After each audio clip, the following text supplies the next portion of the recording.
Mheshimiwa, tuombe. Ewe Mwenyezi Mungu, ambaye kwa hekima na wema wako umetoa nyadhifa za viongozi na mabunge kwa ustawi wa jamii na utawala wa haki wa wanadamu, twakusihi utazame kwa neema nyingi sisi watumishi wako ambao umeridhika kutuita ili tutekeleze shughuli za muhimu za jamhuri yetu.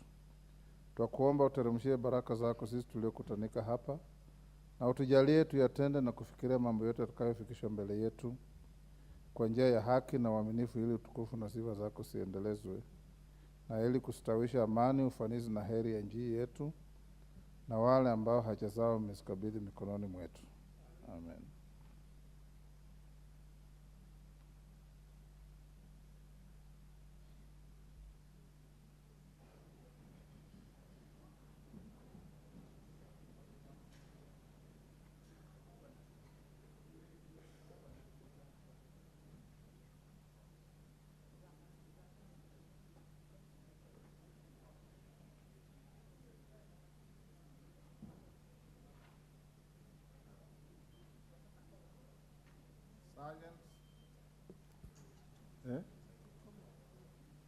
Sergeant, we need the bell to continue ringing.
Order number 1, administration of oath. Order number 2, communication from the chair. Order number 3, messages. Yes, absent. Order, honorable members, take your seats. Member for Naivasha, take the nearest seat. Order. Honorable members, I have a message from His Excellency the President on the nomination of persons for appointment as High Commissioners and Ambassadors. Honorable members, pursuant to the provisions of Standing Order 42, I wish to report to the House that I have received a message from His Excellency the President regarding nomination of persons for appointment as High Commissioners and Ambassadors. In the message, His Excellency the President conveys that in the exercise of powers conferred to him by the provisions of Article 132(2)(e) of the Constitution, he has nominated 27 persons for appointment to the offices of High Commissioners, Permanent Representatives, and Ambassadors. The 27 persons are as hereunder: High Commissioners, Ms. Jane Wairimu Ndurumo, Pretoria, South Africa. Ambassador Isaac Kin Parashina, Abuja, Nigeria. Ms. Janet Mwawasi Oben, Kigali, Rwanda. Mr. Peter Munyiri, New Delhi, India. Dr. Wilson Kogo, Canberra, Australia. Mr. John Ronald Ekitela, Kuala Lumpur, Malaysia. Ambassador Philip Mundia Githiora, Maputo, Mozambique. Ms. Sabdio Dido Bashuna, Gaborone, Botswana. Permanent Representative, Professor Peter Ngure, UNESCO, Paris. Ambassadors, Ambassador George Morara Orina, Addis Ababa, Ethiopia. Retired Colonel Sheikh Mamadi, Kinshasa, Democratic Republic of Congo. Jeremy Nyamaso Ndola, Juba, South Africa. Jeremy Laibuta, Khartoum, Sudan. George Magoye, Djibouti. Joyce Hasimwa Maisi, Luanda, Angola. Iringo Kubai, Mogadishu, Somalia. Fosia, if you are going to vet these nominees and you are cheering before they even appear before you, where is your fairness?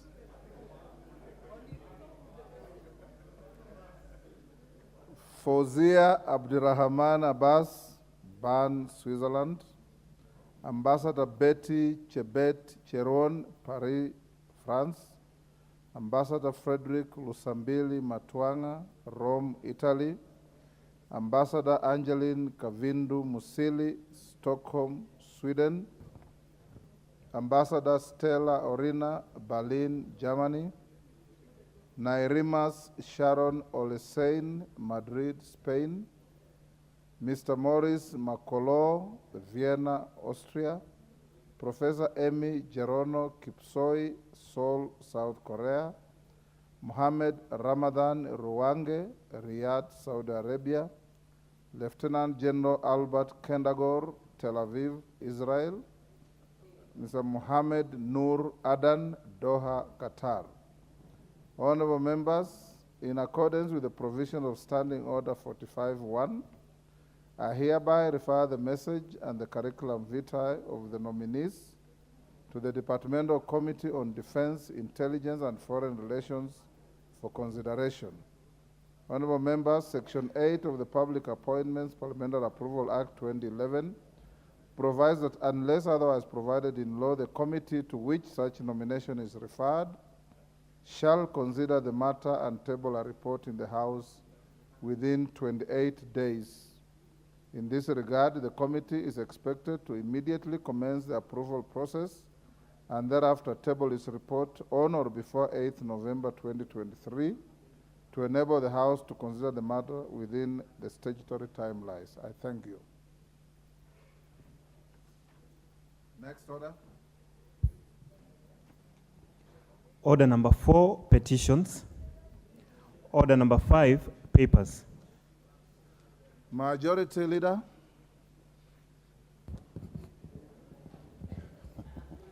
Thank you very much, Honorable Speaker. Honorable Speaker, I beg to lay the following papers on the table of the House today, Thursday, 12th October 2023. 1, legal notice number 150 relating to the wildlife conservation and management access and conservation fees regulations 2023 and the explanatory memorandum from the Ministry of Tourism and Wildlife. Legal notice number 151 relating to the proceeds of crime and anti-money laundering criminal assets recovery fund regulations 2023 from the National Treasury and Economic Planning. 3, legal notice number 152 relating to the prevention of terrorism, implementation of the United Nations Security Council resolutions on suppression of terrorism, regulations 2023 from the Office of the President. Legal notice number 153, proceeds of crime and anti-money laundering regulations 2023 from the National Treasury and Economic Planning. Report of the Auditor General and financial statements of Kericho Teachers Training College for the year ended 30th June 2021 and the certificates therein. Reports of the Auditor General and financial statements of Kenya Teachers Training College for the financial year ended 30th June 2021 and 30th June 2022, and certificates therein. Annual reports and financial statements of the Independent Electoral and Boundaries Commission, IEBC, for 2022-2023. And finally, annual performance report of the Ministry of Defense for the financial year 2022-2023. I thank you, Honorable Speaker. I beg to lay. Next order. Oh, sorry. Chairperson, Departmental Committee on Health. Honorable Speaker, I wish to withdraw papers I laid yesterday, 11th October 2023, during the morning sitting on the Facilities Improvement Finance Senate Bill number 43 of 2023 and the Primary Healthcare Bill Senate Bill number 44 of 2023 that had some errors. And Honorable Speaker, beg to lay the following papers on the table of the House today, Thursday, 12th October 2023, reports of the Departmental Committee on Health on its consideration of 1, the Facilities Improvement Financing Bill, Senate Bill number 43 of 2023, and 2, the Primary Healthcare Bill, Senate Bill number 44 of 2023. Thank you, Honorable Speaker.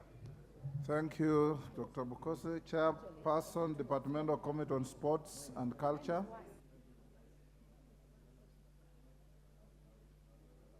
Majority Leader, where is your chairperson? Sports and Culture.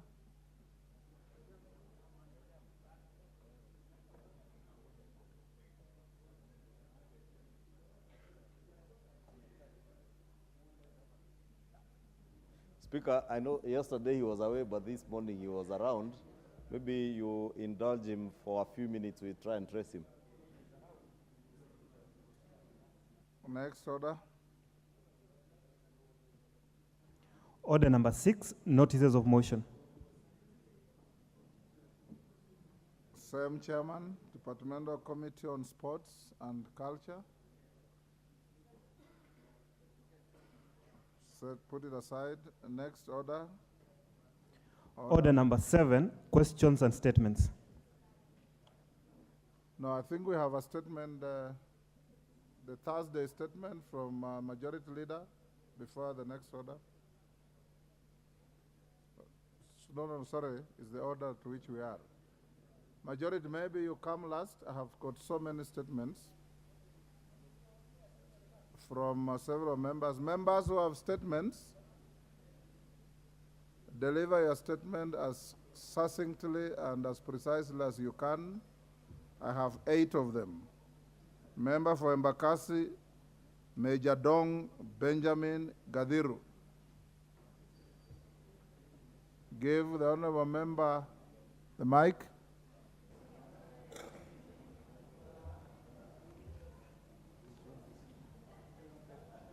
Clerk. Thank you, Mr. Speaker. I rise to request for a statement regarding the 2023-2024 proposed allocation funds for infrastructure development in junior schools. Honorable Speaker, pursuant to the Standing Order number 44, as a matter of urgency, I wish to request for a statement from the Leader of Majority Party concerning the proposed allocation of funds for infrastructure development for junior schools in the year 2023-2024 financial year.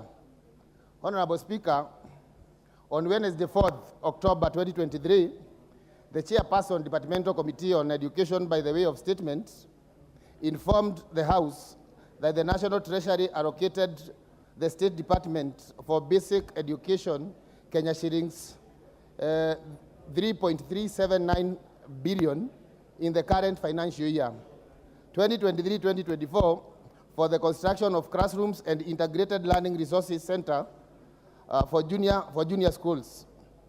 In the statement, the chairperson notified this House that the allocation was to be jointly managed by the State Department for Basic Education and the National Government Constituency Development Fund, NGCDF, with each constituency matching allocation from the ministry.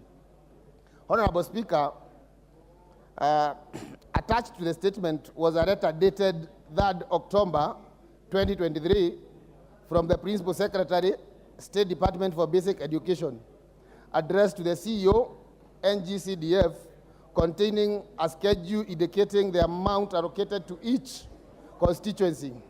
According to the schedule, the allocation was based on the grade 7 enrollment per constituency. However, Honorable Speaker, it is on record that the data on grade 7 enrollment, which has been applied to apportion the FAD, is inaccurate and is not a true reflection, reflection of the enrollment levels in most of the urban constituencies, including Embakasi Central constituency. Additionally, the data on the number of public schools is also inaccurate. For example, in Embakasi Central, where the schedule indicates that the constituency has 7 public schools, yet the actual number is 8. Honorable Speaker, it is disturbing to note that the formula has used the grade 7 enrollment levels as the only parameter, yet there are other parameters that could have been included to enhance equity in allocation of such as cost of construction, which is key component on the utilization of the funds, especially in urban constituencies. In these constituencies, the cost is higher due to space constraint in schools located in cities, which schools having to build story classrooms, which are more expensive. Furthermore, it is important to point out that most learners in urban setup are in private schools, not by choice, but due to lack of space in few available public schools. There is further need for more funding to ensure people in urban areas and cities access public schools. Honorable Speaker, should the formula be applied as proposed, the allocation may fail to pass the equity test, and the outcome will be disadvantageous to some schools. In view of this, I request for a statement from the leader of majority party on the above concern. Thank you, Mr. Speaker. Thank you, Major Dong. Majority Leader.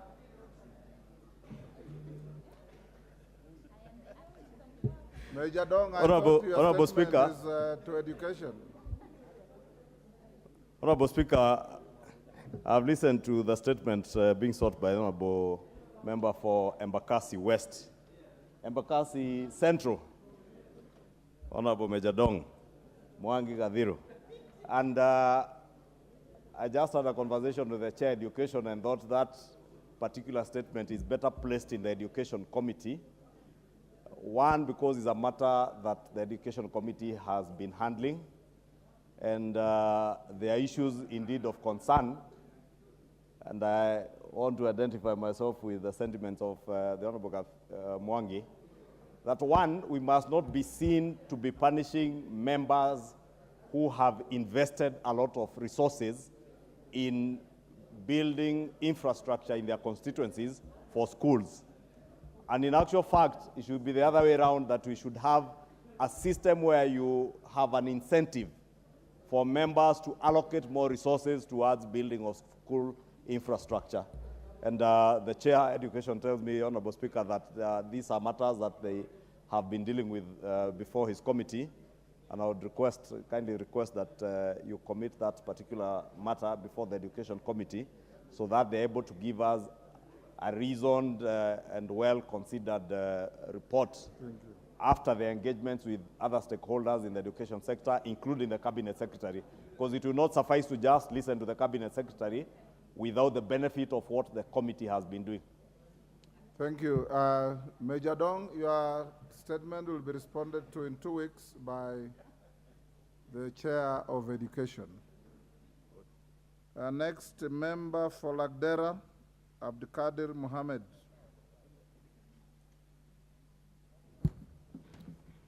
Thank you, Mr. Speaker, for giving me the opportunity to make a statement. Mine is a general statement regarding the recent recruitment of revenue service assistants by the Kenya Revenue Authority. Honorable Speaker, pursuant to the provisions of Standing Order 43.1, I rise to make a general statement regarding inequalities in recently concluded recruitment of revenue service assistants, RSA, by the Kenya Revenue Authority. Honorable Speaker, on Wednesday, 27 September 2023, the Cabinet Secretary for the National Treasury and Economic Planning appeared before the House to answer various questions, among them a question on recruitment of 1,406 revenue service assistants by KRA.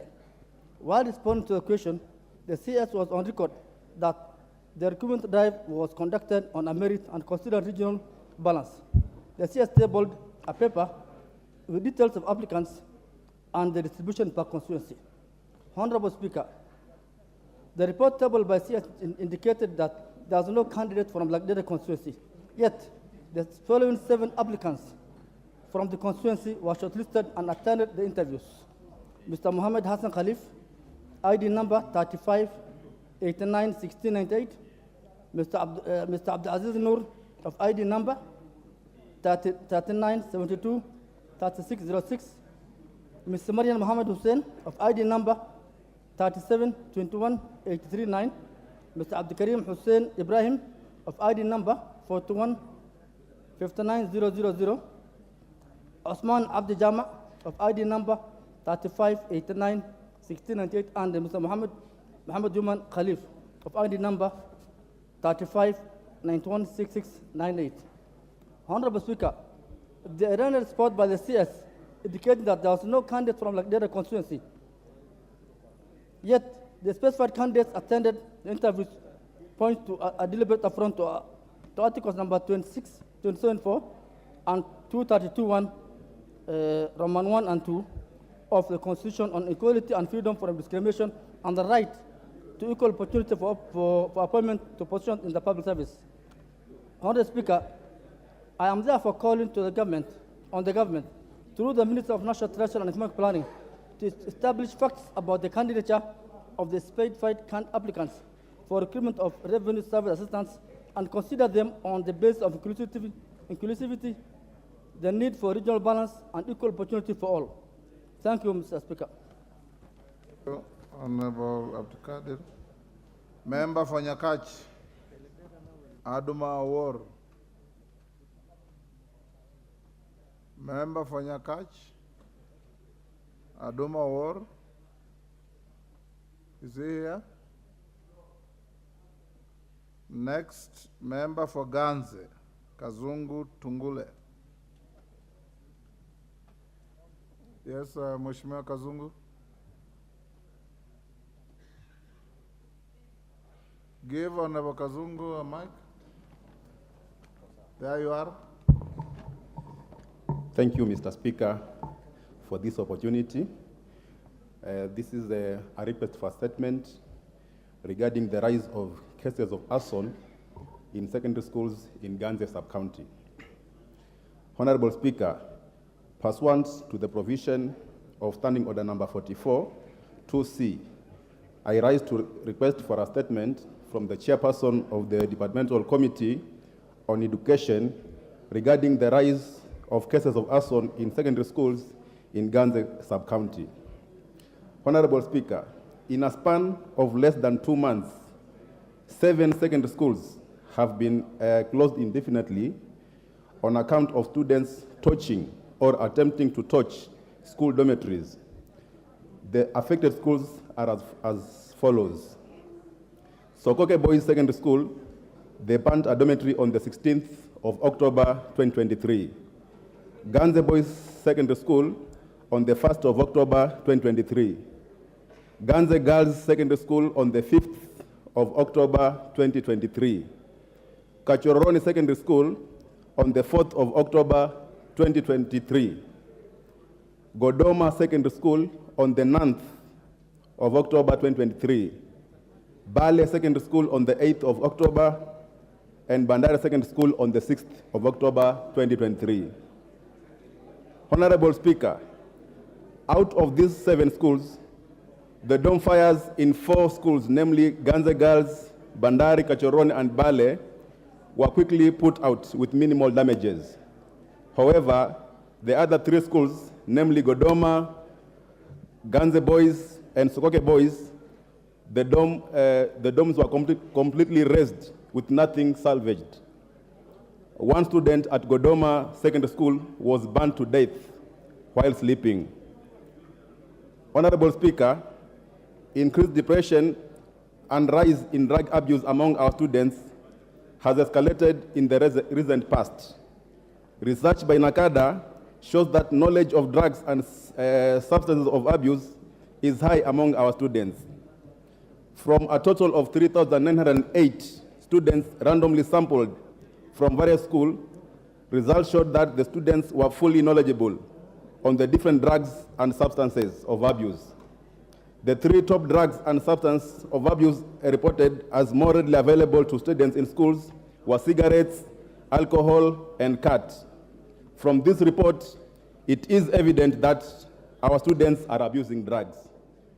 Honorable Speaker, it is against this background that I seek a statement from the chairperson of the Departmental Committee on Education regarding the increased reported cases of students unrest in this country and specifically in Ganze constituency. I thank you, Honorable Speaker.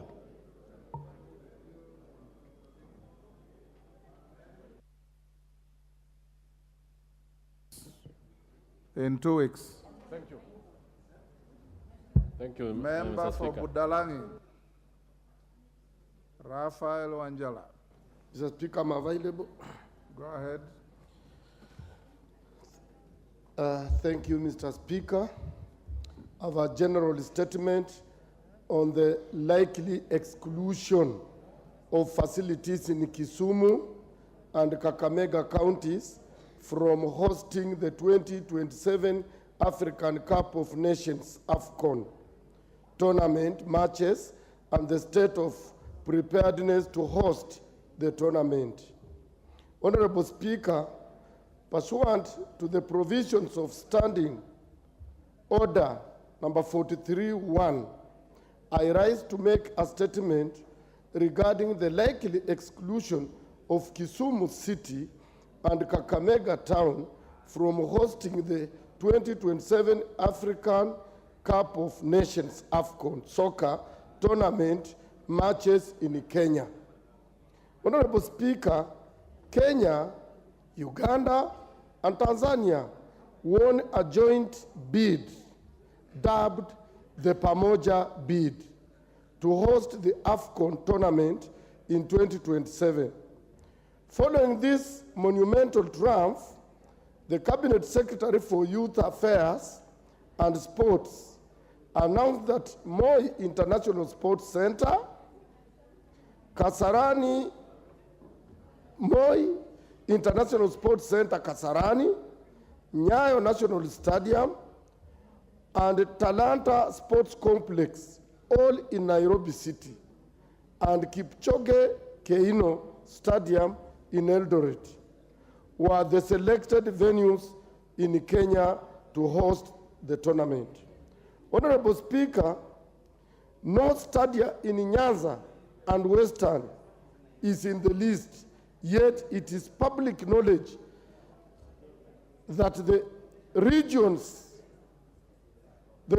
pride in being the home for soccer in the country, having produced many talented players and enjoying fanatical soccer fan base, as witnessed during the National School Games that was held in Kakamega town in August this year. And even the Minister for Sports happens to come from that region, Mr. Speaker.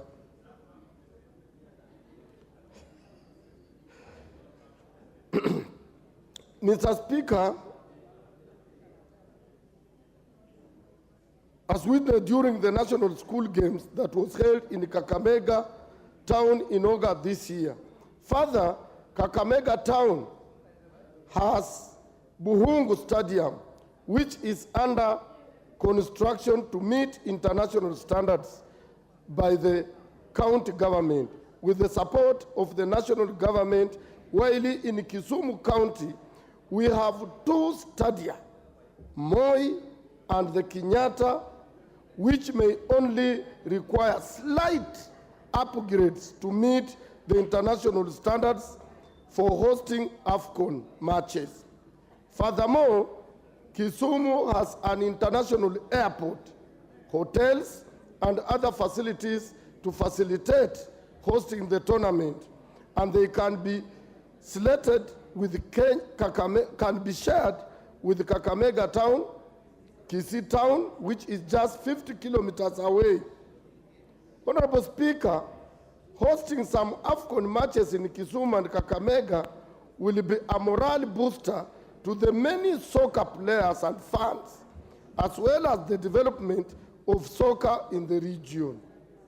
While matches in Dar es Salaam, Zanzibar, and while Kenya intends to host AFCON matches in 2 cities of Nairobi and Eldoret only, Tanzania will host its matches in Dar es Salaam, Zanzibar, and Arusha, while Uganda will host in Kampala, Hoima, and Lira.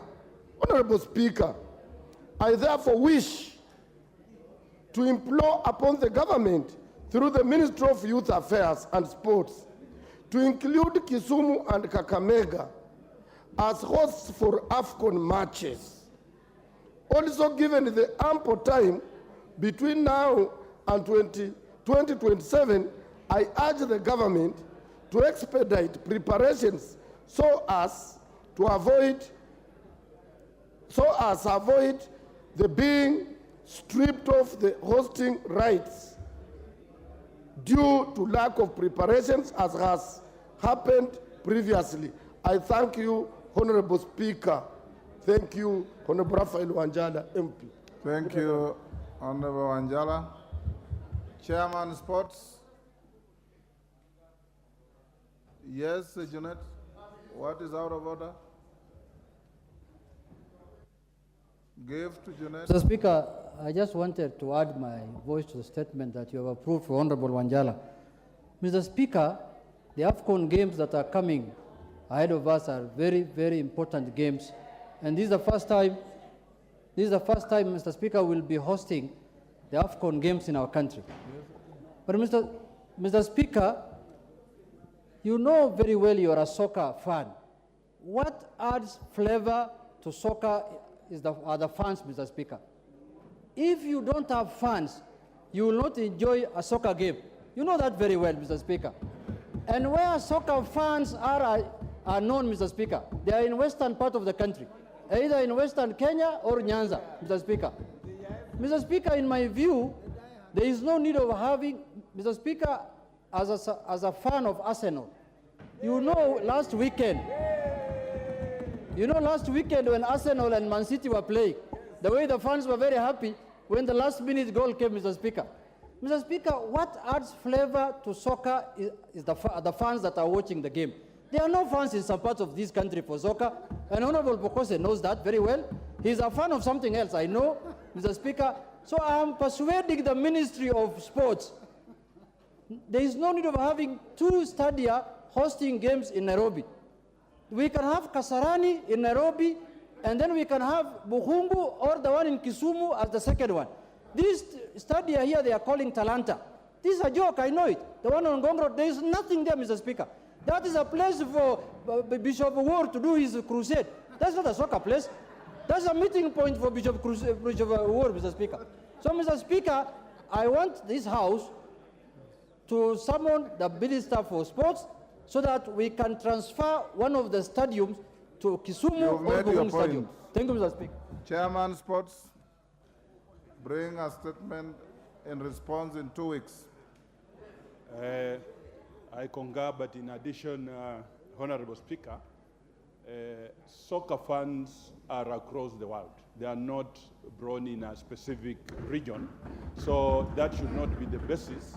But as it is, we'll seek the sports minister to give the statement But I want to say whatever is being aired, it is just hot air. We have not affirmed about which stadiums are going to host those stadiums. So we will be able to settle their scores. Thank you. Mama Zamzam, what is out of order? Nataka nimuulize mheshimiwa, unasema bado haijakuwa wewe ndio CS ama wewe ni nani? Na mimi nimesimama hapa pia nikilia pamoja na Palestine.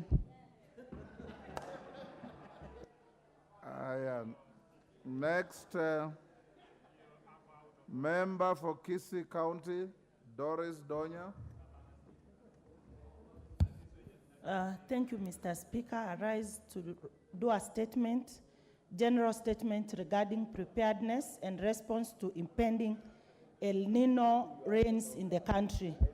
Honorable Speaker, pursuant to provisions of Standing Order 43-1, I wish to make a general statement regarding the state of preparedness and response to the potential devastating effects of impending El Nino rains in the country. Honorable Speaker, weather forecasts have predicted that the period from October to December 2023 carries a very high probability of above average rainfall across the country.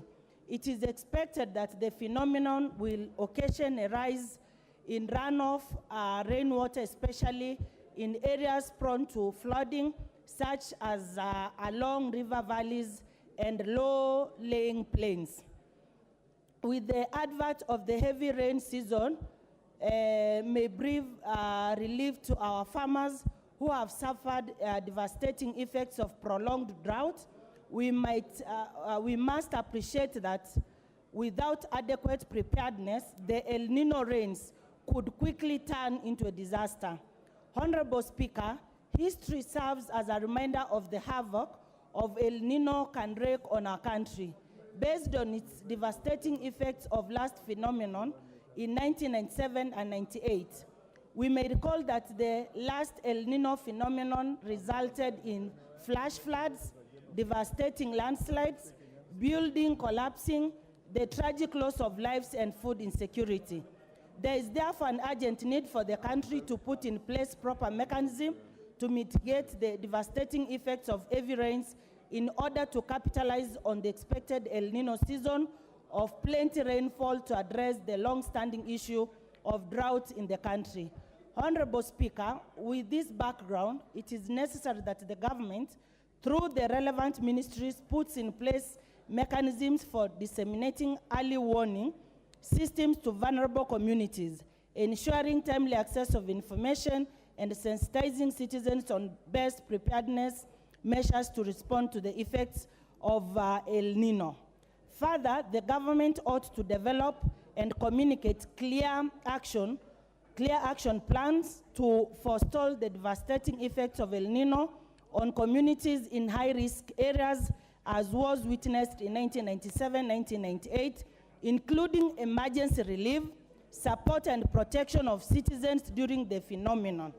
Most importantly, I urge the government to develop and implement strategies for harnessing the excess rainwater, for supporting long-term drought mitigation that includes using the water to implement programs in agriculture and afforestation.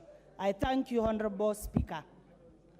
Thank you, Honorable Donya. Member for Marakwet County. I know that 3 members have asked to comment on this El Nino issue. I'll come back to that. Marakwet. Member for Marakwet County, Caroline Ngelechei. Thank you, Mr. Speaker, for this opportunity. Honorable Speaker, I rise pursuant to Standing Order 259D 2B to notify the House of the great achievement in the past few weeks of Mr. Kevin Kiptum, a Kenyan marathoner. Honorable Speaker, on Sunday, 8th October 2023, Mr. Kevin Kiptum participated in the Chicago Marathon 2023 competition, where he showed exceptional performance. He broke the world record to become the fastest marathoner in the world with a new time of 2 hours and 35 seconds. The world record was previously held by the seasoned marathoner champion, Mr. Eliud Kipchoge, who is now the second fastest marathoner in the world from Nandi County, Mr. Speaker. Mr. Kiptum debuted his marathon career in 2022 during the Valencia Marathon League in December 2022, where he finished with a record time of 2 hours, 1 minute and 53 seconds. He followed it up with the second fastest marathon of 2 hours, 1 minute and 25 seconds during the 2023 London Marathon, displaying his steadfast commitment and hard work despite the rainy weather condition at the time of the competition. Mr. Speaker, it is good to note that this exceptional performance is just within 1 year, Mr. Speaker. Honorable Speaker, Mr. Kiptum's achievement has demonstrated the possibility of setting a record of sub 2 hours run, and we celebrate his tenacity and dedication. His career trajectory is set with possibilities of achieving much greater records in the near future and serves as an inspiration to many budding athletics.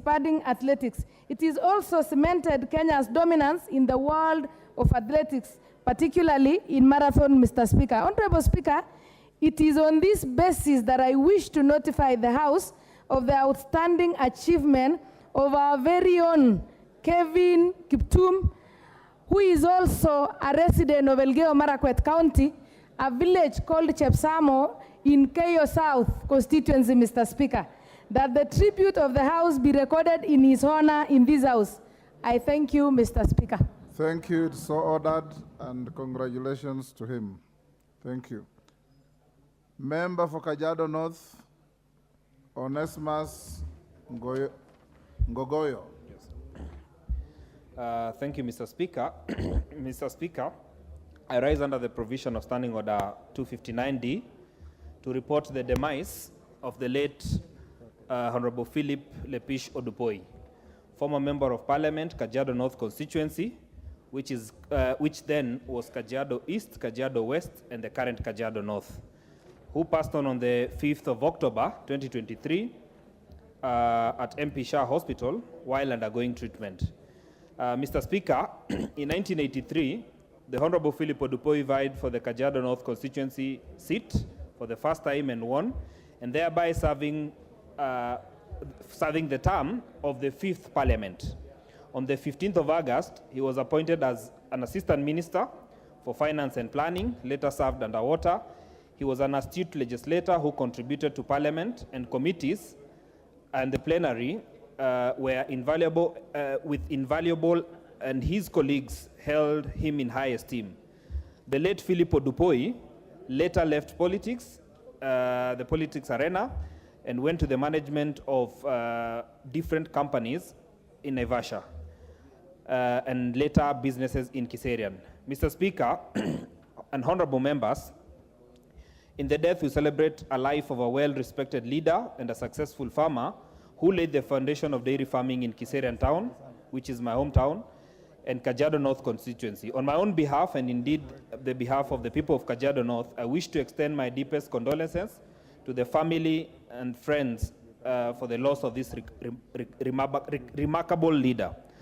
Through you, Honorable Speaker, and I wish to thank you for your personal support and the support that you have provided to this family. I beseech the leadership of this House to find it appropriate to mobilize members in this House, and by extension government, to step in and assist the bereaved family and accord the departed colleague a decent send-off. Mr. Speaker, it is worth noting that he stopped being a member of Parliament in the year which I was born, and therefore is a great leader who served Kajiado North constituency in a very great way. With those very many remarks, Mr. Speaker, on behalf of Kajiado North constituency, I wish to say pole to the family of the late Philip Odupoi. Thank you, Honorable Ngogoyo. May his soul rest in eternal peace. I'll go back to Aduma Owor.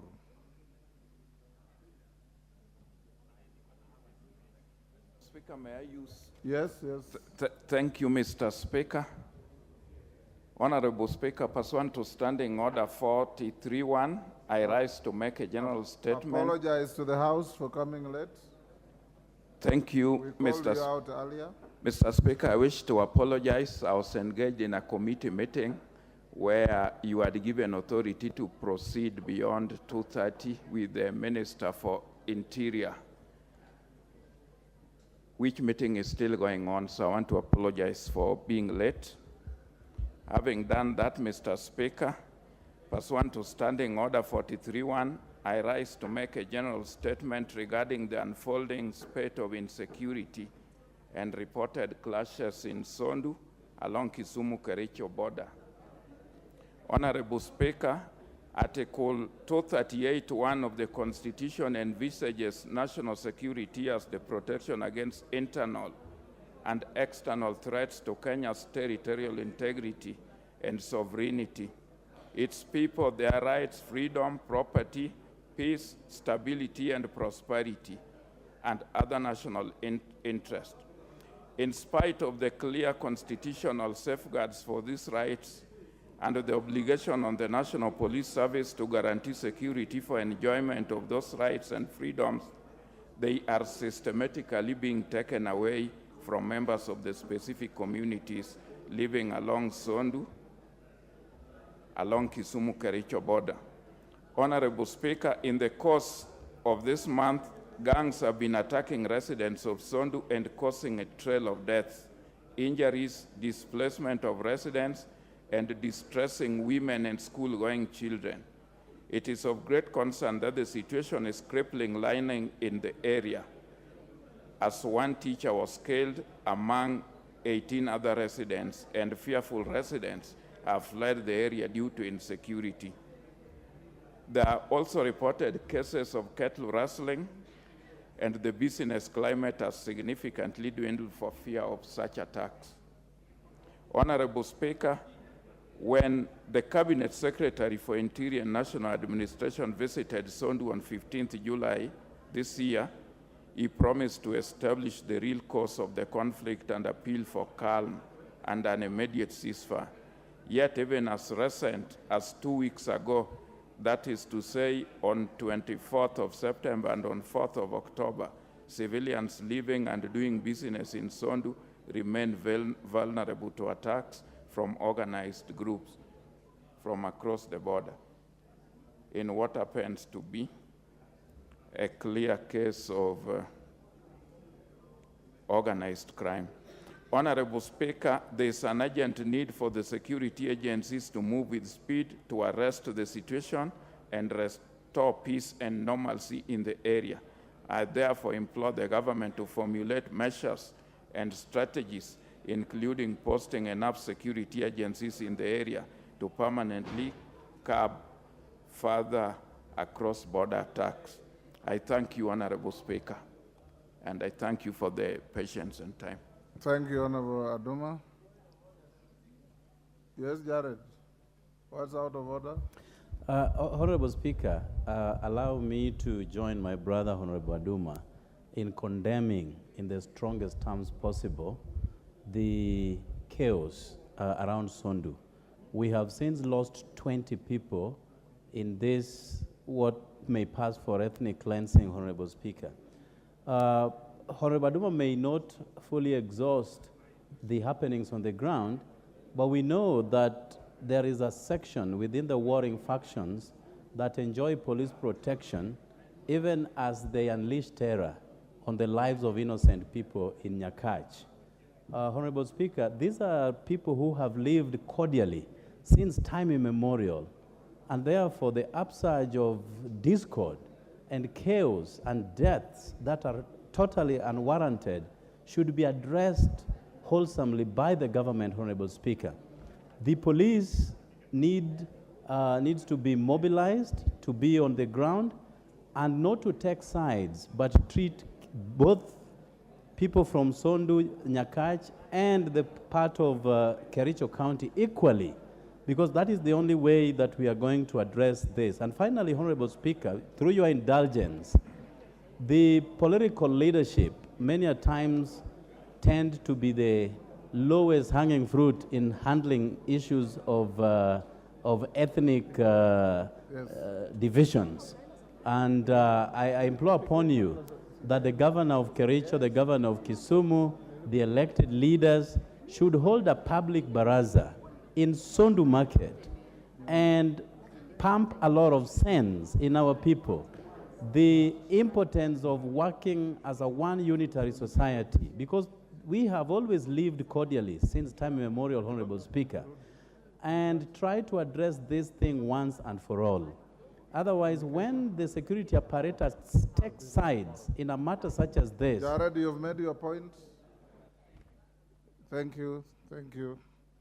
Before I call the majority leader to make his statement, allow me, honorable members, to acknowledge in the speakers and public galleries, Kiamutira Secondary School from Kirinyaga Central, Kirinyaga, Naigera Secondary School from Laikipia West, Laikipia, Kawauni Secondary School from Kangundo, Machakos, Kalama Secondary School, Machakos Town, Machakos, Malili Township Primary School from Kilome, Makueni, Earth River Secondary School from Mavoko, Machakos.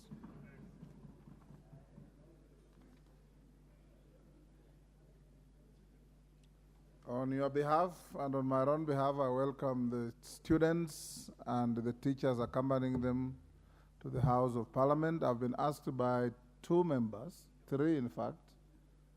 I'll give them a minute each, starting with the member for Laikipia West. 1 minute, boss. Honorable member, the mic is next to you. Thank you, Mr. Speaker. I also want to take this opportunity to welcome all our students who have visited Kenya National Assembly today, among them Naigera Secondary School from my constituency of Laikipia West. May I also say, Mr. Speaker, I have a program where I facilitate Form 4 candidates to visit, among others, Parliament, Museum of Kenya, Jomo Kenyatta International Airport, so that they can be voted. Thank you very much. Patrick Macau.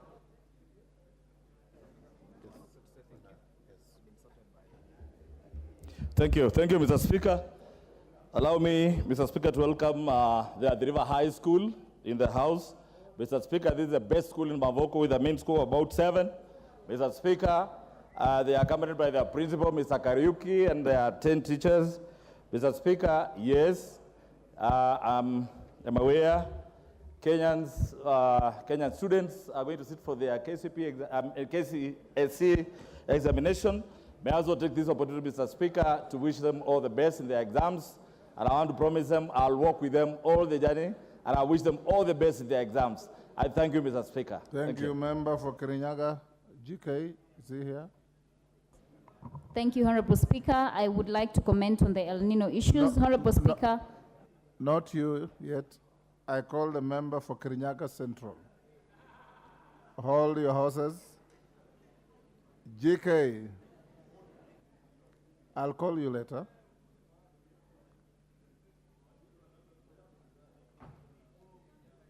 Go ahead. Can you give him another mic? Thank you, Honorable Speaker, for giving me this opportunity to welcome students from Kiboro Secondary School in Dia constituency. Honorable Speaker, Kiboro Secondary School has a student population of about 80 boys and 80 girls. And Honorable Speaker, it's one of the best schools in my constituency. Honorable Speaker, not trying to steal the show from my female colleagues who have been campaigning and agitating for the girl child to be supported to stay in school even during her menstrual cycle days. I have today, Honorable Speaker, donated 80 sanitary pads per student of Keboro Girls Secondary School, and I am reliably informed by my female colleagues that, including Madam Jerry here from Kirinyaga, that with 80 sanitary pads, that girl will stay in school for the next 12 months. Thank you, Honorable Speaker. I appreciate it. Thank you, thank you. Jerry, now you can have a minute to comment on El Nino. Honorable Speaker, thank you once again. GK is indeed my MP. Honorable Speaker, I would like to comment on El Nino matters. As the national government prepares to fund the same, I note that the Council of Governors has said that Treasury has not given them that 5 billion or rather release the funds so that they can ensure that they mitigate the effects of El Nino. Honorable Speaker, I note that Kirinyaga County is one of the counties that has adverse effects when it comes to El Nino. I am requesting that as leaders and as the government pushes for mitigation, we ensure that we encourage and fund rain harvesting. We also reinforce the existing infrastructure and protect it from the adverse effects of El Nino, that we provide our people with the proper public awareness campaigns so that they can be well informed, expand on social protection mechanisms, and equip our health facilities, because with El Nino comes the risk of malaria and other waterborne diseases. Thank you, Honorable Speaker. I'm also requesting that the Majority Leader updates the House on the issue of sanitary towels, the whereabouts of the 940 million. Order, and Jerry, order. You are exceeding the authority given to you. Zamzam.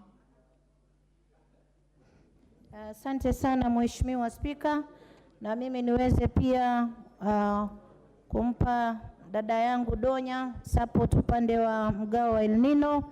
Ni dhahiri kuwa Mheshimiwa Spika, tunaelekea kwenye msimu wa mvua, msimu ambao familia nyingi sahihi hawana amani, hawana furaha. Na nikizungumza kuhusu kaunti yangu ya Mombasa, Mheshimiwa Spika, watu wengi huathirika sana na mafuriko ya El Nino.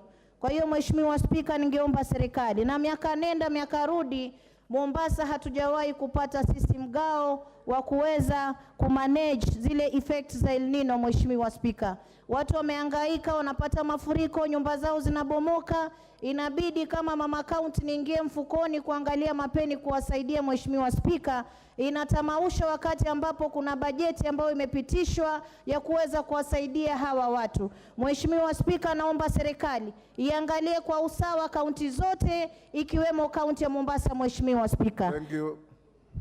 You've made your point. Lastly, Mohammed Abdul. 1 minute, Mohammed. Thank you very much, Honorable Speaker. Disaster preparedness and mitigation has never been a point of strength for this country.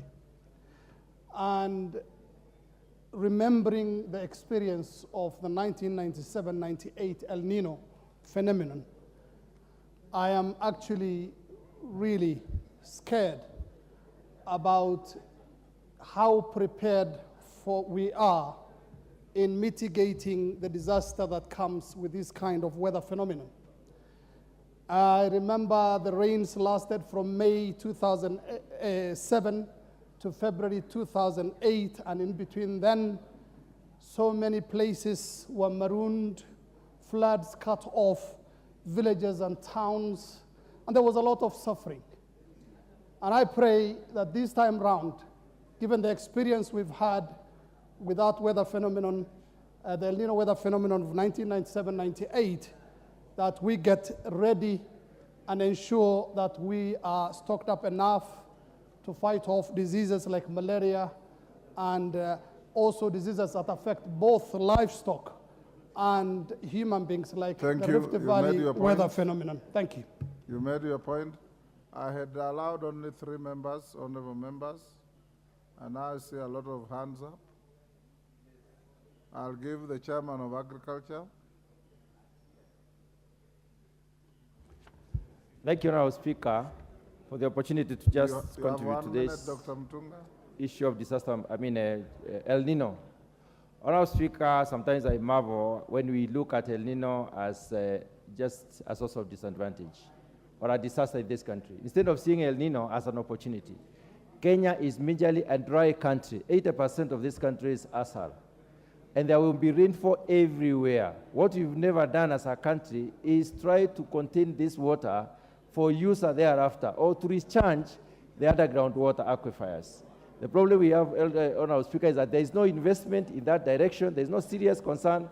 This water carries away our soil, the topsoil, which is important for crop production, and we could use it to recharge the areas that used to be the water basins. Honorable Speaker, we need to focus in that direction as a country. Thank you, Mtunga. Member for Kamukunji, 1 minute. You'll be the last on that. Thank you, Mr. Speaker, and I wanted to add my voice to the concerns about El Nino coming from the capital city with densely populated neighborhoods, particularly in the Eastlands where I come from as a member of parliament, where there's a very large informal settlements with very poor structures. I think it is important both for the county government and the central government to be alert and to put a lot of efforts to unblock the sewage systems and to prepare for the worst, because many of those people in the informal sectors, settlements of Nairobi would be badly affected. And these are the largest populations. Thank you. Last but not least, Dr. Bukose, 1 minute. Chair, I just wanted to urge the country that, especially my colleagues, that as we prepare for El Nino, also put into consideration that there will be many waterborne diseases and even vector-borne diseases. We'll have an upsurge of malaria cases, so make sure that you can also support using the money for environment by buying some water tanks for your community so that they can have safe water. With those few remarks, Honorable Speaker, thank you.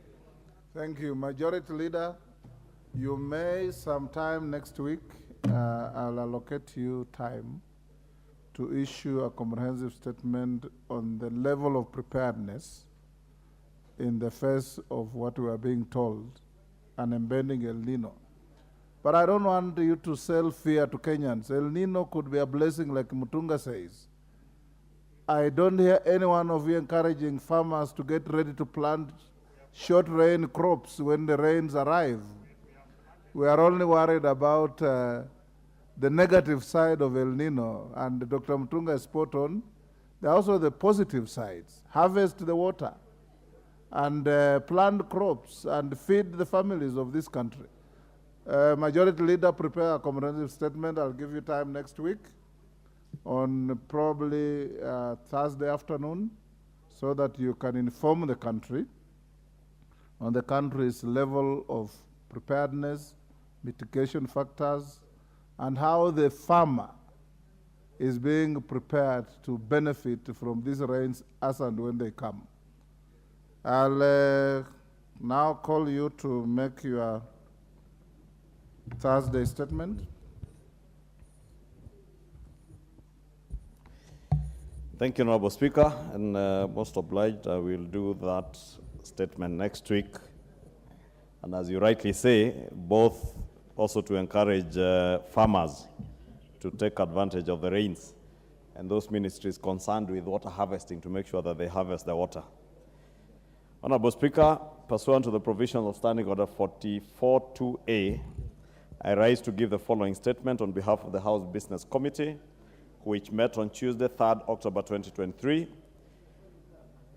As members are aware, Tuesday, 10th October 2023 was a public holiday marking Utamaduni Day.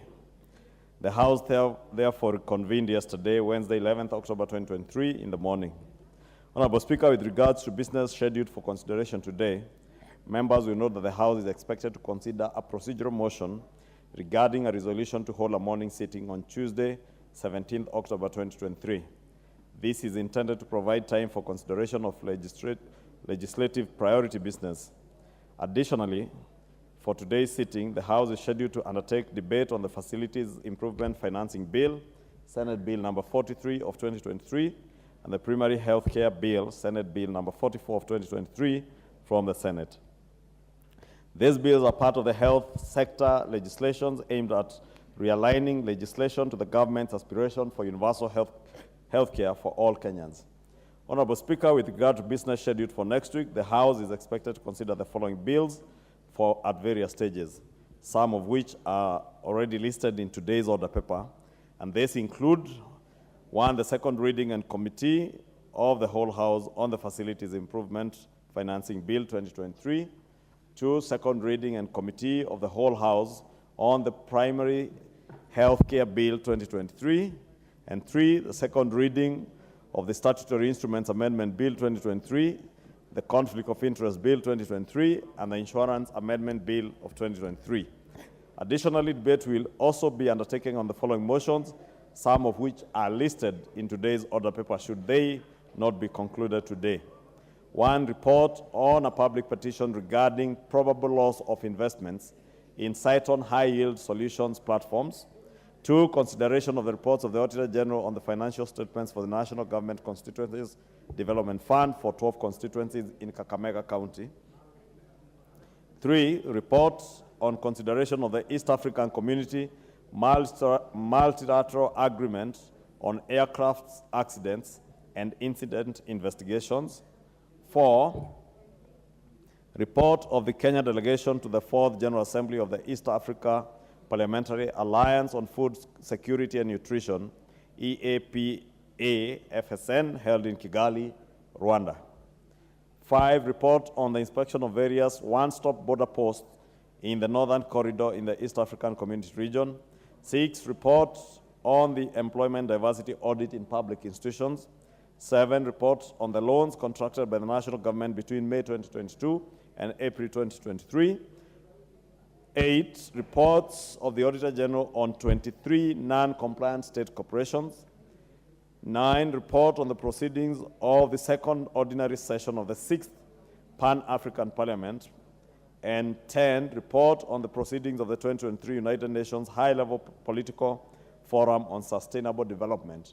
Honorable Speaker, with regards to the attendance of Cabinet Secretaries to answer questions from members, I wish to inform the House that due to priority business scheduled next week, the Cabinet Secretaries that were to appear on Wednesday, 18th October, have been rescheduled to a later date. Finally, the House Business Committee will reconvene on Tuesday, 17th October 2023 to schedule business for the rest of the week. And now I wish to lay this statement on the table of the House. Thank you. Thank you, Majority Leader. We'll go back to order number 5, Chairperson, Departmental Committee on Sports and Culture. Thank you, Mr. Speaker, sir, and I'm sorry. Honorable Speaker, I beg to lay the following papers on the table of the House today, Thursday, 12th October 2023. Reports of the Departmental Committee on the Sports and Culture on its consideration of 1, the budget implementation monitoring for the financial year 2022-2023, and finally, the 1970 UNESCO Convention on the means of prohibiting and preventing the illicit import, export, and transfer of ownership of cultural property. I thank you, Mr. Speaker, sir.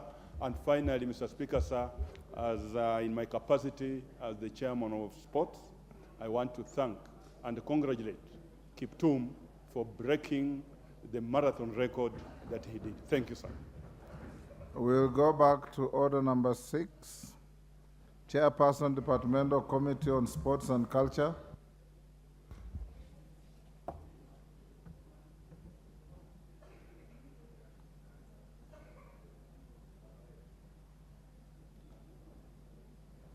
Honorable Wanyama, you are supposed to give a notice of motion at order number 6.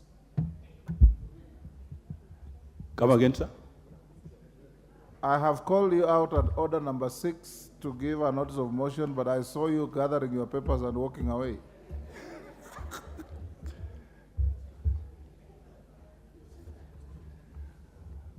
What I heard, Honorable Speaker, is to table the... It's not what you have, Honorable Wanyama, it's what is on the order paper. Under order number 6, you are listed as the Chairperson, Departmental Committee on Sports and Culture, to give a notice of motion. I therefore give a notice of motion on the same Honorable Speaker. That is not how notices of motion are given, Dan Wanyama. You are out of order. You are not ready? Honorable Speaker, I'm not ready. I'll just check and get back to you shortly, kindly.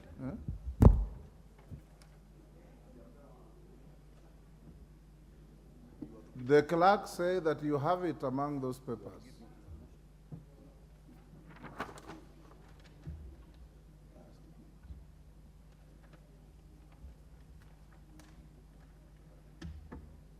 ready?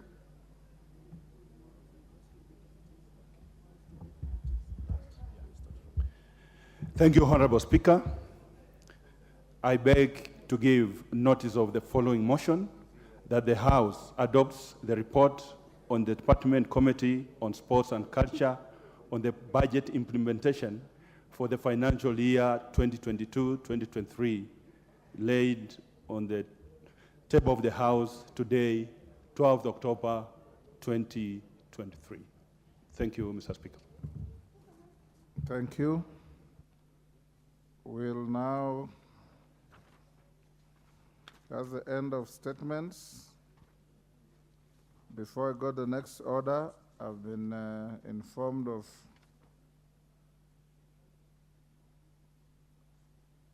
the following schools in the gallery: Woodley Boys Secondary School from Kibra, Nairobi; PCA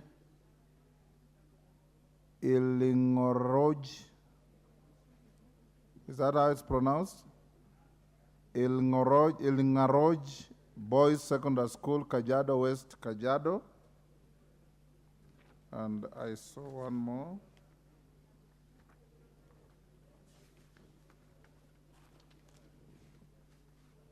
And we have also Kivai Primary School from Kaiti, Makueni. We have Mandove Primary School, Mwingi Central, Kitui. And we have Kiriko Primary School, Madhioya, Moranga.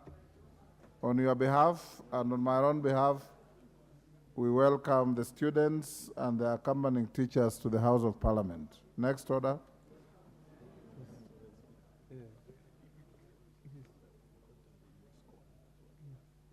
Okay, I'll call you. Sorry, on the request of Honorable Dan Wanyama, we'll go back again to order number 6. He had omitted to give a notice of motion on one more. Go ahead, Honorable Wanyama. Thank you, Honorable Speaker. I beg to give notice of the following motion, that the House adopts the report of the Departmental Committee on Sports and Culture on the consideration of the 1970 UNESCO Convention on the matters of publishing and prohibiting and preventing the illicit import, export, and transfer of ownership of cultural property, laid on the table of the House today, 12th October 2023. I beg to submit. Thank you, sir. Thank you. Honorable members, we'll go back to order number 2 and have a short communication. Order, Honorable Millie, take your seat. Order. Honorable Millie, take your seat.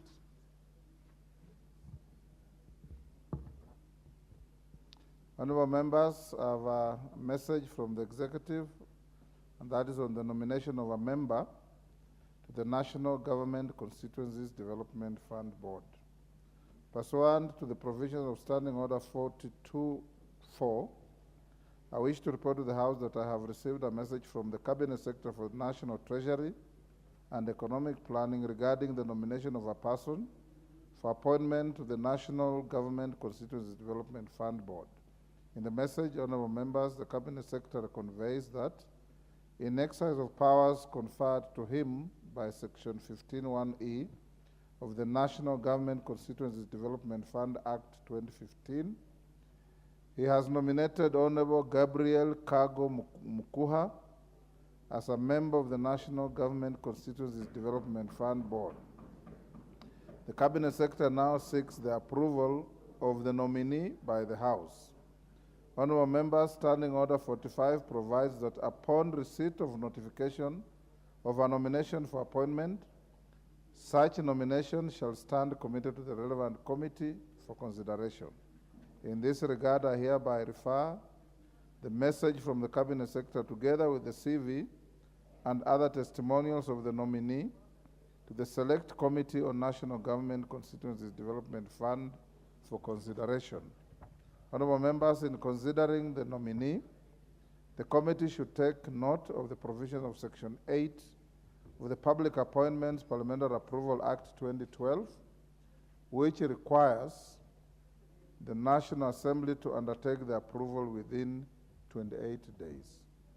The committee is therefore expected to forthwith commence the approval process and notify the nominee and the general public of the time and place for holding the approval hearings. Upon conclusion, the committee is to table its report to enable the House to consider the matter within the statutory timelines. I thank you. Next order. Order number 8, procedural motion, resolution to hold a sitting on Tuesday morning. Majority Leader. Thank you, Honorable Speaker. I beg to move that pursuant to the provisions of Standing Order 33B, this House resolves to hold a morning sitting on Tuesday, October 17th, 2023, commencing at 10 a.m. for purposes of considering priority business, as may be approved by the House Business Committee. Honorable Speaker, without saying much, members, as I indicated in the usual Thursday statement, because of the public holiday on Tuesday, we lost one sitting, and because we don't want to significantly interfere with the House calendar in terms of the time that we were bound to break for recess, and by the fact that there is a lot of priority business before the House, and a number of private members' motions and bills, and the House Business Committee did make a commitment to allot some time to enable the House consider as many motions and private members' bills as we can be able to. Therefore, to avoid taking up most of the time on Wednesdays when we consider private members' motions and bills, it was in the view of the House Business Committee that we have a sitting on Tuesday morning commencing at 10 a.m. Outside of the normal sitting times. Honorable Speaker, with those few remarks, let me ask the Deputy Leader of Minority, Honorable Robert Mbui, to second. Robert.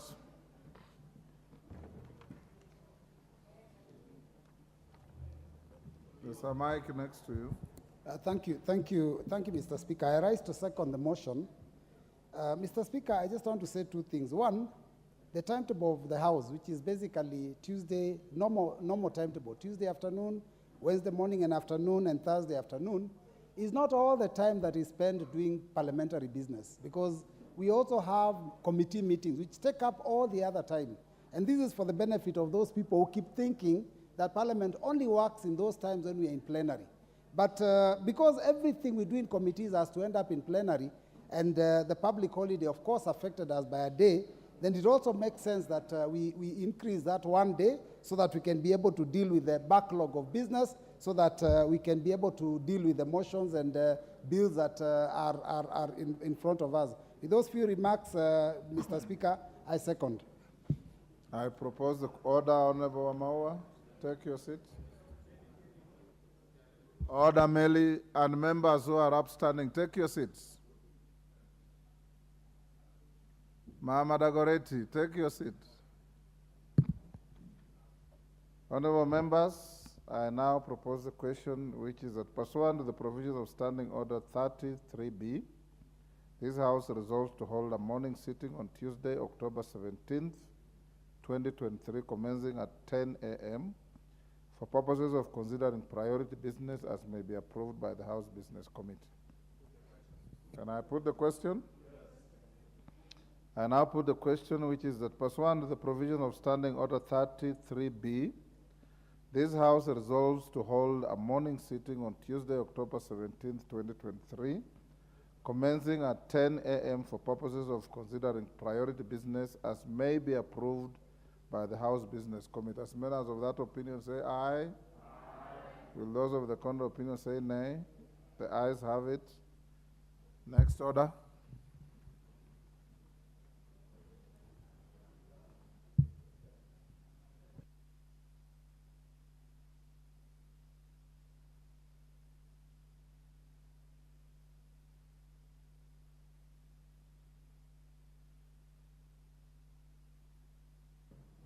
Order number 9, motion, Report of the Committee of the Whole House on the Statute Law Miscellaneous Amendments Bill, National Assembly Bill number 60 of 2022. Question to be put on third reading. Order, honorable members. Order. Order, honorable members. Take your seats. Honorable members, at order number 9, we'll proceed to put the question, which is that this House do agree with the report of the Committee of the Whole House on its consideration of the Statute Law Miscellaneous Amendments Bill, National Assembly Bill number 60 of 2022. As members of that opinion say aye. Aye. Those of the contrary opinion say nay. The ayes have it. Mover.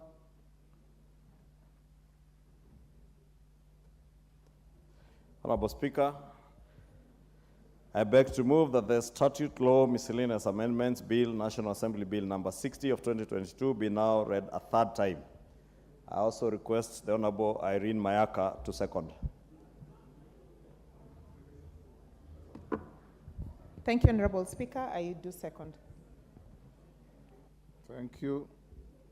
Honorable members, I propose the question, which is that the Statute Law Miscellaneous Amendments Bill, National Assembly Bill number 60 of 2022 be now read a third time.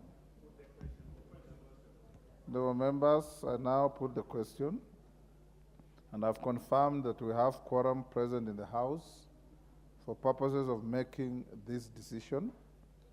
I now put the question, which is that the Statute Law Miscellaneous Amendments Bill, National Assembly Bill number 60 of 2022 be now read a third time. As members of that opinion say aye. Aye. Will those of the contrary opinion say nay? The ayes have it. A bill for an act of Parliament to make minor amendments to statute law. Thank you. Next. Order number 10, the Mining Amendment Bill, National Assembly Bill number 51 of 2023, first reading. A bill for an act of Parliament to amend the Mining Act. Next order. Order number 11, the Public Participation Bill, National Assembly Bill number 52 of 2023, first reading. A bill for an act of Parliament to provide for general framework for effective public participation, to give effect to the constitutional principles of democracy and participation of the people under Articles 10(2), 118, 196, 201A, and 232(1)D of the Constitution and for connected purposes. Thank you. Next order. Order number 12, motion.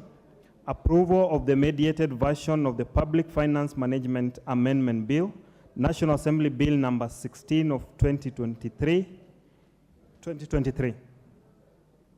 Co-chairperson, Mediation Committee on the Public Finance Management Bill. Okay. Thank you very much, Honorable Speaker. Honorable Speaker, that pursuant to the provisions, I beg to move that pursuant to provisions of Article 1132, the Constitution and Standing Order 153, this has adopted the report of the Mediation Committee on the Public Finance Management Amendment Bill, National Assembly Bill number 16 of 2023, laid on the table of the House on Wednesday, 11th October 2023, and approves the mediated version of the Public Finance Management Amendment Bill, National Assembly Bill number 16 of 2023. Honorable Speaker, I want to first thank the members that participated in the mediation, and I want to inform this House that we had a very cordial meeting and a very good mediation meeting between the Senate and the National Assembly on the issues that were before us. Honorable Speaker, I want first to thank you for appointing me to that position, and also to thank the Honorable Kimani Ichung'wah, our majority leader, for the guidance he gave us during the mediation, and that guidance actually helped us to unlock some of the very outstanding issues that were there within the shortest time. So I want to sincerely thank the Honorable Ichung'wah for that. Secondly, Honorable Speaker, I want to thank the team from Senate. They were very magnanimous, they were good people, and they brought honor to mediation in such a way that we were able to mediate the outstanding issues which looked very difficult, but we were able to make them easy for the purpose of developing this law. Thirdly, Honorable Speaker, I want to thank the Honorable Omboko Milemba, the Honorable Milio Dhiambo, the Honorable Abdi Shurie, the Honorable Kwenya Thuku, the Honorable Joseph Makilap, and the Honorable Kira Abraham Kipsang for the good job during this mediation process. Honorable Speaker, this bill is very, very important in order to anchor our debt. And because this bill has been canvassed in this House and a lot of the issues were flagged out, Honorable Speaker, I wouldn't want to belabor the points.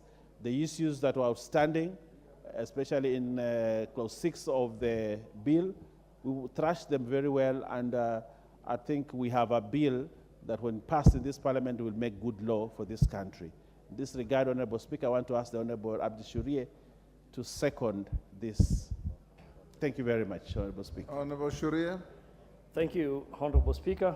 Honorable Speaker, I'd like to thank all the members of the Mediation Committee, both those representing the National Assembly and those representing the Senate, for the thoroughness in reviewing the bill and the amendments proposed, and for tabling a report in the revised bill in a record time. Honorable Speaker, I'd like to bring also to your attention that we did debate this bill in this House, and on this matter is just on the rejections of the National Assembly on the proposals made by the Senate, and having come to a mediated amendments, I will encourage that we just, since we had already debated, we just move it and and go ahead and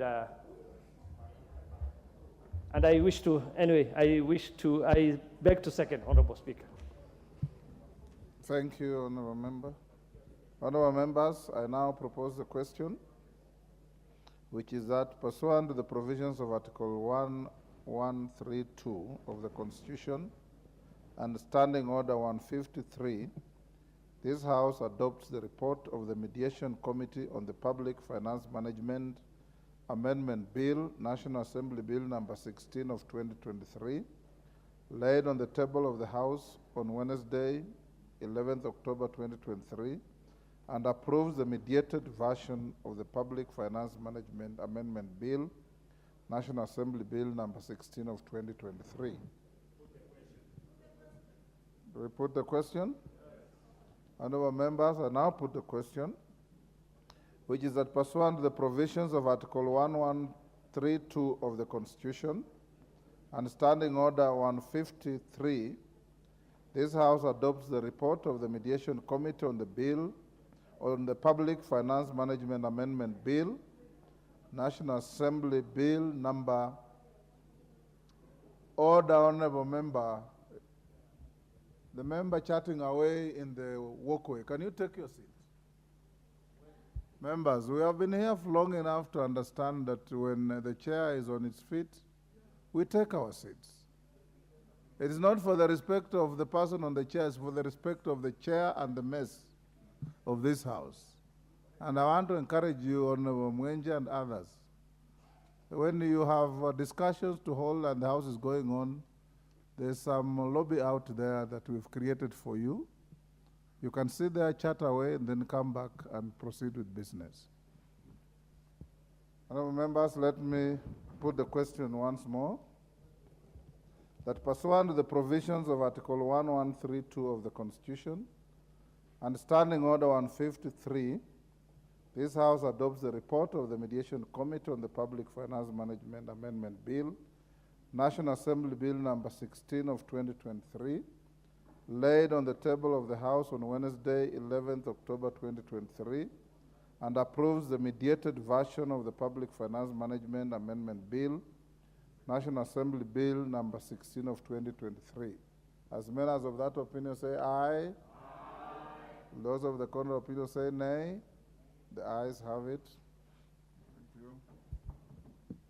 Next order. Order number 13, the Facilities Improvement Financing Bill, Senate Bill number 43 of 2023, second reading. Majority Leader.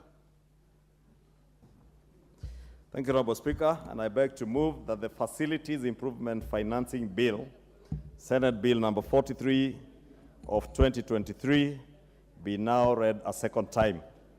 Honorable Speaker, this is part of the health amendment bills, part of the 4 amendment bills that have been considered by both houses of parliament, and this is one of the 2 bills that emanated or was initiated from the Senate.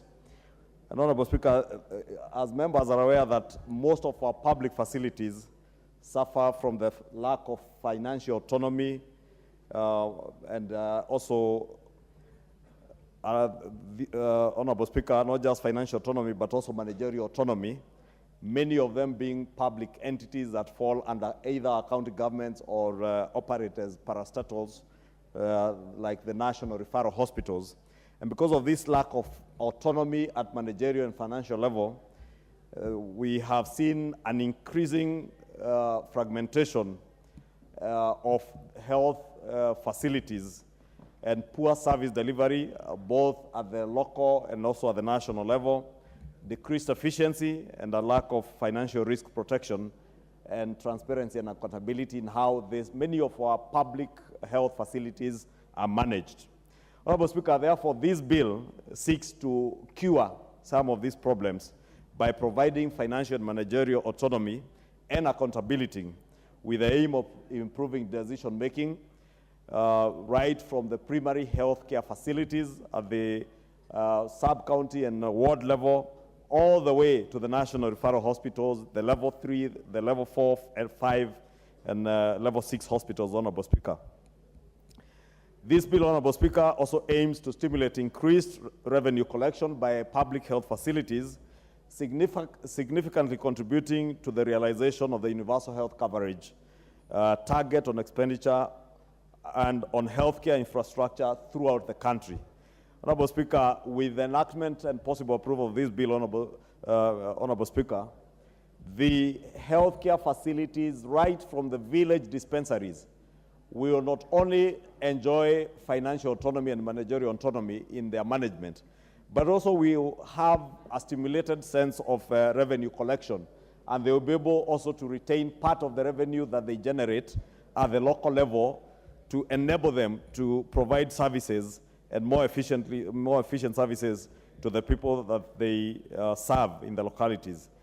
This bill, Honorable Speaker, also ring fences money that is generated by public health facilities, as I said, ensuring that there is a predictable and regular and steady source of funding for public health facility operations in the counties. And Honorable Speaker, you know, the problem that has bedeviled many of our healthcare facilities, and many members who have health centers, both at level 2, level 3 health centers, know that many of them will even charge user fees.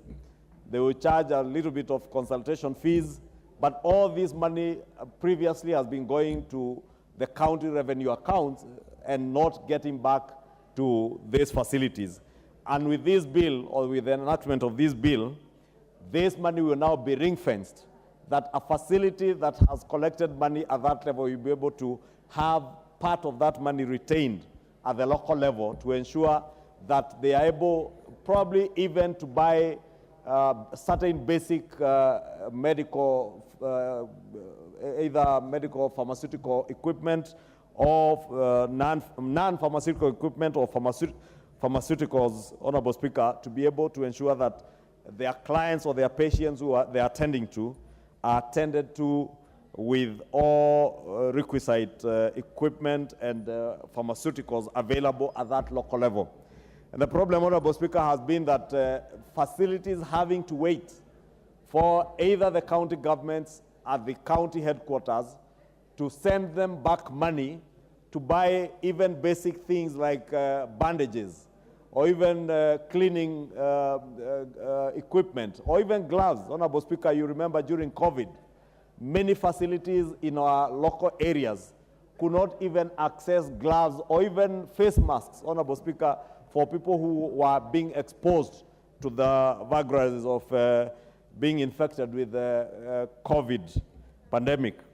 And now, Honorable Speaker, with the enactment of this bill, facilities, medical care facilities, with the monies that they retain, they will be able to have that managerial and financial autonomy to ensure that a medical superintendent or a medical officer who has been appointed as an AIE holder at that local dispensary is able to incur expenditure and procure for whatever they need to be able to ensure that indeed universal health coverage becomes a reality and we improve on affordable health care being available to our people.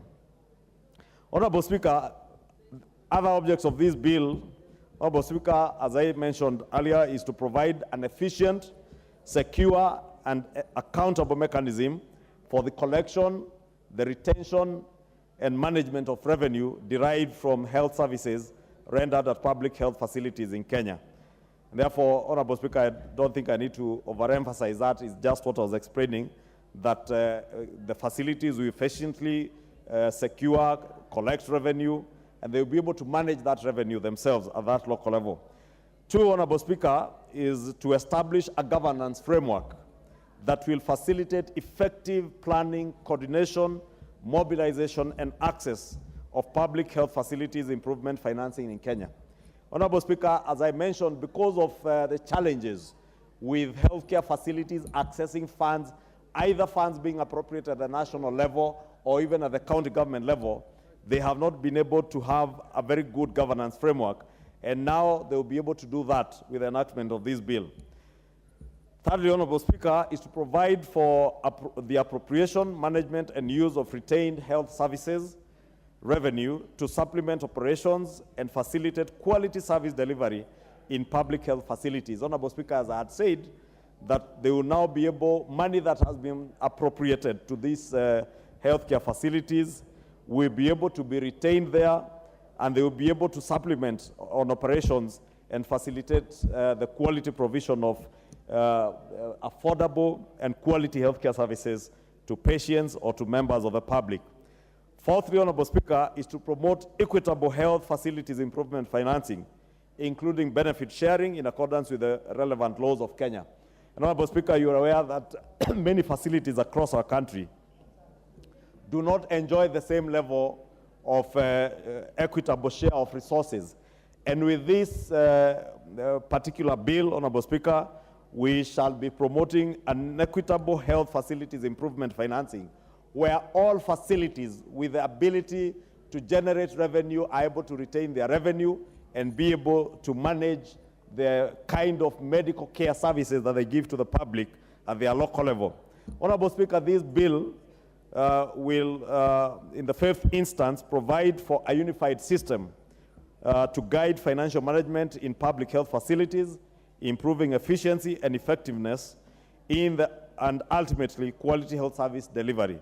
Honorable Speaker, this unified system will be across the country, and it will not matter whether it is a health facility in Elwak, or a health facility in Karachuonyo, or a health facility in Deya in Kikuyu, or even one in Mukurweini in Nyeri, or one in Shinyalu constituency. Honorable Speaker, all our healthcare facilities will have the same architecture in terms of their financial management of how they are financed and how they are managed, Honorable Speaker.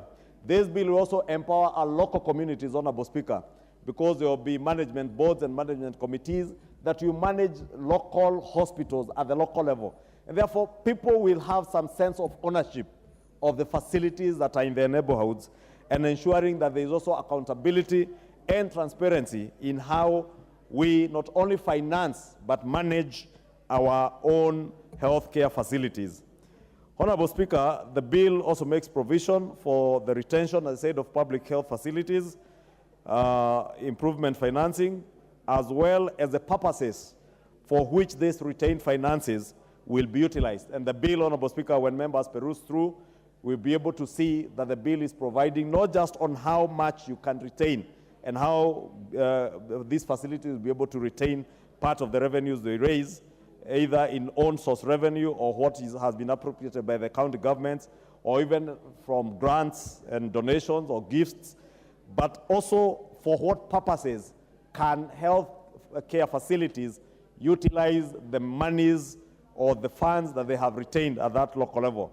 Again, as I mentioned, Honorable Speaker, to ensure that there is a lot of transparency and accountability to ensure that those officers who will be designated by the chief officers in charge of healthcare at the county level, who are the accounting officers for these healthcare facilities. And because the bill also gives the chief officers at the county level powers to designate certain officers as AIE holders or to have the authority to incur expenditure at that local level, be it a medical superintendent or whatever level of health officer is charged with that responsibility to incur expenditure, that they do so in a manner that is accountable and they know by law what is it that you can utilize this money for, so that we don't have instances, as has been happening, Honorable Speaker, where money is collected from our healthcare facilities, and instead of this money being plowed back to improve on healthcare provision at the local level, this money is diverted to go and construct roads. Other money is diverted to go and provide bursaries to school children, Honorable Speaker. It will now be imperative that even at that local level, the officer in charge, who is an AIE holder, knows by law what is it that I can utilize this money for. And therefore, they will not use the money for gardening and construction of hospital gates when the hospital wards are in deplorable states or there is no medicine in the healthcare facilities. Honorable Speaker, lastly, this bill, because I don't want to go into all the provisions, this bill has close to 27 clauses, but the last part, part 3, is the role of the national government, and that's what this bill speaks to in terms of the national government's role in policy formulation, research, and development of to improvement financing.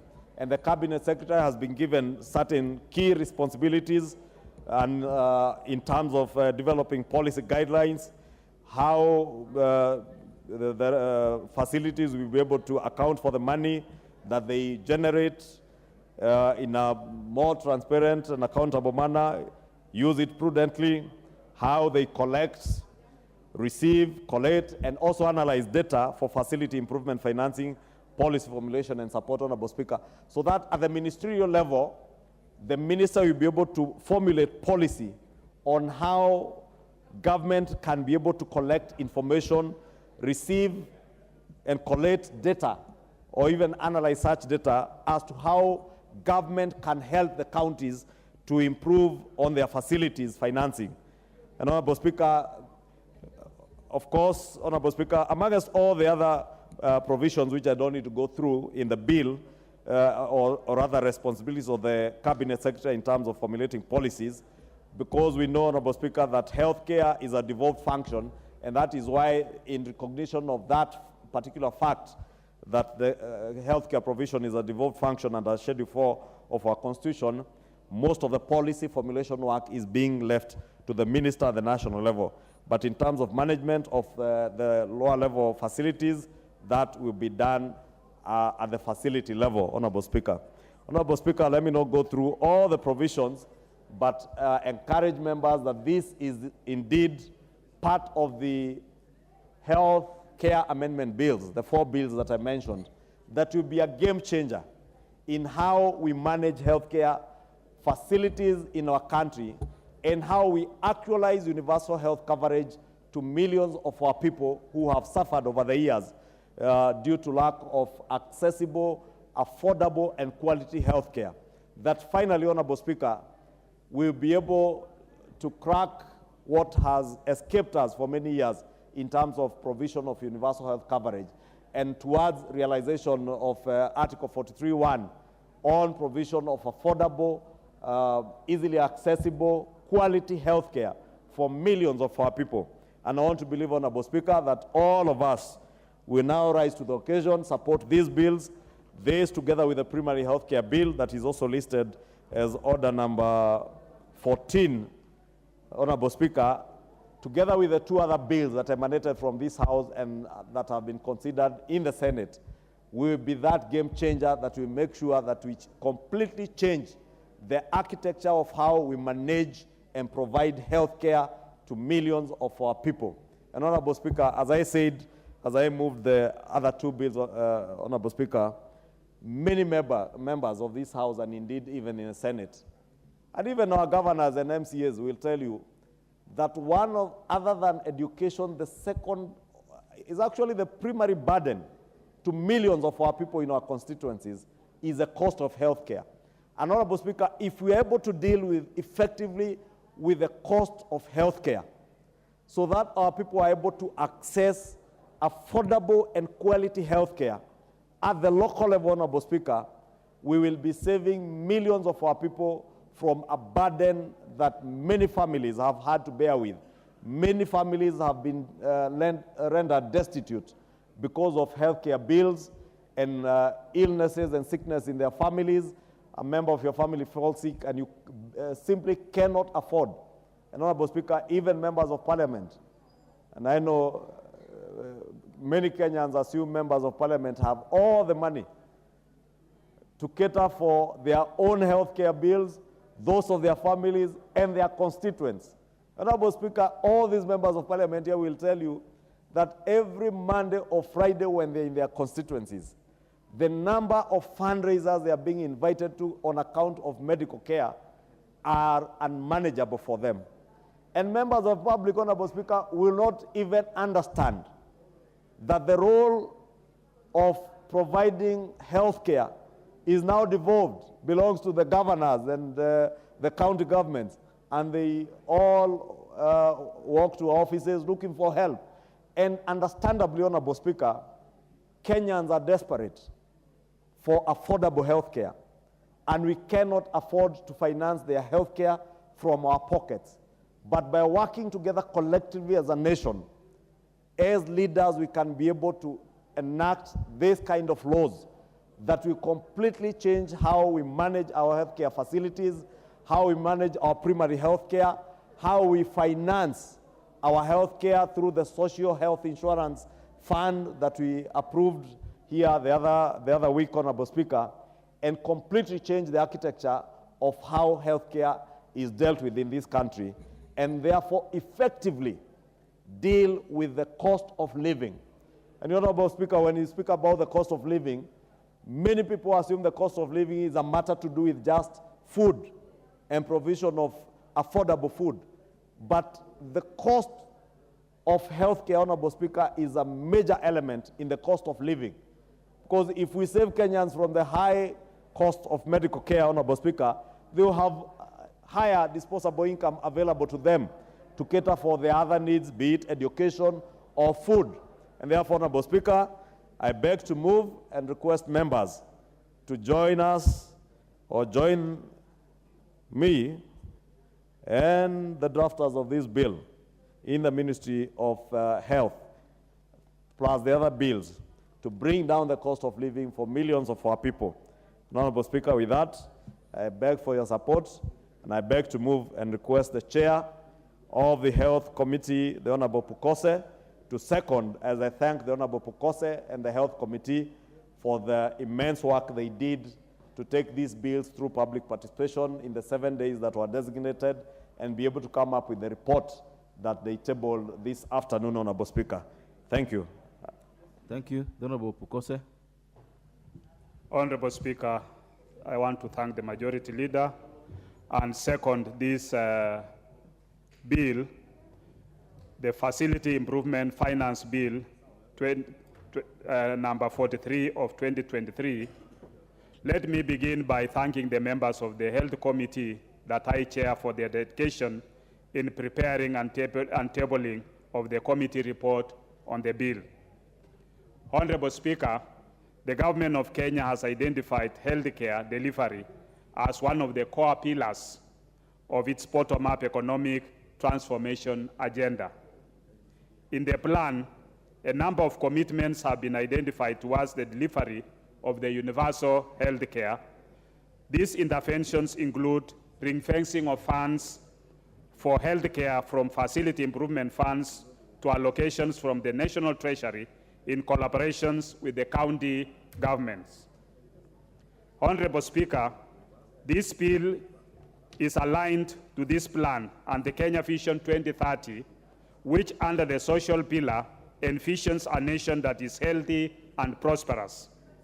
This is because the bill seeks to provide for public health facility improvement financing and the management and administration of facility improvement financing in the country.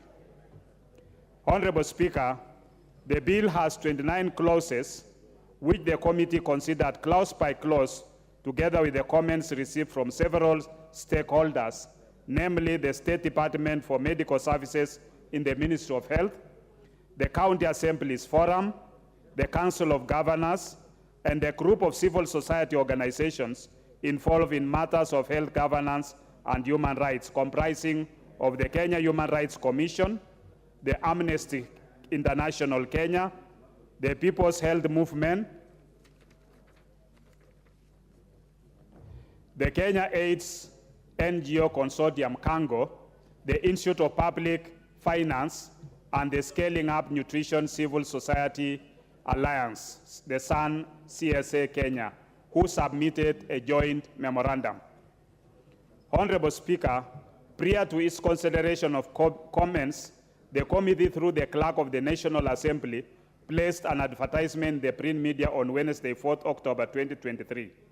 The committee also wrote to several institutions requesting for their memoranda on the bill, including the Ministry of Health, the Office of the Attorney General and Department of Justice, the National Treasury, the Commission on Revenue Allocation, the Office of the Control of Budget, the Kenya Law Reform Commission, the National Health Insurance Fund, Kenya Medical Practitioners and Dentists Council, the Kenya National Commission on Human Rights, the National Gender Equality Commission, the Commission on Administrative Justice, the Council of Governors, the County Assemblies Forum, the Kenya Medical Association, the Kenya Private Sector Alliance, the Consumers Federation of Kenya, the Rural Private Hospitals Association of Kenya, the Kenya AIDS NGOs Consortium, and the Kenya Association of Private Hospitals.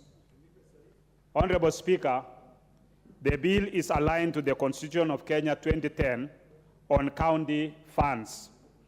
The Constitution in Article 207(1) exempts money reasonably excluded by an Act of Parliament from being paid into the County Revenue Fund. In Article 207(4) of the Constitution, further recognizes that an Act of Parliament may provide for the establishment of other funds by counties and the management of those funds respectively. The bill therefore meets this criteria as it makes provision for public health facility improvement financing and details how the same will be retained, managed, and administered to ensure proper utilization of the funds. Honorable Speaker, this bill is aligned to the Health Act number 21 of 2017, which is the primary law on health matters in the country. Section 86(1)(c) of the Health Act 2017 provides that the Ministry of Health shall ensure progressive financial access to universal health coverage through various measures, including developing policies and strategies that ensure the realization of universal health coverage. Honorable Speaker, the bill will therefore stimulate increased revenue collection by public health facilities, significantly contributing to the realization of the universal health coverage, target of augmenting expenditure on healthcare infrastructure throughout the country. This bill is aligned to the Public Finance Management Act number 18 of 2012, which is the primary law on public finance matters in the country. Section 109(2)(b) of the Public Finance Management Act 2012 provides that all money is to be paid into the County Revenue Fund except money that may, in accordance with other legislation, the Act or county legislation, be retained by a county government entity which received it for the purposes of defraying its expenses. Honorable Speaker, the bill aims to ring-fence money generated by public health facilities, ensuring a predictable, regular, and steady source of funding for public health facility operations in counties. This will guarantee that funds are utilized for the improvement of patient care at the respective public health facilities. In doing this, the bill facilitates the realization of Article 43(1)(a) of the Constitution of Kenya 2010, which not only guarantees the right to quality and affordable health care, but also recognizes the role of the government in removing barriers to access to quality and affordable health care. Honorable Speaker, the bill directly responds to the legal intervention proposed by the Departmental Committee on Health in the 12th Parliament in its exit report dated 8 June 2022. In the report, the committee recommended that the Departmental Committee on Health in the 13th Parliament establishes a facility improvement fund for county public health facilities to support health functions that is devolved. Honorable Speaker, public health facilities previously retained and managed the monies they generated. However, the enactment of the Public Finance Management Act number 18 of 2012 took away the financial autonomy of public health facilities to retain, bank, and spend revenues collected from user fees. Section 109 of the Public Finance Management Act number 18 of 2012 provides that all revenue collected by all county government entities is submitted to the County Revenue Fund, and then these entities will request funds from the County Revenue Fund. County health facilities now draw funds generated through cash, insurance schemes, and grants from the County Revenue Fund. This has occasioned numerous bureaucracies and limited funding for public health facilities, as they are usually allocated less monies compared to what they remitted, making them struggle to meet their operation and maintenance costs, which has always adversely affected their service delivery. Honorable Speaker, some counties, including Kakamega, Isiolo, Mombasa, and Elgeyo Marakwet, noting the challenges they have faced, have established facilities improvement funds, allowing their public health facilities to manage their funds they generate through health service management committees. Counties that have not established such a fund continue to face several key challenges, including demotivated health workers, delays in service delivery due to procedural difficulties in the procurement of essential supplies, and poor accountability for money generated in public health facilities. Honorable Speaker, the bill gives county governments control over the revenue generated within their health facilities, allowing for enhanced, localized decision-making. Honorable Speaker, county governments will now be able to plan and implement long-term healthcare projects without solely relying on the allocations by the national government, as they will have steady revenue streams for their public health facilities. Honorable Speaker, the committee therefore recommends that the House adopts and passes the Facilities Improvement Finance Bill 2023, Senate Bill number 43 of 2023 without amendments. With those few remarks, Honorable Speaker, I second. Members, I therefore propose the question that the Facilities Improvement Financing Bill, Senate Bill number 43 of 2023, be now read a second time.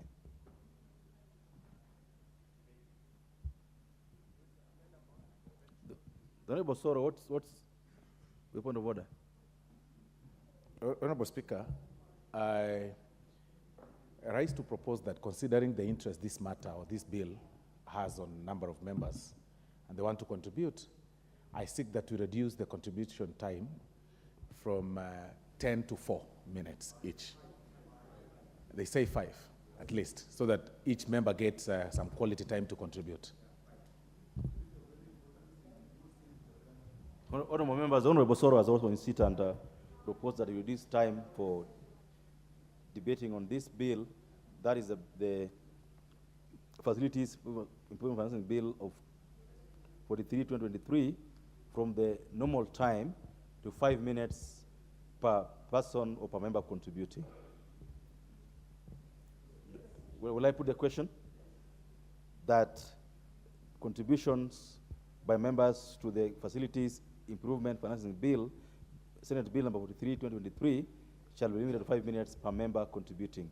Will last minute of that opinion say aye? Will last minute of that opinion say nay? The ayes have it. And honorable members who have put their cards and are not in the house will not, in fact, I wish to ask the clerks, any member who has put their cards in the house, we drop them so that we have a chance to, because I don't want them coming back to, disturb us once this happens. So the first person on my list is Honorable Wilberforce Owondo Funyula. Thank you, Honorable Speaker, for this opportunity. Indeed, if there is anything, let me echo the sentiment of the majority leader.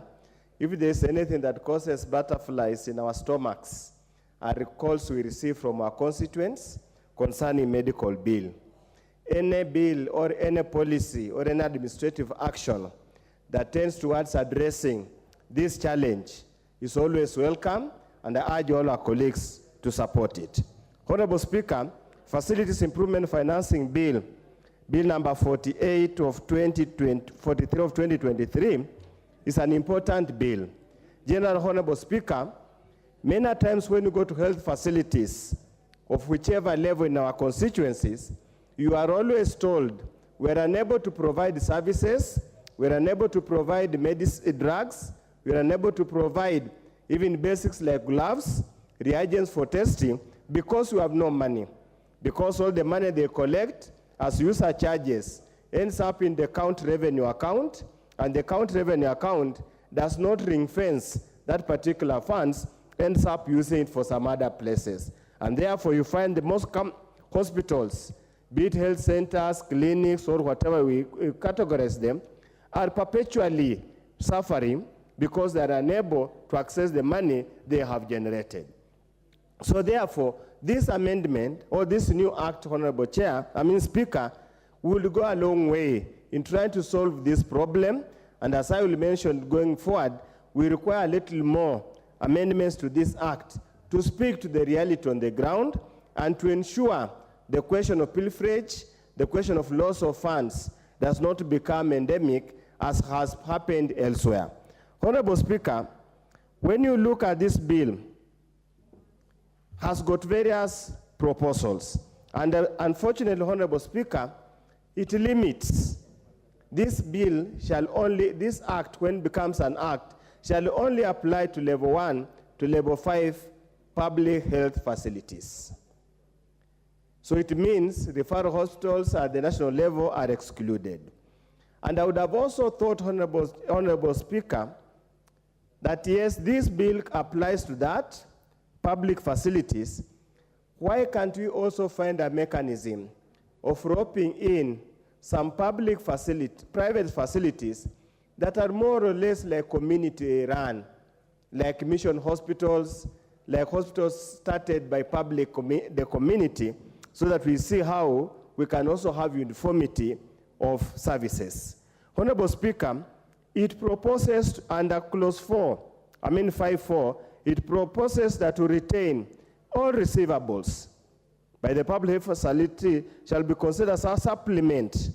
And this is an important point, and I hope the chair, we need to put it very clear, that there is no way that the county government will deny a health facility funds through the appropriation bill, counter appropriation bill, simply because whatever they expect to collect could be enough to run based on their budget. And that's why I like the clause 5, subclause 4, that actually enforces the county government to continue funding these hospitals. Honorable Speaker, because of time, the other question that we need to be very clear is the disbursement from insurance firms or other relevant entities. Will that funds go direct to the health facility, or again it will go through the long route of county revenue account? We need to be very clear so that if, for example, we are still working with NHIF, for example, if somebody went to Seaport Health Center, was treated and charged on NHIF, will that amount go to Seaport Health Center, or will it go first of all to Busia County and then be disbursed to Seaport Health Center? If that remains the case, then that money will never get there. Honorable Speaker, the other issue that we need to be alive to, and we need to, is the management. which we are talking about, county health management team, hospital management team, and then health facility management team. At the county health management facility team, county health management team is dominated by the technocrats, is dominated naturally by the doctors.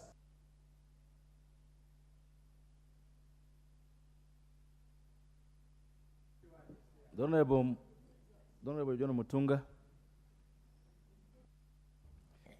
Thank you, Honorable Speaker, for the opportunity to contribute to this bill. Honorable Speaker, the cost of health care is punitive, especially to those holding elective offices in this country.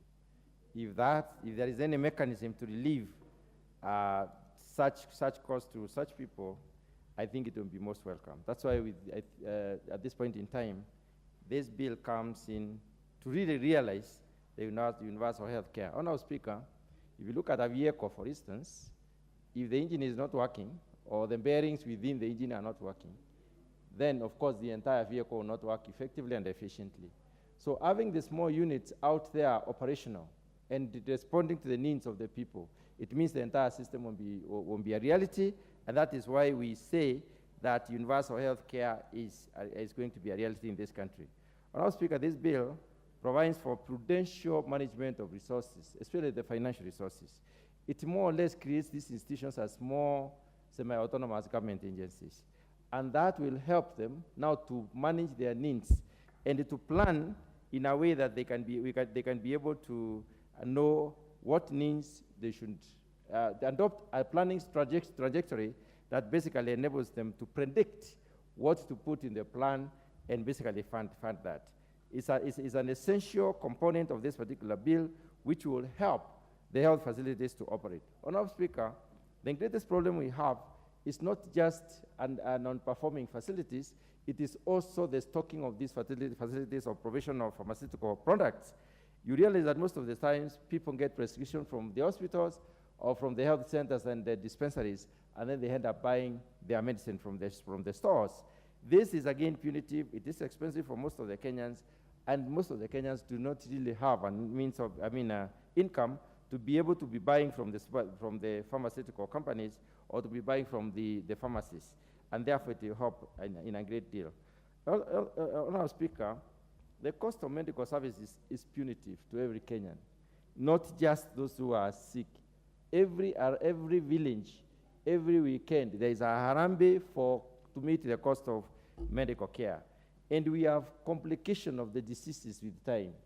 The universal health care component, as a part of the delivery process of the Kenya Kwanza government, has brought in a great achievement, first of all in identification of what kind of illnesses one has, and the initial response in terms of determining what kind of medical care one requires. Making these facilities operate means we are going to relieve the referral and bigger hospitals, the amount of work that they have to do, the populations that they have to handle on a specific day, the demands that they have for the machines, and even for the doctors or physicians, and that will make the entire system efficient. It will make the system work and make the entire hospital system function better. Honorable Speaker, as we look at the bill, there are several issues that we need to debate as a House and think through how we are going to focus on them. These units have been getting some support from various sources.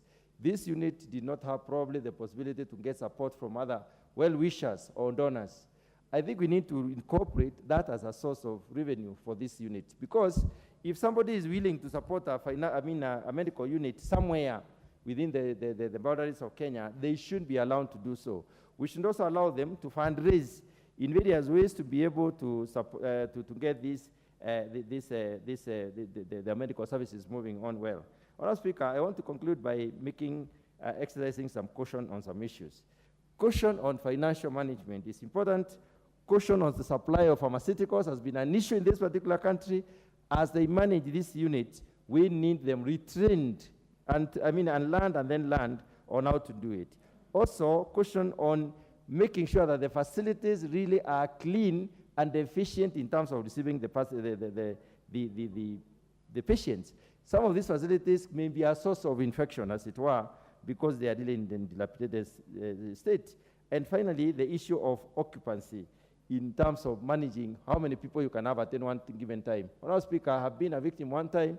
I had an accident in Tanzania, and I was put with some other people on the same bed who had worse illnesses than I had, and ended up getting an infection from a hospital facility. So it is going to be better for us to have these facilities run, in a more efficient manner. Also determining what services to be given at whatever point in time and whichever section it is, and the co-location arrangement of the entire. Thank you. Deputy Minority Leader, Member for Kathiani.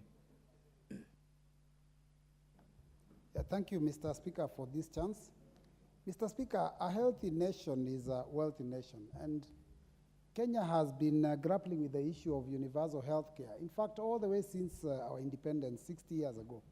Mr. Speaker, you remember at the beginning, our founder fathers were talking about the eradication of poverty, ignorance, and disease. And so many years later, we still have rampant poverty, we still have ignorance, and diseases are still ravaging this country. And so, Mr. Speaker, when I look at this bill, I can see we are almost getting there.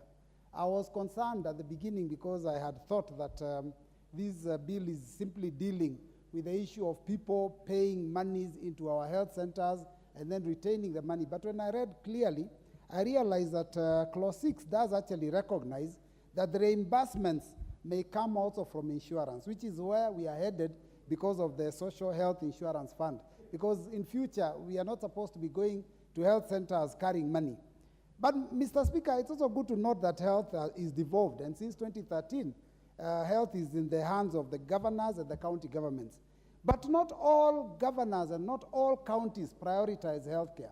Mr. Speaker, and that is why you see, even when the budgets of counties are passed and you scrutinize them, you'll be surprised the kind of money that is kept for health compared to other facilities. I mean, some counties will even put infrastructure way ahead of healthcare, which is unfortunate because the idea of devolution was to take services closer to the people. And the services that they really require are to be healthy so that they can be able to work and make an income for themselves. Mr. Speaker, as a result of this lack of serious dedication by some of our counties, you find that healthcare in some counties is in deplorable state. Some of my members have said you go to health centers, there's no medicine, there are no bandages, there are no gloves, there's no x-ray or any other equipment working. And further to that, Mr. Speaker, you notice the grounds in some of our health facilities are totally unkempt. In fact, some of them are breeding grounds for mosquitoes and other pests. Waste is poorly managed, and you know, like in places where we have maternities, you require to have proper incinerators.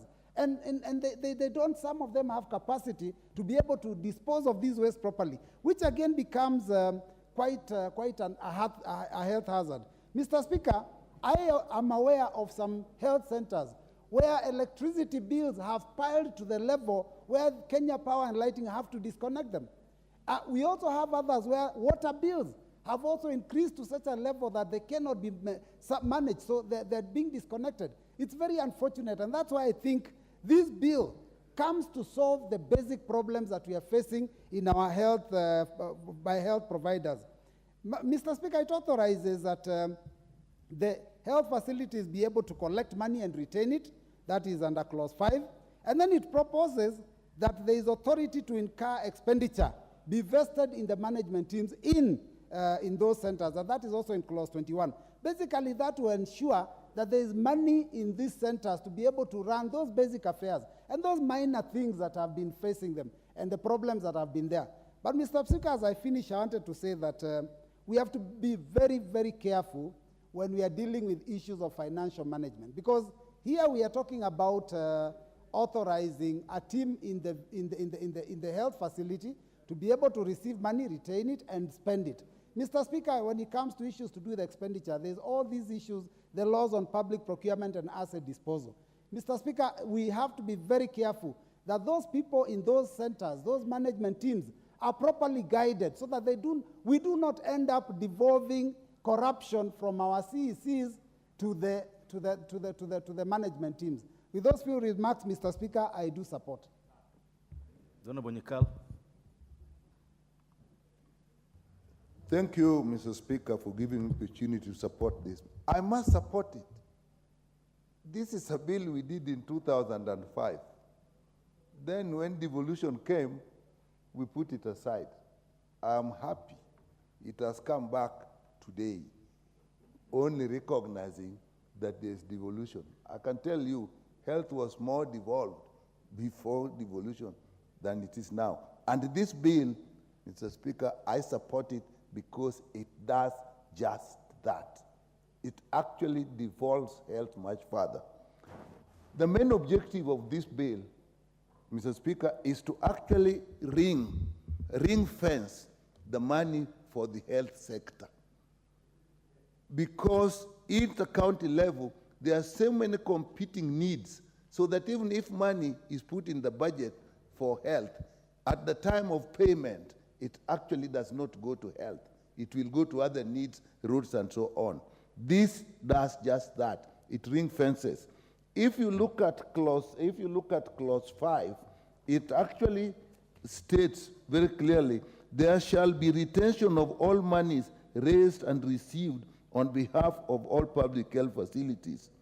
There shall be opened a facility improvement financing account for each health facility, and that is crux of the matter. That account used to exist until the county revenue, the account for the revenue for the account came into place. And then if you look at clause 6, Mr. Speaker, it's on the sources of revenue and other receivables for public health facilities improvement fund. It'll include own resource revenues that include monies received as user fees, charges, and monies, and so on, including NHIF, particularly if we use capitation at health center and dispensary level. And then B, money appropriated by the county. What it means that even the money that comes from the county will actually go to this account. So really you are ring-fencing the money. And any additional, any conditional grants and any donation and gifts, actually, it was with Danida that we actually fashioned this because partners wanted to actually give money direct to the health facilities. So now that we are back to this, even donors can give money, partners can give money, the money from the counties will go into this account. And I support it because they have actually done it well. They have actually established a mechanism for the management. Because you see, there is the county health management team, the sub-county health management team that will now actually support level 4, level 3, and level 2. And you have the hospital management team. So there's the sub-county health management team, and then the hospital itself, particularly level 4 and 5, will have the management teams. The only thing that I've seen in those committees that we need to look at is a representation of the community. At that level, I've not seen the representation of the community, and it is necessary. If you go to health facility management team, that is particularly level 2 and level 3. That I find acceptable, very acceptable, because they have actually increased the community. Colleagues, if you think about this thing, it's actually amazing simple. Secondary schools have been managed this way for many, many years. Why do we think that health facilities cannot be managed in this way?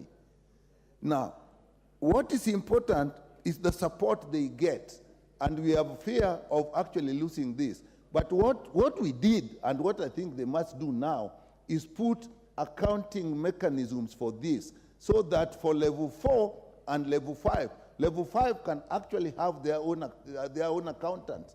Secondary schools have bazaars. So when you are in level 4, you have a hospital administrator. You can have an accountant there, or an accounting officer. Then for level 2 and 3, at the sub-county level, why can't we put an accountant that serves the whole sub-county, even a county, to help these level 2s and level 3s to manage their accounts? Mr. Speaker, this is something that I think will work, because the facilities can manage to purchase the thing and bridge a gap. Like, for example, when KEMS has not brought money, they can use the little money they collect themselves to improve the facilities. The experience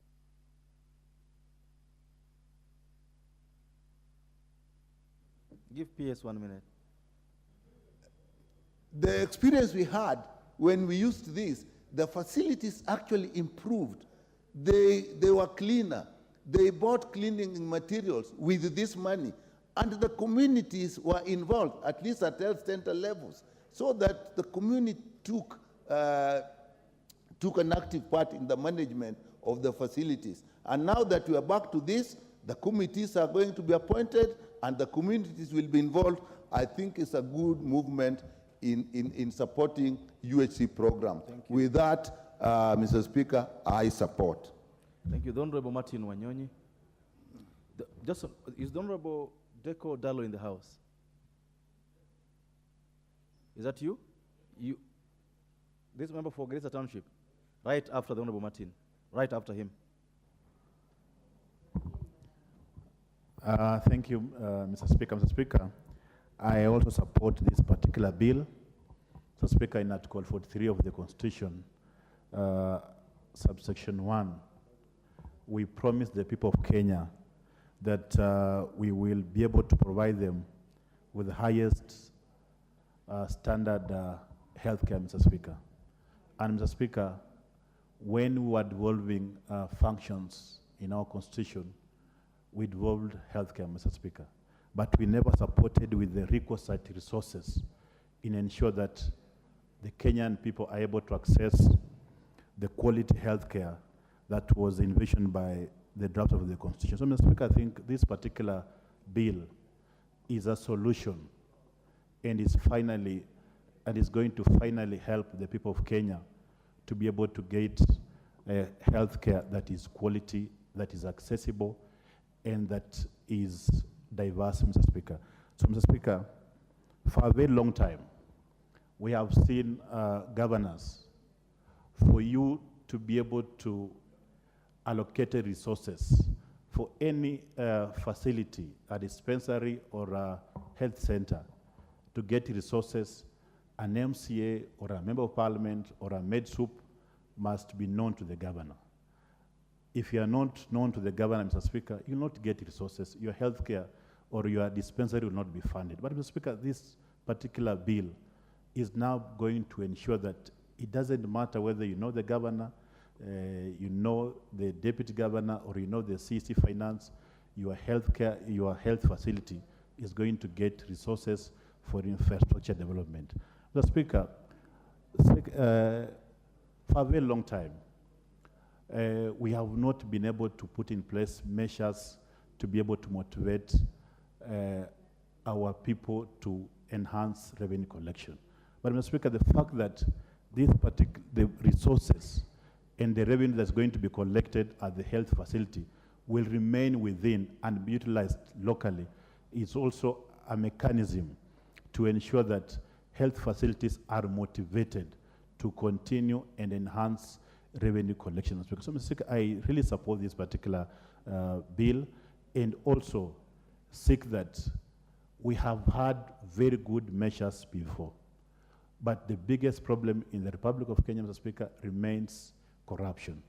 We must also go out of our way to ensure that while we work to retain these monies at the health facilities, we must also work around to disrupt, to destroy, and ensure that we complete and remove corruption in management of this particular funding. So, Mr. Speaker, really for me, I support this bill and thank my chairman, Honorable Pokose, and leader of majority for midwifing this particular bill. And I'm hoping that as we pass it, we will also see that governors now they will not take advantage of this facility improvement fund now that is available for governors to stop supporting health and reallocating money to other things. We must also put governors to task to ensure that they must also continue alongside this particular fund. They should also continue supporting facilities equitably. We've seen governors where, or other counties where, a governor for 5 years is only supporting a particular hospital or 1 or 2 hospitals at the expense of other facilities. So we want to also ensure that while we pass this fund, governors must also continue allocating money across board and equitably among facilities in the respective counties. I support Mr. Speaker. Thank you. Thank you, Mr. Speaker, also for giving me this opportunity. One, the bill as tabled, I see it to help decongest mainly the main referral hospitals and facilities and level 5 hospitals, because as we are now, the situation is that all the health facilities, that is the health center, level 4, 3, and 2, are abandoned because of lack of these facilities on the ground. This bill will support the UHC program. Mr. Speaker, as one of the colleagues have said here, this arrangement worked in the past. And I'm a witness to it that it worked in the past, but was abandoned after the devolution. Now, as it is, those in the villages and down on the ground are all seeking facility or health facility from the main referral hospital or level 5 hospitals. It's as a result, because most of these infrastructures in these local hospitals or village hospitals or village centers, health centers, are not taken care of by the county governments. The county government is mainly concentrating on the referral hospital, and they have abandoned the health centers and the dispensaries on the ground. For a constituency of my constituency, I have launched an NHIF program of up to 1,000 families and households in the villages to the most vulnerable people. And once these funds are retained at the health facilities or health centers, they can all easily improve. The management of those facilities can easily improve and avail medicine at the ground, on the ground. Mr. Speaker, my tour of one of the health facilities, I must commend my county government of one of the facilities. They are piloting now to see whether this program will work. And they have allowed one of the health centers to collect money up to from the patients and also those who have NHIF cards. And that money is retained there, and it is now working. And for that, I want to say I support this bill, and I believe this is the direction we should take. And this, if we reinforce or reinforce the management of these funds at the facility level, I believe strongly that as we provide quality health care to our people, this is the way to go. So for those few remarks, I support the bill. Thank you. Thank you. I'm grappling a lot with the orange women high table. I don't know what they're going to do because they are all lined up one after the other. So I'll give two and you share, all of you together. The Honorable, this is the team of Honorable Catherine Omanyo, the Honorable Member for Migori, the member for nominated member, Honorable Zamzam. That orange women, there's a women high table. I'll Honorable Owino, I've not heard from a lady on this particular bill. I've heard from 6 men already on this particular bill. No single lady so far. So I'll listen to order member for NDBS. I'll listen to, because on the order I have here, I'll listen to the Honorable Catherine Omanyo, then I'll listen to the Honorable Pareyo, then I'll turn it this side again. Thank you, Mr. Speaker. This bill has made me smile today because somebody has thought twice. If you look at the health facilities in the villages, first of all, the infrastructure is in question. If a pregnant woman was to be referred to those better facilities from these village ones, they might even prematurely give birth or abort. So if these other branches or smaller health facilities will be well managed, then the services will have moved to the real Wanjiku in the villages, and we will actually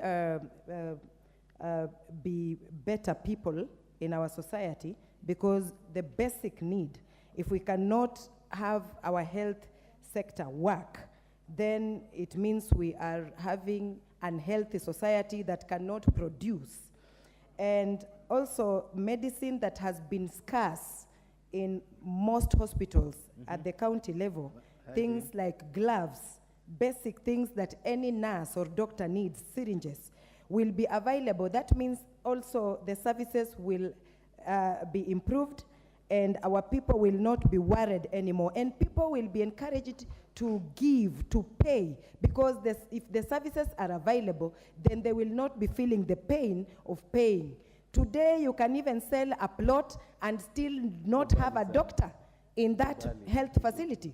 But if there is money, that means our doctors will be attracted to work in the county levels, and they will not be looking to go abroad to give their services, but they will be happy to treat people at home. The pay will be there, will not be having strikes all the time. And the gap between the rich and the poor, because sometimes if you don't have money and you are sick, you will start praying and hoping that the disease just disappears because you don't have money. Today, if you went to any facility, money first, then you are paid. But with this kind of arrangement, they will treat you first, and then the other arrangements come forth. So I support the motion, and I think everybody else should support. Thank you.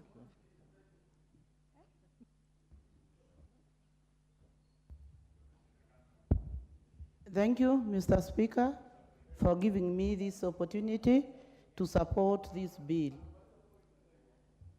This is a bill that touches the people at the grassroots level.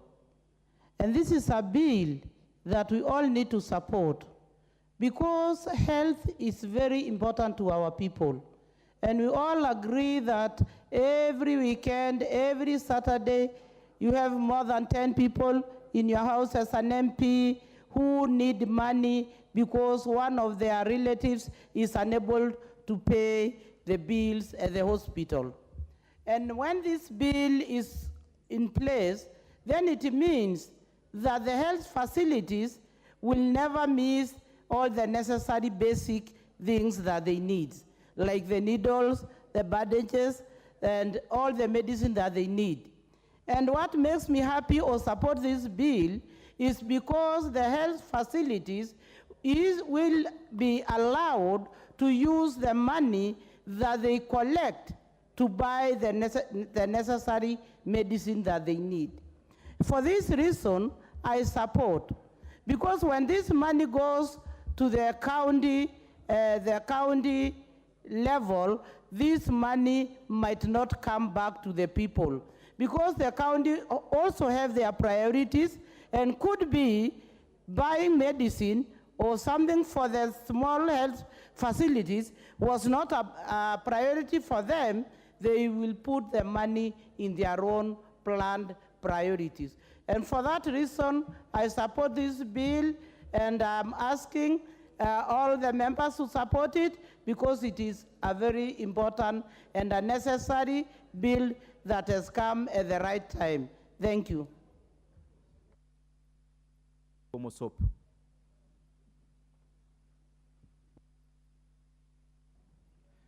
Thank you, Mr. Speaker. I stand also to support this bill of finance, facilities improvement finance bill 2023.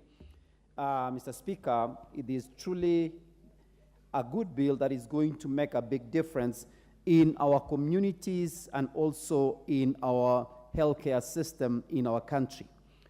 There have been a lot of embezzlement and a lot of corruption in most of the health facilities. And when you go to a health facility, you find out that most of these facilities are in bad shape. Not because they wanted to, but because of the way the funds were appropriated.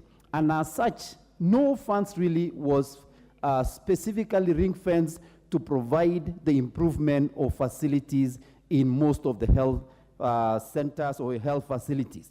And as such, this bill, Mr. Speaker, is going to bring a big difference because it will ensure that most of the facilities are managed, because it is also providing where that most of the health centers, most of the hospitals, most of the health facilities will have management committee, which its purpose is to manage the facility, its finances, and how the hospital management team will provide how these funds will be managed. And more so, Mr. Speaker, this bill, as it is, as I look at Part 4, management and the administration of the improvement financing. The county executive committee member shall support the implementation of the facility improvement financing by facilitating effective collection and retention of the facility improvement funds. So this particular bill is going to make sure that whatever is collected will not be misappropriated or will not be embezzled, and it will go specifically to the facility itself. One of the biggest, what improves to healing to a patient is how the facility actually looks. If you go to a facility that looks like it's run down, a facility that has even your faith in the doctors and in faith in the medication that you'll be given there will also go down. You don't want to be taken to a place that it looks like a shack.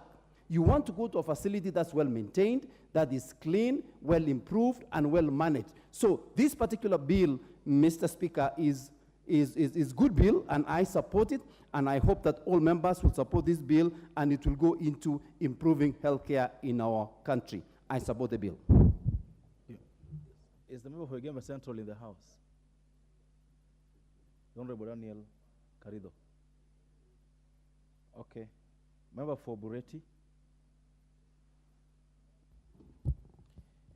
Thank you so much, Mr. Speaker. I rise also to support the passing of this bill, the bill that seeks to devolve for true and for the last time the health sector within our country. First, there's been quite a big thing, and the discussion that has been going on in the villages is how health sector has been managed. And to this end, this bill seeks to cure one of the most fundamental things, the sources of funding to the health sector.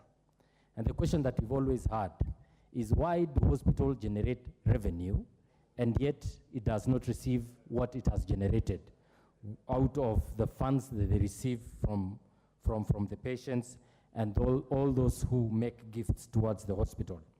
This bill, by allowing the hospitals and the health facilities to be able to retain all the funds that they receive as revenue and as costs that they have incurred in treating the people within those regions, that they may use that for management of those facilities, improvement of those facilities, and providing services within those communities, is something that is the greatest news to me and to the people of Bureti and the county of Kericho and the rest of this nation.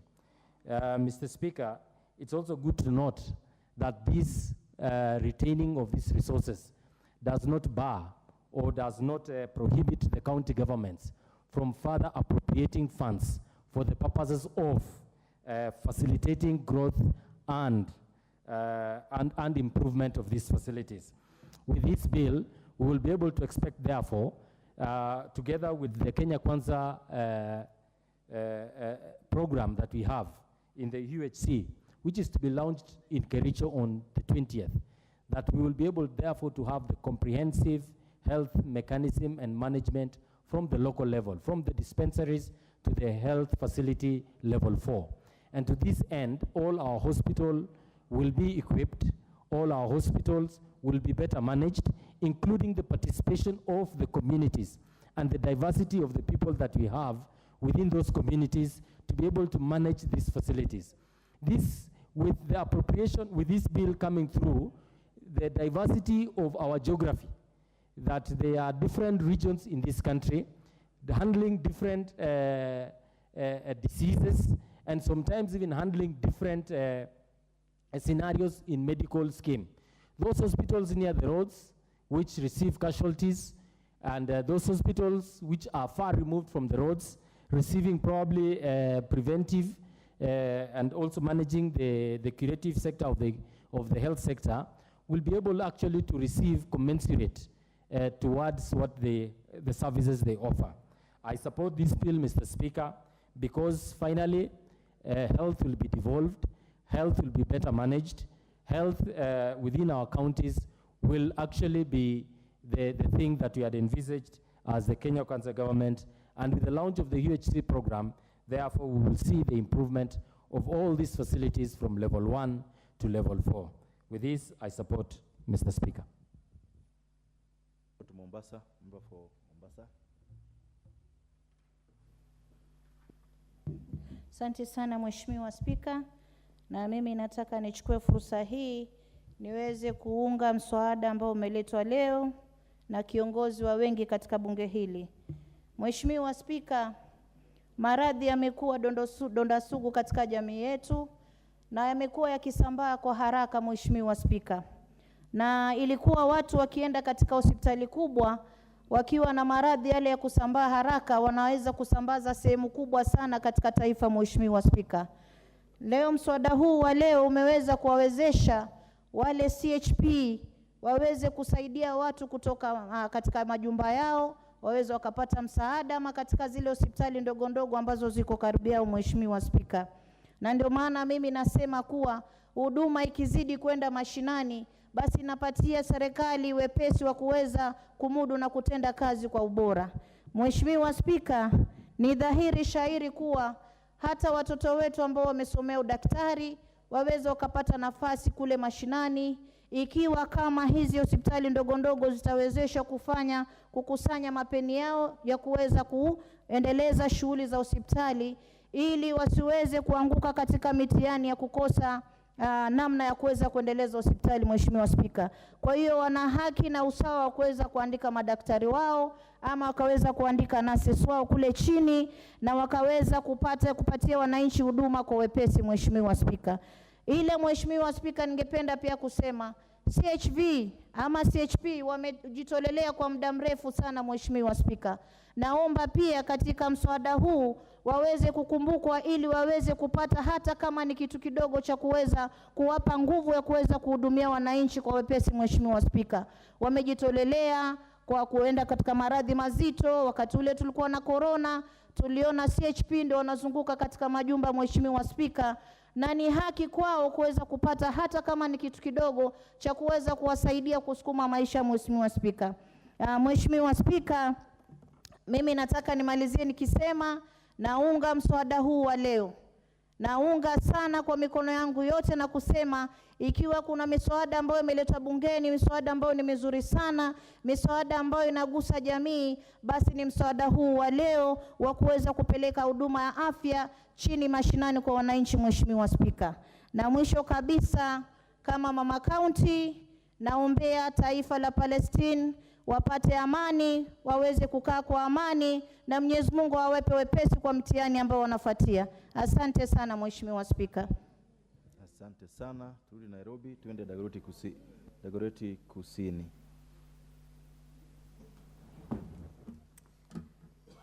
Thank you, Mr. Speaker. Mr. Speaker, I also rise to really support this bill. Mr. Speaker, knowing very well I have been in Senate, and for the first time, I think we have seen a few bills that come from Senate that are bills that are now dealing with issues of counting. Having said that, Mr. Speaker, also to appreciate the strides that we've made as a country, Mr. Speaker. And really, when you look at the 2001, the African Union, the Abuja Declaration, I think that is where we are headed as a country. And really, we must appreciate the strides we've made, knowing very well that it has been so difficult to ensure you have financing that will really go more devolved than what we have been giving counties. Mr. Speaker, when you also look at the Ouagadougou Declaration, I think that is where we are as Kenya. We have ensured now we have leadership in governance for health, health service deliveries, human resource of health, which we need to really work on, Mr. Speaker, health financing, which we are talking about today when you look at the bill, and health technologies. And Mr. Speaker, more importantly, just ensuring that for effective community ownership, that now we bring in the participation of health and creating an enabling policy for communities to engage, to participate, to build their capacities, and to ensure that the strategies they put in are able to deal with the health challenges that we are facing. When you look at this bill, Mr. Speaker, Article 11 talks about that. But more importantly... The Honorable Mbai will have to do something better. Sorry for the interruption. Just please do something about him. Mr. Speaker, having looked at that, we are also saying that it is time that the Ministry of Health can also look at the quality assurance that we are seeing in the private hospitals, especially the ones at the community level. Mr. Speaker, in Dagoretti, we have a community hospital called Muteidania, and it is a hospital that needs to be rechecked by the ministry. The things that are happening there, the maternal deaths that I have seen this week is unbelievable. And it is something we also need to question, even as we look at the financing of our public health centers. We have to ask ourselves, what happened to quality assurance to the private hospitals? Who checks nowadays since health was devolved, Mr. Speaker? Yes, we left formulation of policy, and I believe quality assurance to the national government, and there is time they go back also on the ground to check that, Mr. Speaker. We also need to ask ourselves the issue of medication, the issue of drugs. Mr. Speaker, when you look at it, you find yourself walking into a chemist, and when you're taking that drug, most Kenyans are becoming very resistant to antibiotics. You cannot heal very fast. Even as ourselves, we are wondering, are we taking the right drugs?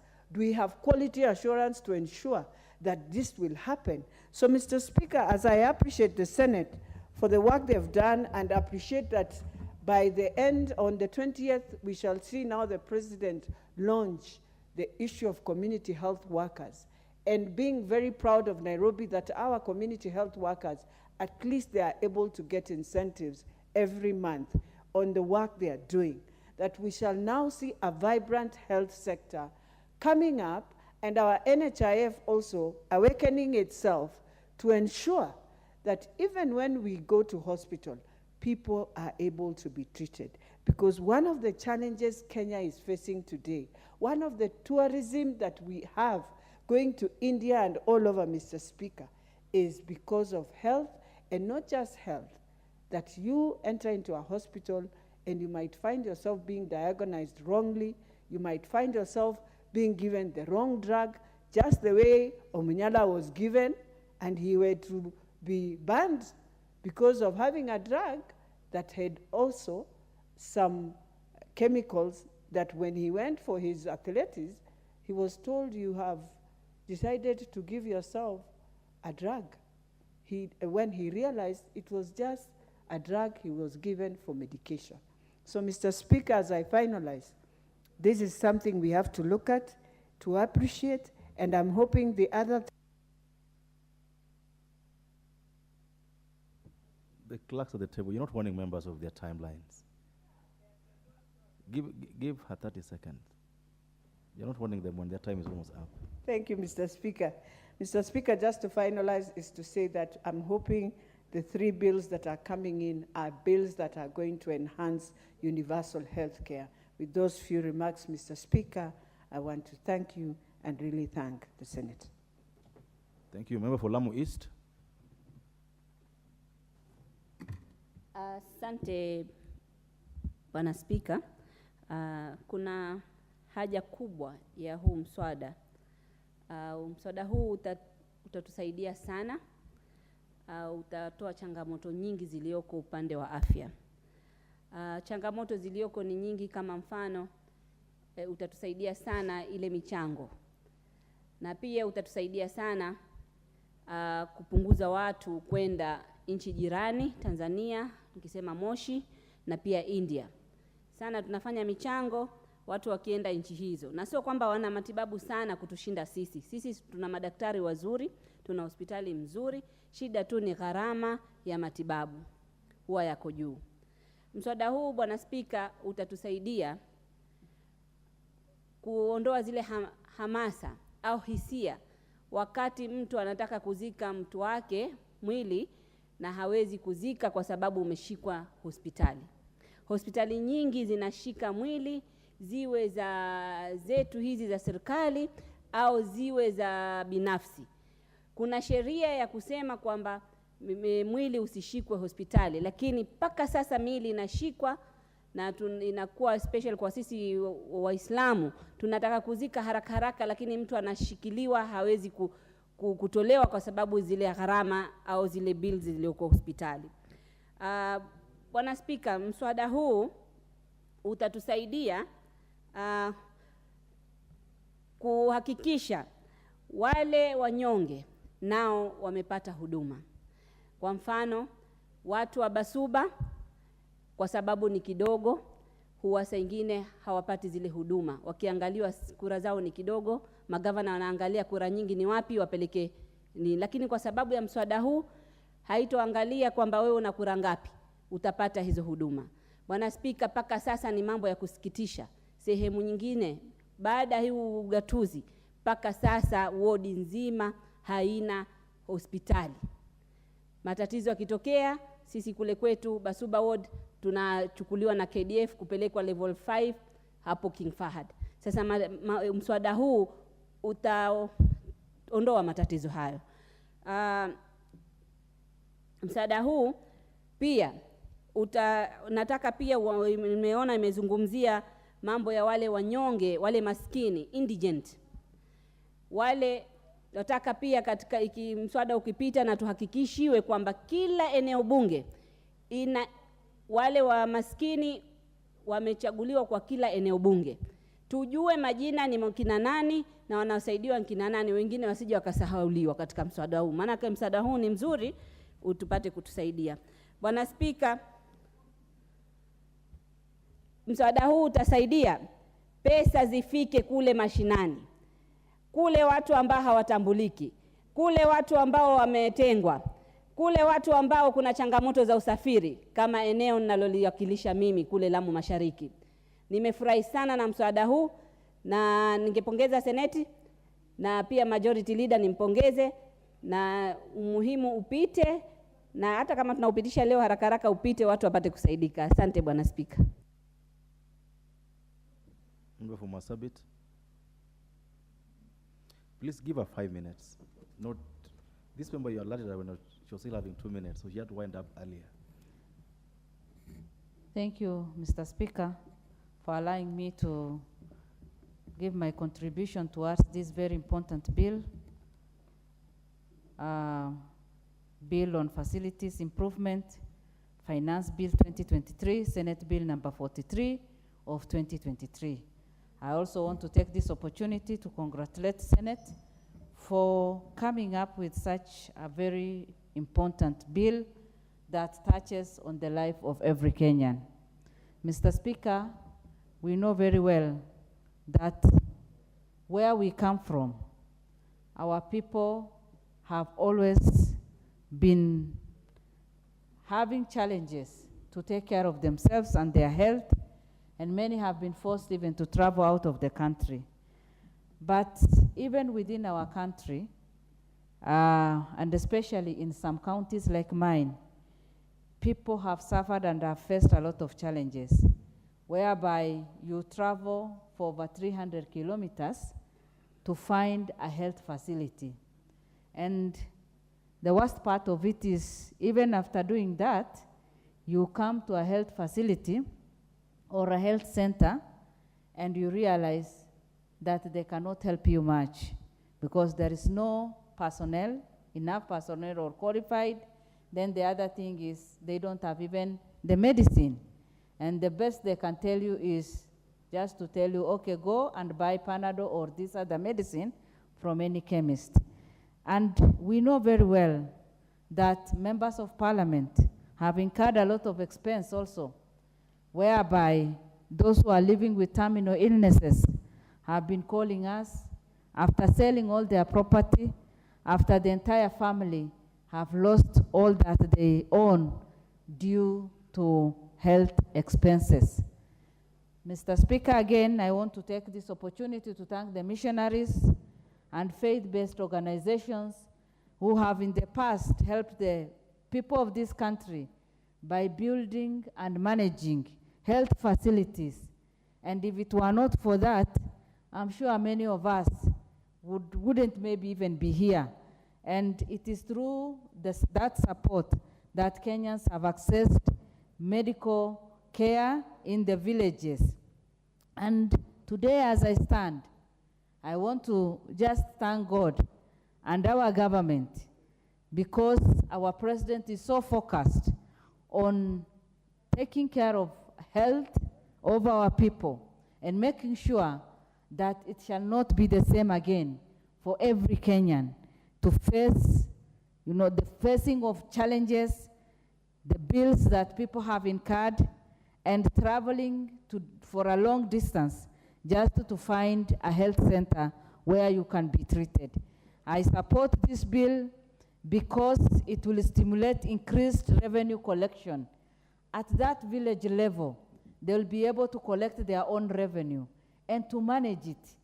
And again, we will all be given equal opportunity. For the first time, we are talking of all Kenyans and every part of this country. And if there is any bill that needs our support, it is this bill, because equality and balancing every part of this country will be put into consideration.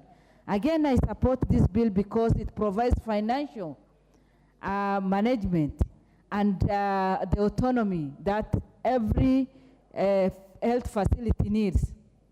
Accountability will be put in place, and making sure that it is effective and efficient will also be put in place. The quality is what really encourages me, quality of health centers.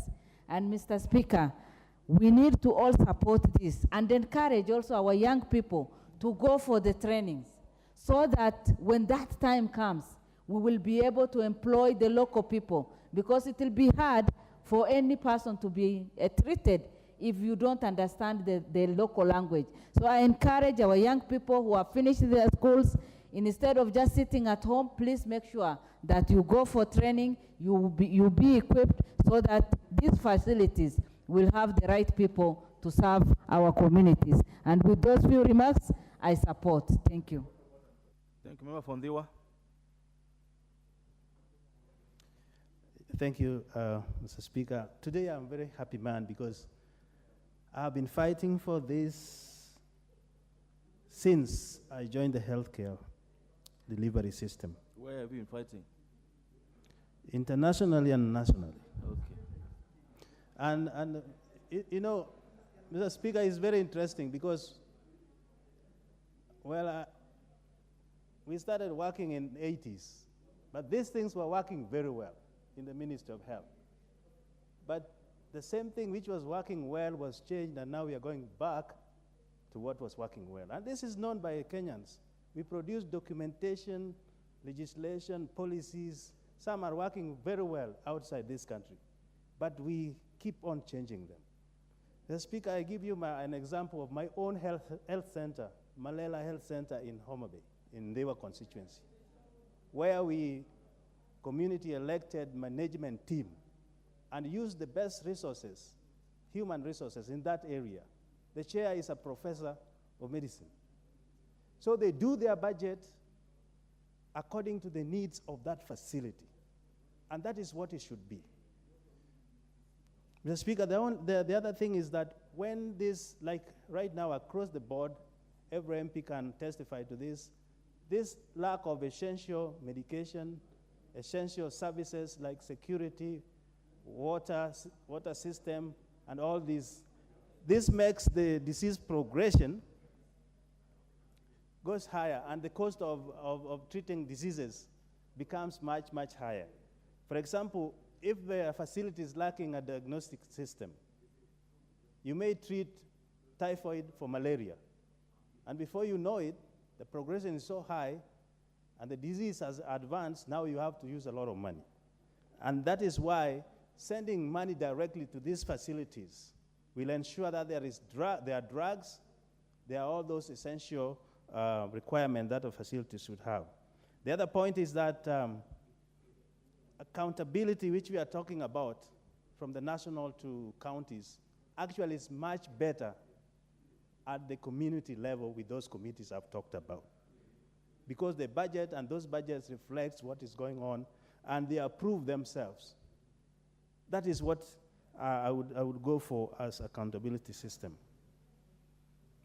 Can you imagine, Speaker, when delivery reimbursement is given to the counties and then to the facilities and it doesn't reach there? And when now the women go to deliver, there is nothing. So it's as if all the money is retained somewhere and people are suffering at the ground level. Mr. Speaker, we have been talking about a budget declaration. This is financing healthcare at a tune of 15%, at least 15%. Right now we are saying, Honorable Baya, we are saying we are at 6%. Nobody knows whether we are at 6%. But if we have an accounting system for money given to these facilities directly, plowed to the facilities, we may know how much is budgeted for healthcare system in this country. Right now, we don't know how that is working. So I think this is a good bill and will help us to do that. The only problem is Section 6, and I hope the chair was in the House, but I think Dr. Nyikal is here. Section 6, which talks about the equitable share. This one, we have to do something, maybe at amendment stage. We are not sure how counties will remit that money to the facilities, because the other one is direct. But this one will be a problem because it has to be held in the consolidated account and then given to them, which they normally don't do. Then our club, what is out of order?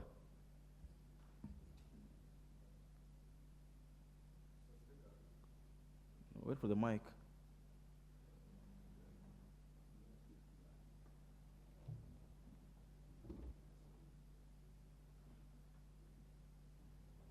Honorable Wino, resume your seat for a minute. I'll hear him.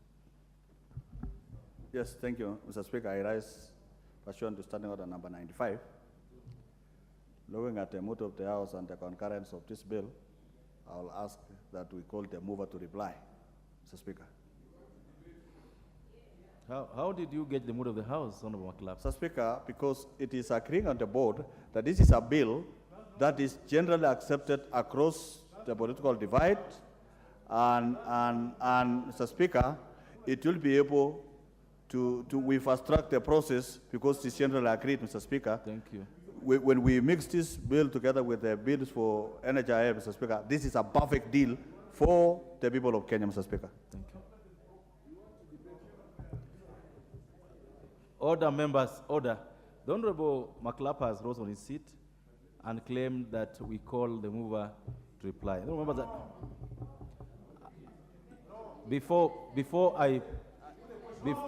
Order, members, order. The Honorable Soro, can you assume your seat? Order, members. The Honorable Ruku. Order, members. Order. The Honorable Baya, resume your seat. Order. Honorable Watch, order. I want to guide as follows, honorable members. The Honorable Ruku will resume your seat. You shall resume your seat, Honorable Ruku.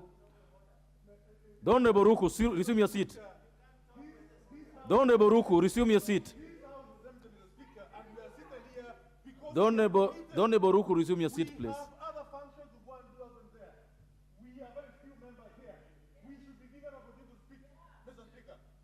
We have other things in the constituency, in the ministries, and other parts of the republic to do. We are very few here, know that we don't have time to go and do other things. We can't be taken for granted, Mr. Speaker.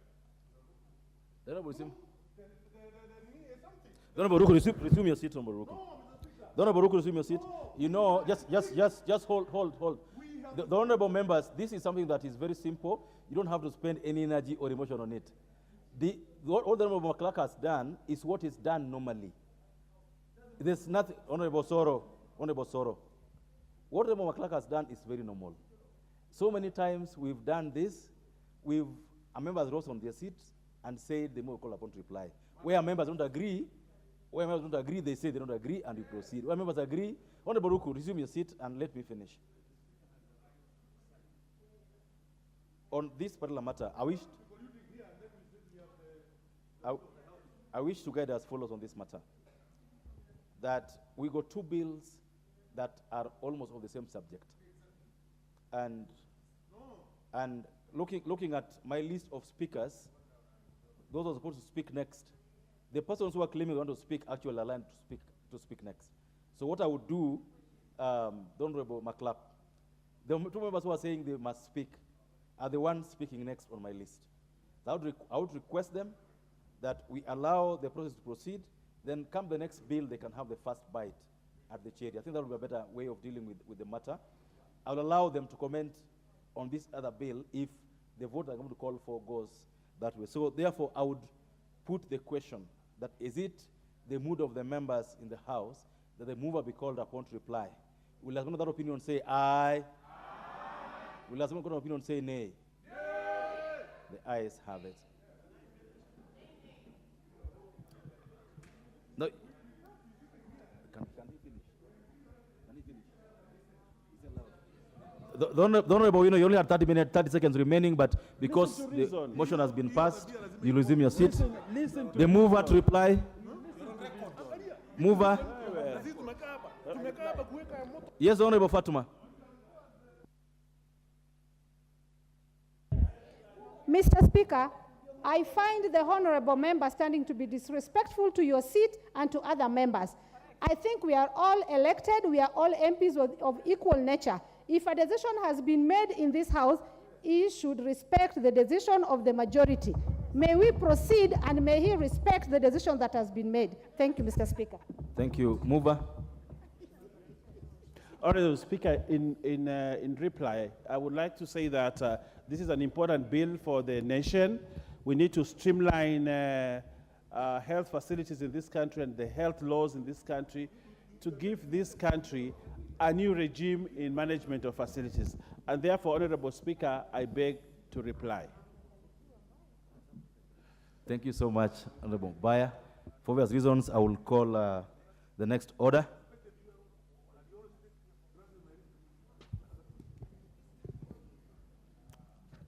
Order number 14, the Primary Health Care Bill, Senate Bill number 44 of 2023, second reading. Majority Leader, who is moving? This is the Majority Whip. Go ahead.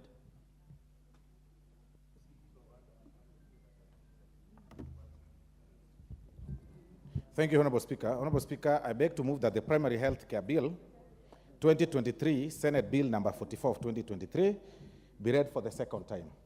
Honorable Speaker, as you're aware, the bill is aligned to the Constitution of Kenya 2010 as it facilitates the progressive realization of the right to the highest attainment standard of health, including the right of the health care services guaranteed under Article 43(1)(a), Article 21(2) of the Constitution, and requires the state to take legislative, policy, and other measures to achieve the progressive realization of the rights guaranteed in Article 43. The bill therefore facilitates the fulfillment of this obligation by both levels of government as it makes healthcare frameworks in the country responsive to the unique health needs of the Kenyan population in each county and sub-county in furtherance of devolution. Honorable Speaker, indeed, primary health care is essential in ensuring that all Kenyans not only access good quality health care, but also fully participate in the management of their specific health needs. In this regard, the bill provides for community health care services, commencing at the household level, and facility health care services starting from the community, dispensaries, and the health centers, with all linking to the hospitals to form a network of practice. Further, The bill is aligned to the Health Act number 21 of 2017, which is the principal law on health matters in the country. Honorable Speaker, the first schedule to the Health Act number 21 of 2017 recognizes community health services at level 1, and it's managed by the community health extension workers. And the bill therefore strengthens these levels 1 services, as community health promoters are important players in the health sector as they deal directly with the community. They are also familiar with the households in their areas of residence as well as the language of the people, because they are picked from the community, Honorable Speaker. Community health promoters will therefore greatly assist in preventive care, as by going door to door, they will be able to identify the people in need of healthcare services before their health conditions escalate. Because these are their aunts, these are their sisters, they are their brothers, they are their relatives, and they are picked from that very community. And it's very easy to identify who is sick and who is not. Honorable Speaker, the bill aims to establish a framework for the delivery of access to and management of primary health care through creation of an elaborate primary health care network at each county and sub-county level for equitable distribution of resources and healthcare services. This is in line with the Kenya Health Financing Strategy 2020 to 2030, which is aimed at ensuring that the financing of healthcare services is done in a fair and efficient manner for the benefit of all Kenyans. Honorable Speaker, the bill has 25 clauses, and it seeks to provide a framework for the delivery of access to management of primary health care in the country. The bill also creates an elaborate primary health care network at each county and sub-county level to ensure equitable distribution of resources and health services. The bill further proposes the establishment of county primary health care advisory committee that are mandated to ensure the effective implementation of primary health care through resource mobilization and advocacy and the planning and development of primary health care service delivery. And of course, this committee, Honorable Speaker, is also picked from among the community members of that very particular county. Honorable Speaker, Part 1 of Clause 1 to 3 of the bill provides for the preliminary provisions and outline the objections of the bill, which are, number 1, or A, promote and fulfill the rights of all persons in Kenya towards a progressive realization of their right to the highest sustainable standard of health care. B, promote the implementation of primary health care through a systematic approach and clear delineation of roles of the stakeholders, all the stakeholders towards the realization of universal health care coverage. C, Honorable Speaker, provides for the establishment of primary health care networks, community health units, and other stakeholders centered in engagement forums for sustainable provision of primary health care services.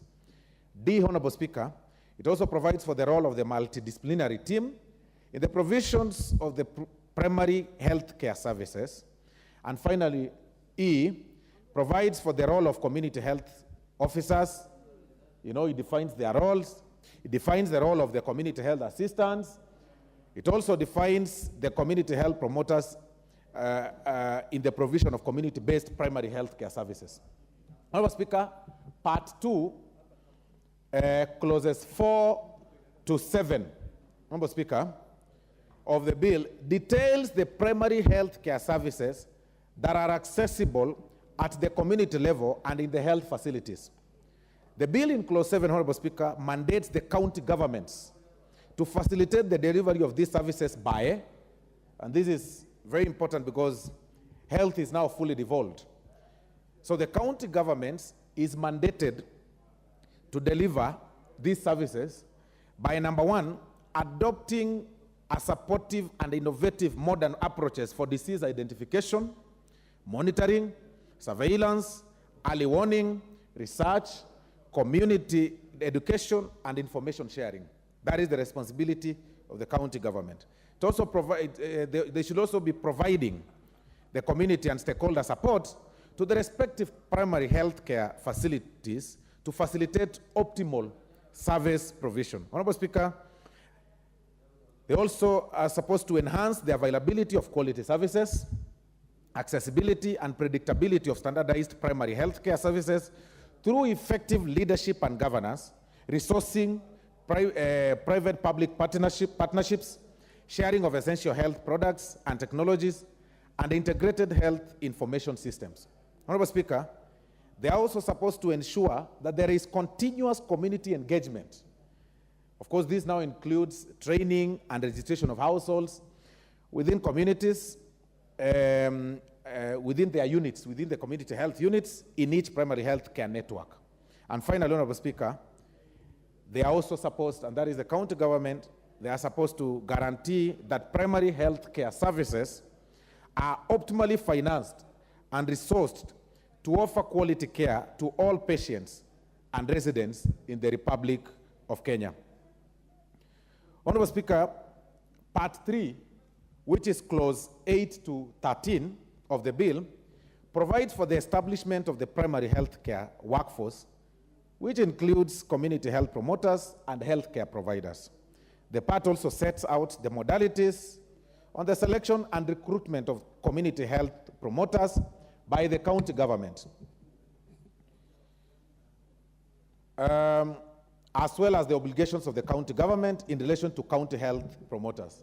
Honorable Speaker, even as I present this, because this is a matter that is fully devolved, I don't know whether it's by coincidence, I have about 2 chief officers in my office now watching and following to see their particular responsibility as far as this whole thing is concerned. So under the bill, I need to inform them because they are watching, and that is the Chief Officer for Nairobi, Musiria, that under the bill, a community health promoter shall be selected by the community through a public participation forum and appointed by the county government. And to qualify for such a selection and appointment as a community health promoter under Clause 9, a person must be a Kenyan citizen. He must have attained the age of 18 years, and that is the majority age in the other language, must be of sound mind, must be responsible and respected member of the community, must be able to understand the role of the community health promoter, and be a resident of the respective community for a continuous period of not less than 5 years prior to the appointment date. Because the purpose of this whole thing is to make sure that every person, I mean, those people who are selected or given this job are people who understand that area very well, so that we don't get people who do not understand that there is a sick patient here who needs care. So this person must also be literate and can read and write in at least one of the national languages and the local language. And must have not been disqualified for appointment. On a light note, Honorable Speaker, if this was an application for Honorable Renee Mayaka, she wouldn't qualify under G because she's still learning the local language. And must not have been disqualified for appointment to office by the above. But she qualifies in Nairobi, Honorable Speaker. The Honorable Renee speaks very good Luo. Which local language are you talking about? She speaks very good Luo. Yeah, you are right. Which local language? You are right. She speaks very good Luo. Yeah, you are right. She's called Mayaka, not Kisi. I have not been able to, this person must have not been disqualified for appointment to office by the above criteria or by any other law. No, but you qualify in Nairobi. Honorable Speaker, Part 4 of Clause 14 to 15 of the bill details the role of national government in primary health care policy and the financing of primary health care functions by the national government in accordance with the law relating to county government's additional allocations. The additional resources allocated by the national government shall be a supplement and not a substitute. And this must be very clear. It's a supplement and not a substitute of the resources allocated by the respective county governments. Honorable Speaker, Part 5, which is clauses 16 to 21 of the bill, contains provisions on the management of primary health care services. The bill provides for the roles of the county governments and the functions of the various administrative committees established in the bill. The committees are the County Primary Health Care Advisory Committee, that is what this part provides for, the Primary Health Care Network Committees, just 3 committees, and finally, the Community Health Committee. That is also provided in clauses 17, 19, and 21 of the bill, respectively. Honorable Speaker, Part 10 of the bill is clauses 22 to 25. And that very particular part provides for the miscellaneous provisions, including transitional provisions. It also provides for offenses. It provides for penalties, regulations, and compliance with the Data Protection Act of 2019. Of course, for purposes of protecting the rights of the subjects. Honorable Speaker, as I conclude, this bill is in line with the government's priority of using primary health care and seeks to ensure that all Kenyans have access to affordable and comprehensive quality health services right from the primary level of care. That the presumption of having patients,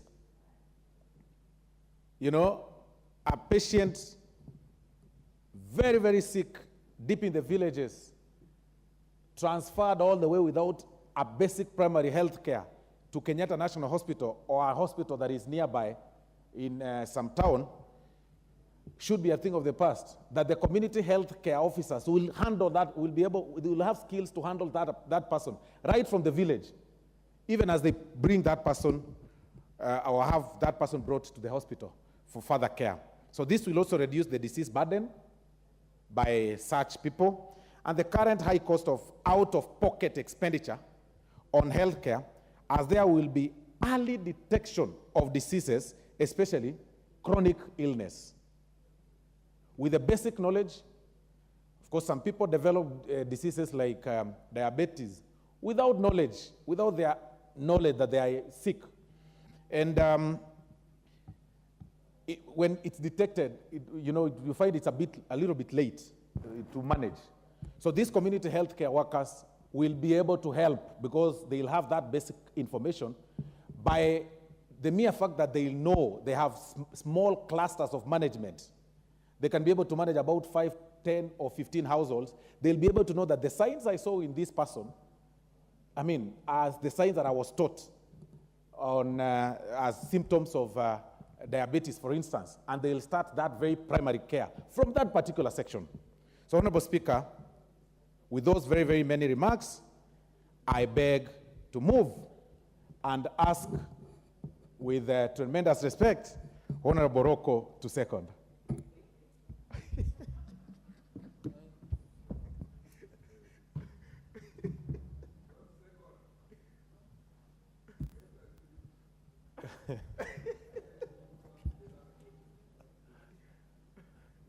You're allowed to ask the Honorable Kwase for notes.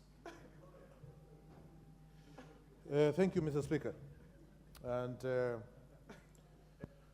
we don't want to turn this parliament into a kangaroo. We want to transact very serious business. And in the process of transacting very serious business, Mr. Speaker, we have to exercise justice to the people of the Republic of Kenya, who sent us to represent them in this House. Mr. Speaker, Standing Order number 35 talks about the quorum of the House. And from the looks of things, Mr. Speaker, the Honorable Ruku, this is the order of things. You've been asked to second the motion. Proceed to second the motion. Proceed to second the motion. I order that you proceed to second the motion. Okay, Mr. Speaker. I rise to second this motion. Matters of health in the Republic of Kenya must be treated as a matter of urgency, Mr. Speaker.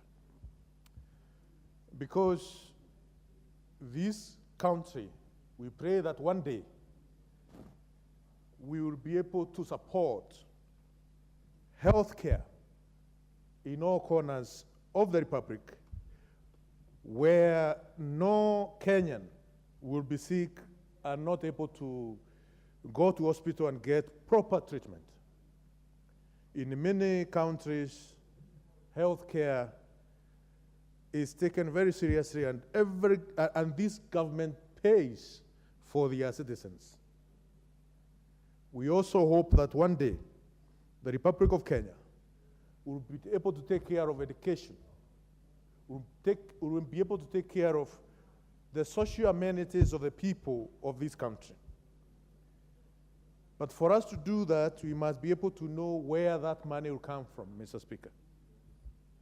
At the moment, this nation is facing serious problem of financing some of these basic requirements, health being one of them.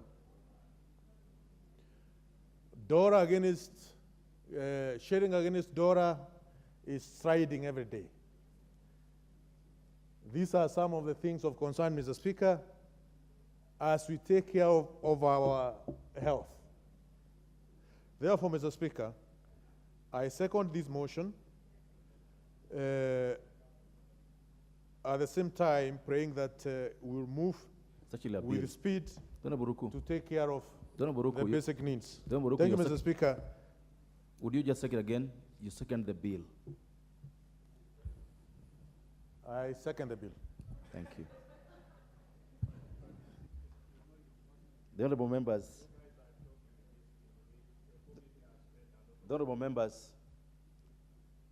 allow me to propose that the primary health care bill, Senate Bill number 44 of 2023, be now read a second time.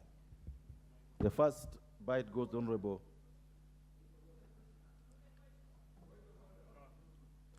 The first contributor will be Honorable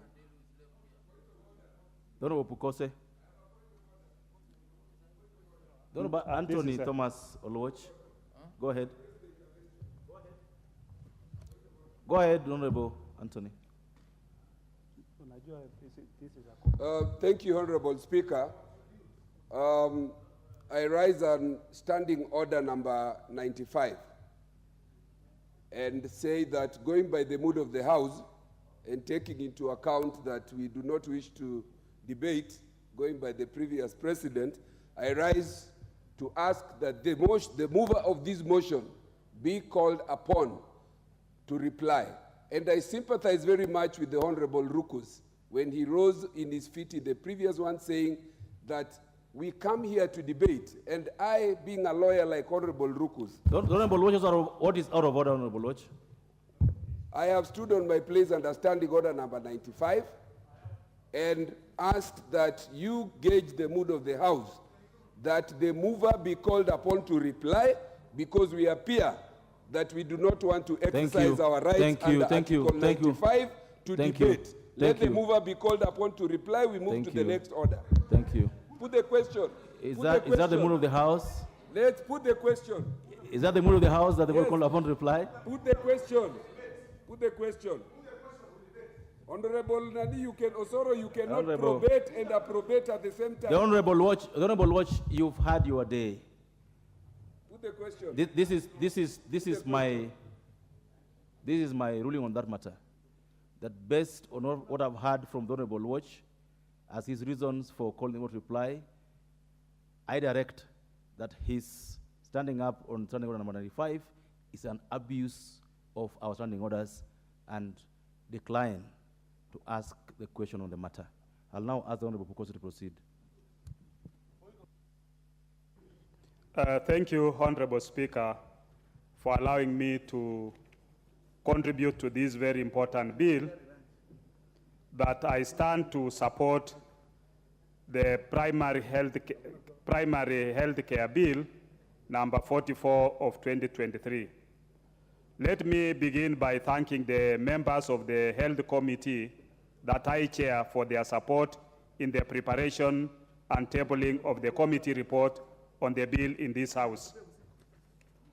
Honorable Speaker, this bill, as the majority leader put it, has 25 clauses, which the committee considered clause by clause, together with the comments received from several stakeholders, namely the State Department for Medical Services in the Ministry of Health, the Confederation of Patients Kenya, COFPAC, the Kenya Faith-Based Health Services Consortium comprising of KCCP, CHAC, and MedSupchem, the Rural Private Hospitals Association of Kenya, RUFA, Mr. Hassan Ali Mohammed, and the Council of Governors, who submitted a joint memorandum.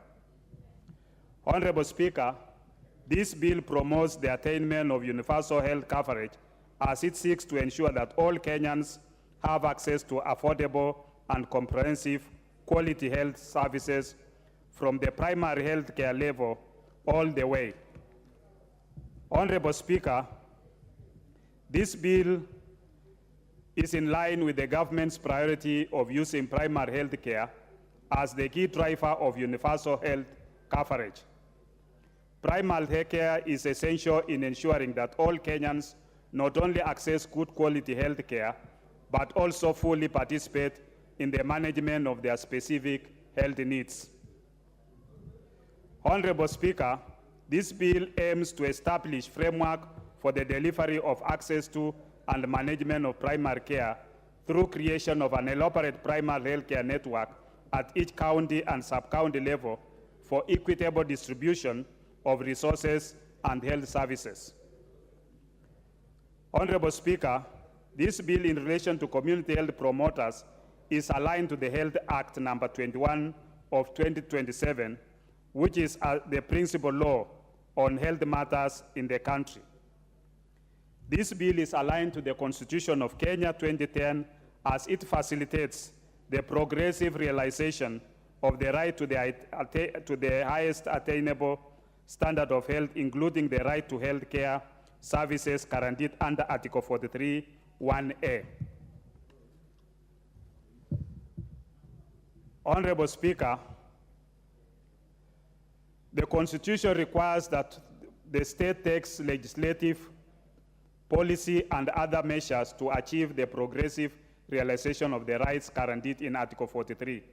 The bill therefore facilitates the fulfillment of this obligation by both levels of government as it makes healthcare frameworks in the country responsive to the unique health needs of the Kenyan population in each county and sub-county in furtherance of devolution.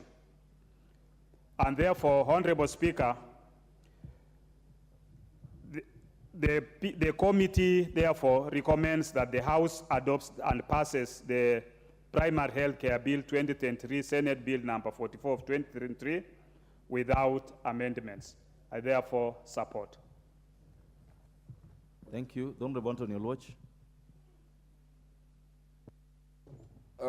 I have no comments on this bill. I don't know why I have been called upon. I had wanted to prepare on the other ones, and I spent 3 hours Thank you. The Honorable, preparing on the previous bill. the Honorable Member for Migori, Fatma Mohammed. Thank you, Mr. Speaker. I rise to support the bill. Mr. Speaker, I am here to say that this bill is going to help us. And without putting politics and emotions into it, Mr. Speaker, in Migori, where I come from, we have small health centers that are not able to run. And as I look at this bill is going to protect, support the small health facilities. We are overcrowding the big health facilities, an example of Kenyatta, Mama Lucy, and the rest, because the small facilities do not even take the health insurance cards that we have. And so this is like a devolved health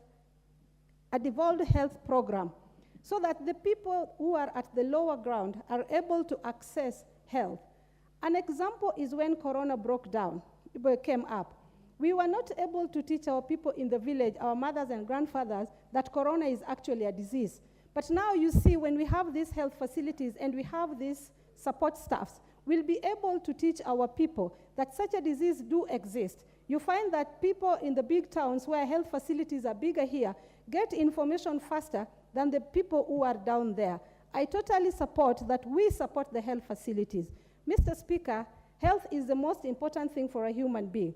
If you're healthy, you can survive anything else. But if you're not able to survive, if you're not able to get good health facility, then you're not able to live. And therefore, we are going to, in a way, our community and our economy is going to be hurt, because if we are an unhealthy nation, a sick nation, then we don't have a nation at all. I support this bill, and I request fellow members, let's support it. Let's devolve this properly. Let's look into it properly, support it so that our grandmothers who are not able to access health. An example is my mother who is diabetic. I am not able to run with my mother all the time to Kisumu, Aga Khan, and the big hospitals in Nairobi, because the disease that she has is unknown in the village. When I take her to a health facility, I'm told we don't have that kind of disease here. We don't know the medication. We don't even have a doctor. We don't even have anything to do for her. So we are frustrated back in the village. We support this. I support this. And I request that we all support it. May God bless us all. How do you complain? Last time we called you up, you were in another world. Thanks. So this is your chance, yes. Thank you, Mr. Speaker, for sending someone to help me come back from that world. I really appreciate it. Mr. Speaker, thank you for the opportunity to support this bill because health is everything. And health nation, Mr. Speaker, cannot move. The workforce is basically dead. Mr. Speaker, I would want to talk about 2-3 issues. One of the things is this centralizing of procurement of drugs is an issue. Because if you find it is a ministry or the Department of Health within the county which buys medication in bulk from KEMSA, then distribute to the small health facilities all the way to the ground. There's a problem there, Mr. Speaker. And I think this bill is resolving that. Secondly, Mr. Speaker, most of, and I think we'll have to, the chair has done a good job, but we'll have to look for a way and sneak this one into the bill. I worked in a county, and these health facilities would get revenue, would have revenue in the all the time because people are paying. Then when the office of the governor runs away of out of cash to operate small things, they will borrow from these facilities. Then when they borrow, they don't pay back. So you find people have bought medication from a certain health facility. The governor has borrowed like $500,000 from that health facility. And when the medication is bought from KEMSA in bulk, even the 500,000 is not turned in form of medication. So these health facilities don't help people. But when they get their kind of semi-autonomy, Mr. Speaker, they will be very helpful to the region. Also, Mr. Speaker, there will be a sense of ownership. That's my second point. And I agree with Honorable Network there. The element of ownership. If we know this is our health facility, we are paying and we are procuring our own drugs, we can also chip in to fundraise for the health facility so that it can be in a position to get even medical equipment that can support some of the challenges that are taking people to level 4 hospitals. Mr. Speaker, most of the diseases which take people to these hospitals can be worked on from the dispensaries nearby. But if the dispensaries are kind of left with nothing and they have no power to procure, neither use the revenue they have in supporting their activities, then, Mr. Speaker, there's a problem there. So I really, Mr. Speaker, my last point is like in the last parliament, the 12th parliament, there was a problem between these both houses, the National Assembly and the Senate. But for now, we can see the synergy. Something has worked out. Parliament is the National Assembly is supporting bills from the Senate, which are so helpful to the people. But in the 12th parliament, you would find even some helpful bills from the Senate will be thrown away by the National Assembly. So, Mr. Speaker, the management, I would, both speakers and both speakers from the Senate and the National Assembly, the synergy they are working on between them, Mr. Speaker, is very important. And we can attribute this to the President when he called both speakers and the clerks, told them he don't want cases in courts between both houses. He don't want, he can't afford to see wrangles between the two brothers or the two sisters. Mr. Speaker, things have started working, and this will be very helpful to our people. Thank you, and I beg to support. Thank you, Member for Baringo. Members, refrain from carrying your hands up, because I got a board I'm looking at. Thank you so much, Mr. Speaker. I also want to take this opportunity to thank the committee for bringing to speed this bill. I remember the President just launched it the other day. And I must say from the onset that it is the best bill so far because Kenya today needs a lot of activities around the health issues. Mr. Speaker, they say prevention is better than curing. Health care is primarily one of the basic amenities or basic things that a human being needs. A taken care environment health-wise, especially people, gives the society a healthy production. For this bill, Mr. Speaker, it's very categorical by saying that it is a primary health care, meaning it is the basic. That is where we will get treatment from home, especially basic treatment like, small coughs before you get escalated to something big. And it helps in many ways, to take care of the economy because very many times, as members of parliament, we get a lot of fundraising calls and requests because of medical issues. But when we have this, we will be able to take care of the problems before it, is out of hand. I also want to say that one of the reasons why I support this is because it acts as it also promotes the universal health, which is already there. It gives the opportunity for Kenyans to get access from the basics, from home, deliveries, for instance. When we have our mothers who, when they were, those days, before they even go to the hospital, during the labor times, when they want to give birth, we have these good people of the society taking care of them and understand them and help them to deliver safely their children. It's also pocket-friendly because when you treat problems from the beginning, you are helping escalation of, for instance, cancers. When we are able to detect or diagnose the problem early, it's easier to treat the problem and we are able to save many lives. And many times underlying problems, underlying diseases, especially during the COVID time, we realized that many people lost their lives because they didn't know what was ailing them. And COVID was an indicator that many people have a lot of underlying problems.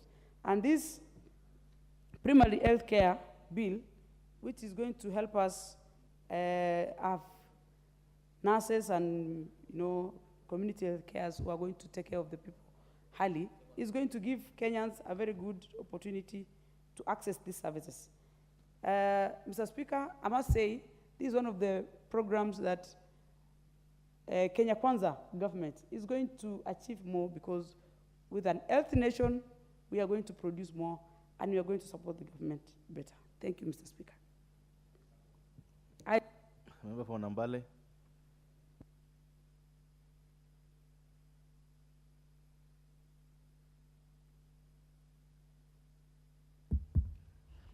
Thank you, Mr. Speaker. I rise to support this motion. Mr. Speaker, I believe that this is one of a piece of legislation that is very important to our people. We know that majority of the people who send us to this particular house depend on these health workers for their health care. And Mr. Speaker, I note that we have been practicing the community health services without having legislation that guides the people or the promoters down there. And I believe that having listened to and also gone through the bill, I believe that we are going to do a greater service to our people by passing this particular legislation, so that we can have regulations and even remuneration to the community health promoters down in our villages.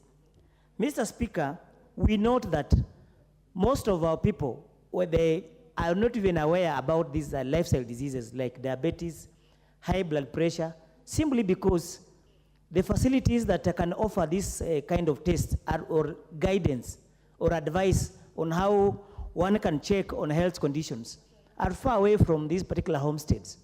But if we have these community health promoters, well remunerated, and their job designation properly spelled out in law, we are going to have a reach out to many, many people, so that we have preventive measures instead of having a situation whereby someone's condition is diagnosed at a very late stage that even medication cannot cure. And I take this opportunity to thank the Health Committee and the promoters of the particular bill, and believe that this is the best legislation that I will say will help the Kenyans. So I urge my colleagues that we support this, the primary health care bill number 44 from the Senate. Thank you, Mr. Speaker.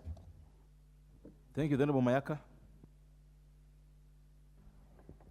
Thank you, Honorable Speaker. And Honorable Speaker, I also stand to support this particular bill because I believe that the primary health care bill is a very progressive bill, especially the fact that it is even proposing that we do have community health promoters.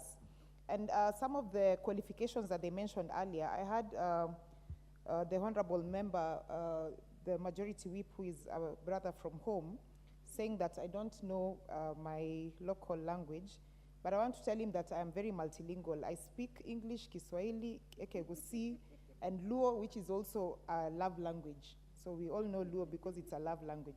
Honorable Speaker, I just want to say, especially in regards to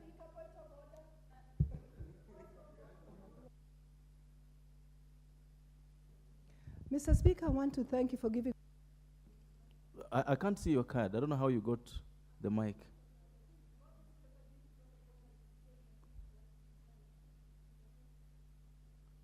What is out of order? Can we give the honorable member? Mr. Speaker, thank you very much. Is the honorable member in order to imply that all that Luos do is love, that they're not good for anything else, and what they're known for is love, such that the Luo language is just a love language. Luo language is rich in culture, rich in almost everything. It cannot just be described as a love language. Thank you, Mr. Speaker. The Honorable Wundo, what is out of order from what's Honorable? Honorable Speaker, I read the Bible, but I don't know the exact verse in the Bible, but it's written the greatest commandment in life is love your neighbor more than you love yourself. So there is nothing really wrong with love. Love is the greatest gift you can give to humanity. Thank you, Honorable Speaker. Then Mayaka proceed. Thank you, Honorable Speaker. Honorable Speaker, Honorable Rosa is a teacher of English, and she should know that this is figurative, and we are the people who receive that love language from your Luo brothers, so we know what it means. Honorable Speaker, if I may proceed, community health workers, for me, is a very important aspect because, number one, these are the people who will be able to get in touch with the local people, because in some of those distant rural areas, transport is actually a big issue. And we end up losing so many lives because people are not able to access medical facilities. And Honorable Speaker, it is my hope that when it comes to the Committee of the Whole House, Honorable Pukose, the chair, will allow us to also suggest that these community health promoters actually get first aid training so that they are able to even give first aid training and facilities to the people who are on the ground even before they get to the medical facilities. Honorable Speaker, again, why I am supporting this bill is because this will enable us to, first of all... So you already contributed. What's out of order? Yeah.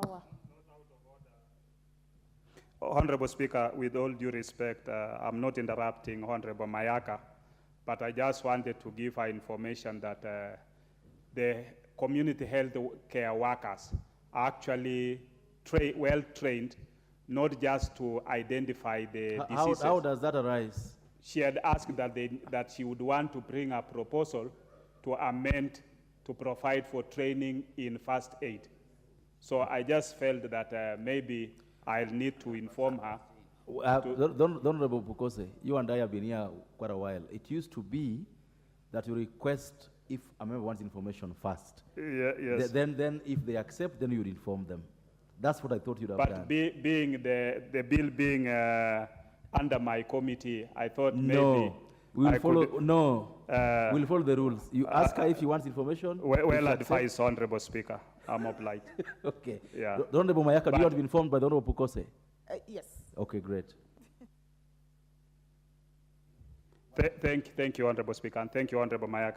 I just wanted to say that there'll be a training for all the community healthcare promoters, and it's not just a one-off training, but it's a continuous medical training for them to be able to identify and both for preventive and early detection of diseases. And they can also be able to assist where they can be able to apply some bit of first aid.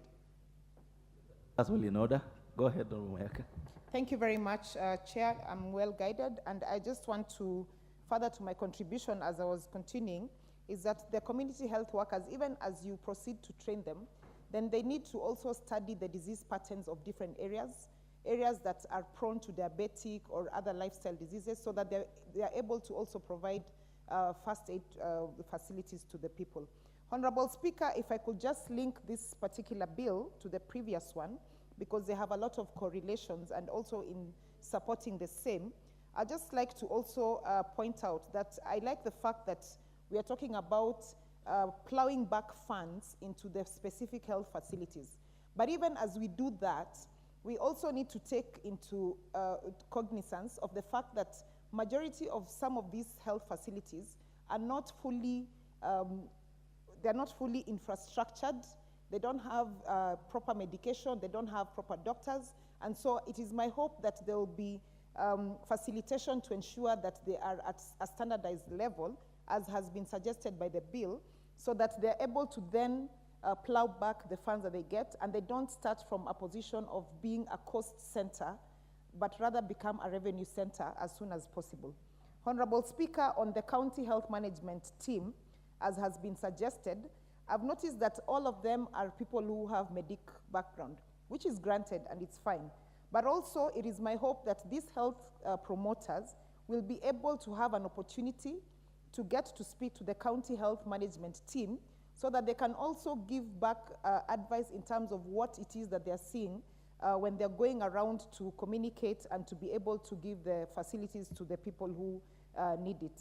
Honorable Speaker, in terms of the audit process that has been provided in the previous bill, because it also relates to this particular one, and this is very important because for as much as we are allowing facilities to be able to manage their own funds, we also need to have a robust audit management system in place so that these funds are not mismanaged. Honorable Speaker, I just want to say that in terms of for this to be able to work, that availability of resources, medical doctors, supply of medicine, and prescribing and setting standards for all facilities will be very beneficial. And Honorable Speaker, also in terms of revenue management, because I know that counties have their own finance bills in their counties in terms of the things that they've prescribed under health and the specifications of what they are able to charge, that it will be really good if this is being able to be structured and streamlined at the Council of Governors level, so that we also have a sort of standardization across all counties and ensure that this actually works. With those few remarks, Honorable Speaker, I would just like to say that I support this bill because I believe it's a very progressive one to our country. I thank you. Thank you. Member for Seme. Thank you, Mr. Speaker, for giving me an opportunity. Today, I'm a very happy man. Two of my most favorite or most cherished documents have come into law. The FIF that we did in 2005, we just discussed, and today we are discussing this. And Mr. Speaker, the primary origin of this primary health care bill was the community health strategy, which in 2003, when I was appointed Director of Medical Services, Professor Miriam Were, Professor Dan Kaseje, and myself, we sat in the ministry, and Professor Were, who had actually worked on the first tried community health strategy in Kakamega, said, how can we make this a national program? And we wrote what was then a community health strategy, which is basically what this is. And what is this strategy that has actually been translated into this? We had to look at the community and approach the community, develop a community unit comprising of a fixed number of households. Here they have said less than 1,000. That time we were talking about 100. And each community unit was to be served by a community member who is elected by the community. And that is, at that time we called them a community health worker. Later on, it was called the community health volunteer, and now it is the community health promoter. It is still the same, and I support that. And why the community health community health promoters and the primary health care? Because we get diseases, we get sick where we live, the circumstances in which we live, the work we do, the food we eat, the house we live in. That is how we get the diseases. Those are the social determinants of health. If we can address the social determinants of health, that is the greatest prevention. So that if you get cholera, the germ is Vibrio cholera, but you get cholera because of water. So the social determinant is availability or unavailability of water. So in the community, these are the things that we need to look at. And therefore, a community promoter who is living in there knows that. So that they can prevent the diseases. They can promote health, the kind of food you need to eat so that you actually don't get high blood pressure. They'll be trained on this as was planned in that community strategy. And then we have to link it with the health facilities. As much as you prevent disease, as much as you promote disease and encourage people to live in a way that promotes the health, some people will still get sick. And if you address the illness at the earliest possible stage, that is a really cost saving. And normally some are actually, even if it is cancer, it is curative. So we want to do it at that time. We prevent, we promote, and we treat at the earliest possible stage. And that is the work of the community health promoter. But being members of the community, and this bill proposes they'll be elected, just as we said, by the members of the community. We have to then support them with health workers, trained health workers. And this is where the primary health care network comes in. So we linked this community unit with the community health worker elected there with the nearest health facility, level 2 or level 3. So that you have a community health extension worker who works with the community health promoter, so that when he or she gets into problem, gets an issue she can't solve, then he or she works with the community health extension worker, who is a trained medical worker, who could be a nurse, could be a public health officer. And therefore, then you get the primary health care network, which consists of the communities, the number of communities, and the community health workers, and the primary health care facilities, level 2 or level 3, that they're linked with. And then that must actually, as actually indicated in this, must lead to a referral system, so that at the level 2 or 3, if the help cannot be achieved, then they are referred. So it moves to level 4 or level 3 or level 4, and that is the primary health care network. The community health worker, the community staffs, and the associated level 2 or level 3. And those ones also are linked to a level 4. So you get what is referred to in this document as hub and spoke, where the hub is actually a level 4 facility, which can do, basically can do surgery, can do all these things, can deliver women, can do cesarean section, but they are linked to the level 2. And the level 2 is supported by the community health promoter, who is a member of the community. Basically, Mr. Speaker, that is what we are talking about. And if we actually support this, and now we have put it into law, it will actually take us a long way in promoting. And we are talking about training. It is basic. Nobody is born a doctor or a nurse. Intelligent people can be. A community health worker will know that if you're an old man of 60 and you are passing urine very frequently, he'll be trained to know that that is probably a prostate. If it is frequent and small amount, it's prostate. If it is frequent and large amount and you look a bit fat, that is likely to be diabetes. So they know this thing you are having is likely to be this. A child who is otherwise well, as maybe a 1 year old, suddenly gets fever, starting to get hot, lives in a malaria area, that is most likely malaria. Give some paracetamol.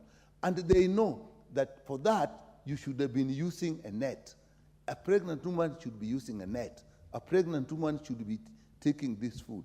So, Mr. Speaker, I support this bill, because if we use the primary health care network properly at the community level with the hub and the spoke, we will reduce the cost of health care tremendously.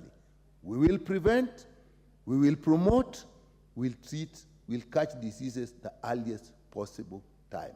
And we would not need to get very many people going to the tertiary care. We actually may need very few people even going abroad to get those high-level cases, those late stages of cancer, something that would have been picked much earlier and dealt with. So, Mr. Speaker, I support this bill, and that we have put it into law, and that we will actually finance it, and that the primary health promoters will actually be appointed by the community, will be selected by the community, and appointed by the county government. And this bill says that they will be remunerated as decided by the county government. And it also provides that at the higher level, there must be policy that is actually from the Ministry of Health, that then will give a uniform way of handling it across all the counties. With that, Mr. Speaker, I support. Thank you. Member for Zotik, followed by the member for Trans Nzoia.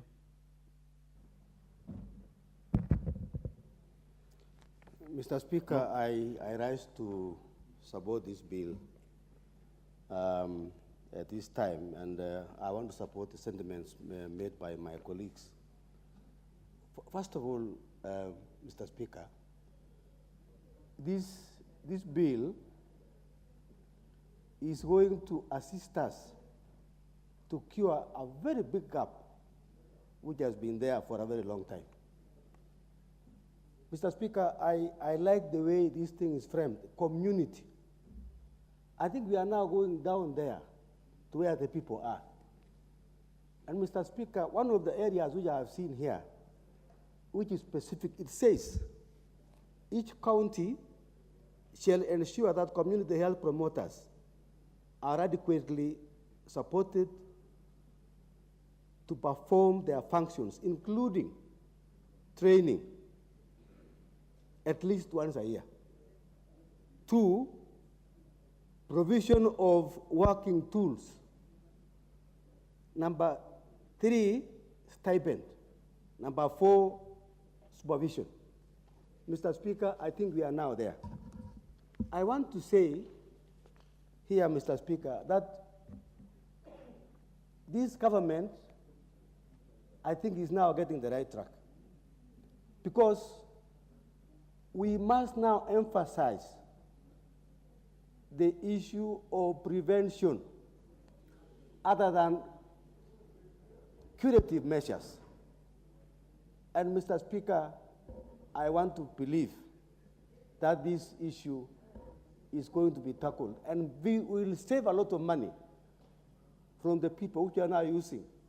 We will not have people having congestions in the referral hospitals. Because, Mr. Speaker, we will have detected the diseases down there, and we will be able to stop and prevent and treat the diseases which are having nowadays. I have also seen that this bill emphasizes the issue of child care, that the children are going to be checked all the time, monitored, that the child who is growing must be seen to grow up to that stage where it is believed that a child now can be able to be a person in this country. So, Mr. Speaker, I want to say that this bill was long overdue. We are now going to save a lot of money, which would have gone to India, because you will have saved. Even now, Mr. Speaker, we have a problem with cancer, particularly in my county. Cancer is very prevalent. And Mr. Speaker, what is going to assist this country is the health education which these promoters are going to do down there, to make sure that people understand and at least detect, they know what the problems are. They will also be given signs of these kinds of business. And therefore, Mr. Speaker, I rise to support this motion. We want, Mr. Speaker, the county governments to be more accountable on this respect. But the law is going to assist us monitor and be able to monitor what they are doing, make them account for the money, make the officers who are going to be down there to be paid. And Mr. Speaker, this country is going to change. We are going to have a healthy nation because of this approach. Let us go down to where people are, and I'm very sure we will have a lot of the country will be healthy. Thank you very much. Thank you very much. Thank you. Then the member for Trans Nzoia. Thank you, Mr. Speaker, for giving me this chance to also contribute on this bill. And I also want to appreciate the Committee of Health for thinking so much on bringing this bill so that our people in our constituencies can be assisted. Mr. Speaker, as almost every member has contributed here, prevention is better than cure.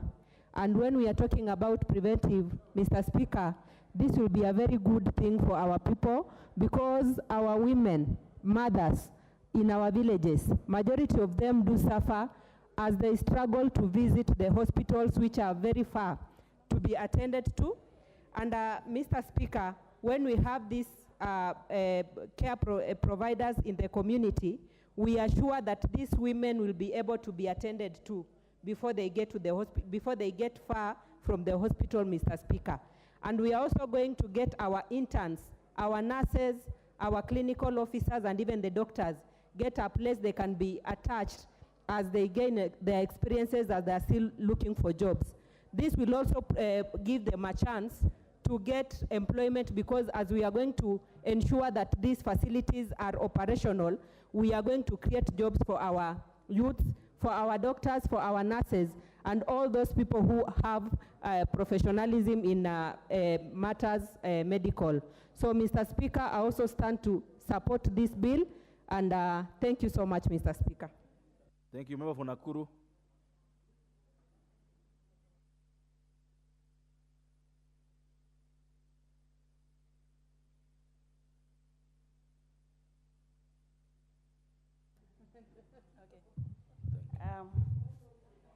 Asante sana Bwana Spika kwa kunipatia nafasi huu, ili mimi pia nichangie kwa mswada huu wa afya ambaye imeletwa katika bunge hili na kamati husika.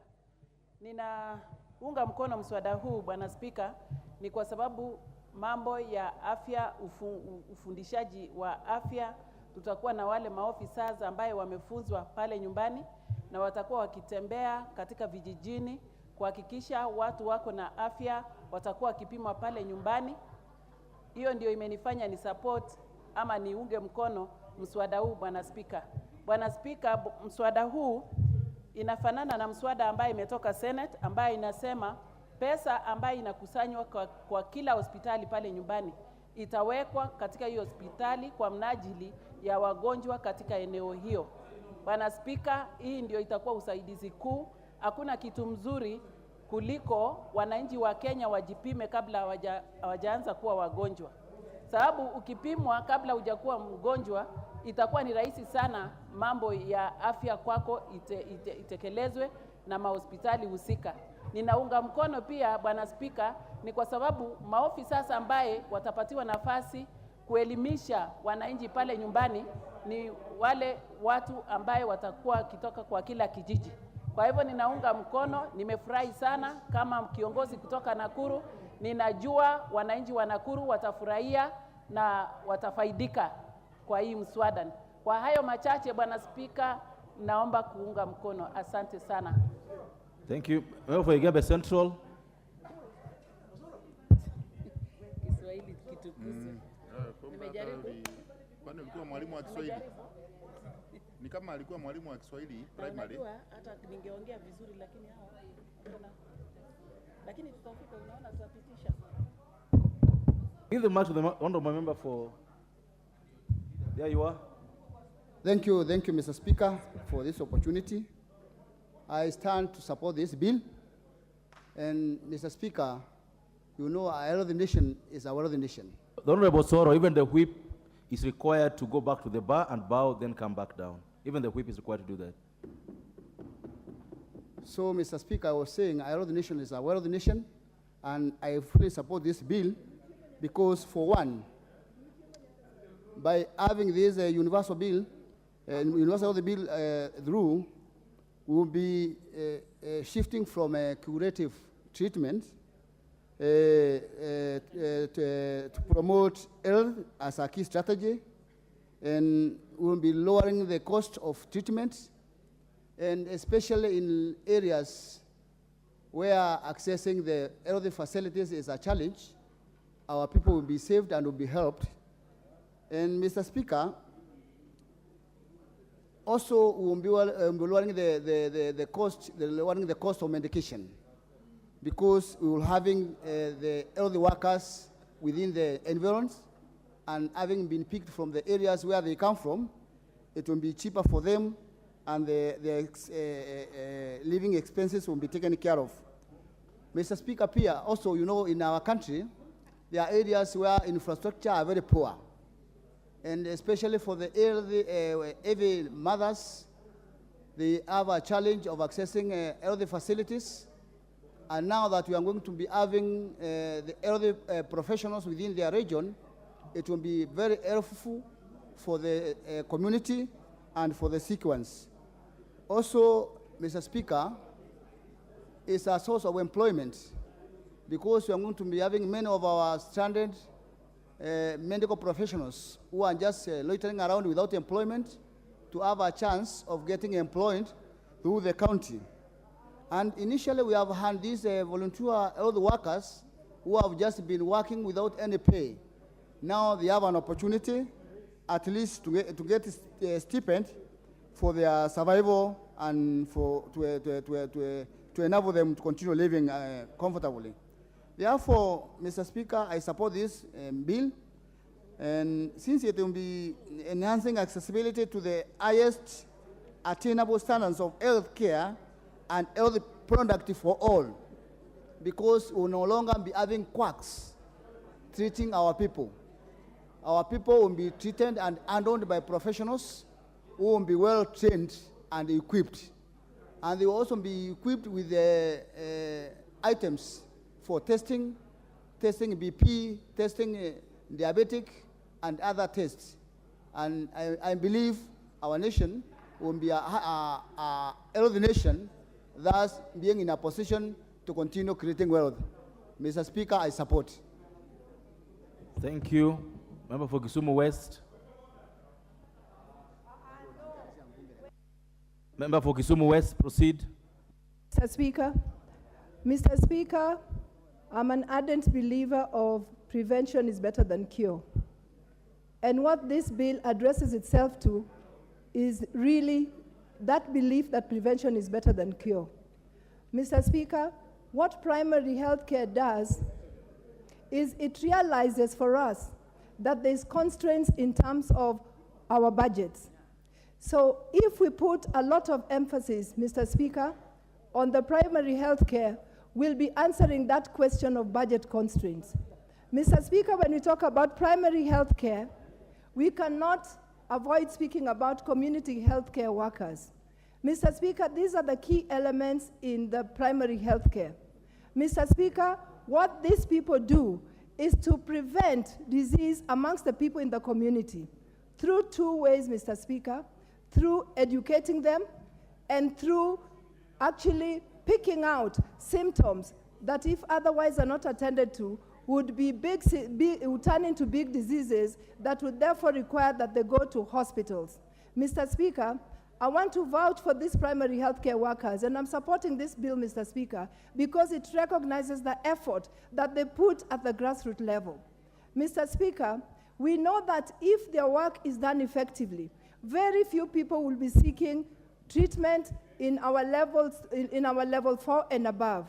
Mr. Speaker, the work of primary health care workers is, however, made very difficult by the fact that level 2 and 3 are not well facilitated in terms of equipment, in terms of nurses, in terms of clinical officers, such that even when the primary health care workers pick out symptoms or diseases that can otherwise be treated early, they are let down by the inefficiencies in our level 2 and 3. And this is what this bill is also attempting to address, so that they are well equipped and they'll be able to offer those services so that we'll have fewer and fewer people reaching out to level 4 and above. Mr. Speaker, I see there's a lot of impatience in this House. I don't know why, but I want to say that I strongly support this bill, and I know and I hope that we will pass it. Thank you, Mr. Speaker.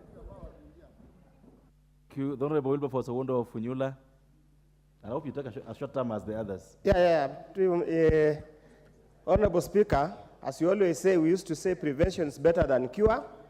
The role of community health promoters, who are initially known as community health workers or community health volunteers, cannot be overemphasized. The role they play in education, community sensitization is more than it has been appreciated over the years. But Honorable Speaker, and I have already discussed with this chair, there are two issues that we need to be very clear.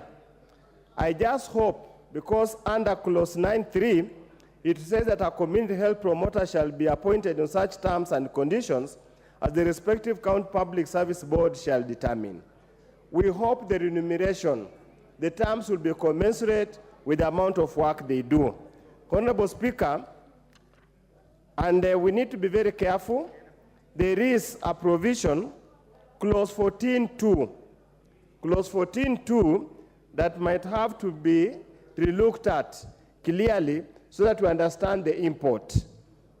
The national government shall appropriate and transfer to the county revenue fund of respective county government such monies as shall be required for the effective performance of their functions under this act. We already have county revenue, county allocation bill each financial year. We have the county conditional allocation bill each financial year. That particular clause might prove to be a trap that we might have difficulties navigating through. When you go to clause 19, we must make amendments to make it compulsory, to make it a must that each primary health care network shall have a community. We should not make it optional whether may or not. There are other typo errors that I've pointed out to the chair of the committee, and we'll also raise them in the committee of the whole house so that they're able to be picked. We correct to put it together. Finally, Honorable Speaker, it is important that these community health committees are allowed and facilitated. As we train the promoters, we must also, at all levels, train these community health promoters, community members. With those few remarks, I must say this is a good bill.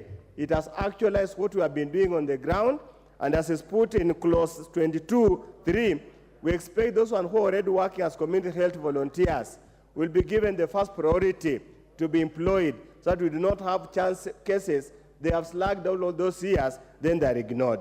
I support with a few amendments that I've noted. Thank you, Honorable. Thank you so much. The Honorable Dorothy Kiara.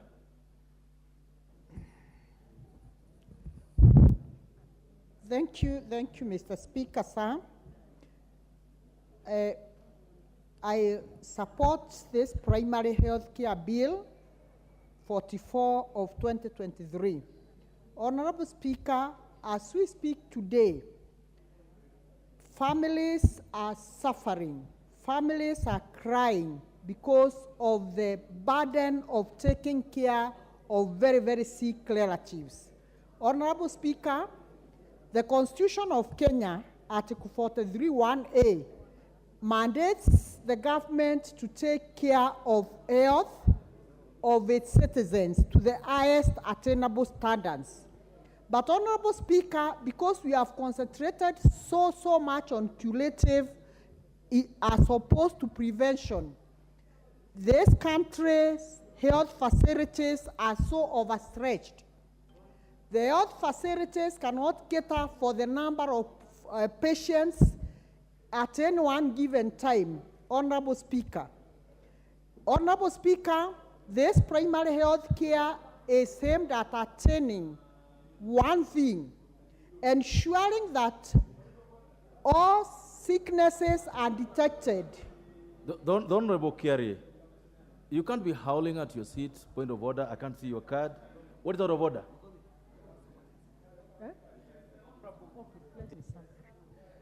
That's the member for Nyeri Town. This is the member for Gatundu North, Honorable Kurura. This is the member for Gatundu North. Honorable Speaker, it is the only independent MP in Central. and you have not considered the interest of the independent MPs. So your point of order is that I start on. What is out of order? What is out of order? I'm rising on the basis of starting order number 95, Honorable Speaker, because to request that the mover to reply, because I can see that we are repeating ourselves and we are keeping listening to the same sentiments, Honorable Speaker. Yes. Mover to reply. We'll allow the member of the floor to finish her contribution. Honorable Speaker, thank you, Honorable Speaker. Honorable Speaker, I want to really praise this initiative and say the government has taken a direction towards the right steps in ensuring that the citizens of this country attain the highest level, highest standard of health. Honorable Speaker, I support this very important motion. Honorable Farah, we are dealing with a very difficult situation, Honorable Farah. 1 minute then for you. 1 minute, and I mean 1 minute. No, it's not. Speaker, I seek your indulgence in, Mr. Speaker. 1 minute. No, not a minute, please. I seek your indulgence. And I support this. I just want to mention some very important issues. The important issue is that, yeah, it's good. It's a very good bill. We want to support this bill. But I think at the committee stage, we might make certain amendments because one critical factor in this, which is the traditional birth attendance, is not reflected in here. The role of traditional birth attendance. Mr. Speaker, can you protect me from all these loud consultations? Order, members. Honorable Ovara, you'll proceed with your contribution. Honorable Bukose, I don't know what information you have that I do not have. Eh? Yes, I am saying that 80% of the women, 80% of the women in this country deliver using traditional birth attendants. And if you don't care about our own mothers and our sisters in the rural areas who do not have access to this facility, I think we are making a mistake. So I think at some stage we might need an amendment because here it does not include that. And one of the things that it also has is that it says somebody must be literate. Those mothers out there who delivered us, I was not delivered in a hospital myself. I was not born in a hospital. I was born in the bush. And it is a traditional birth attendant who delivered me.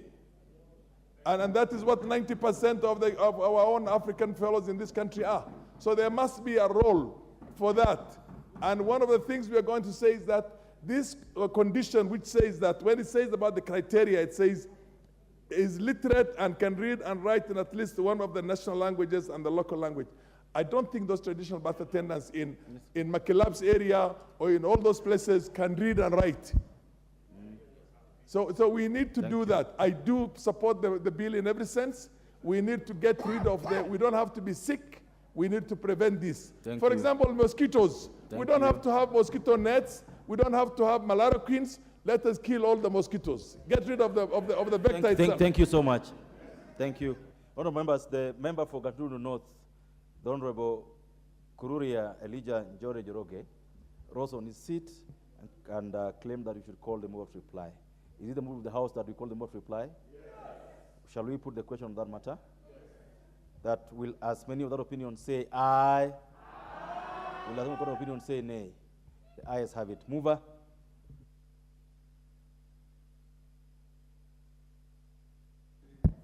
Honourable Speaker, I thank you very much, and I beg to reply.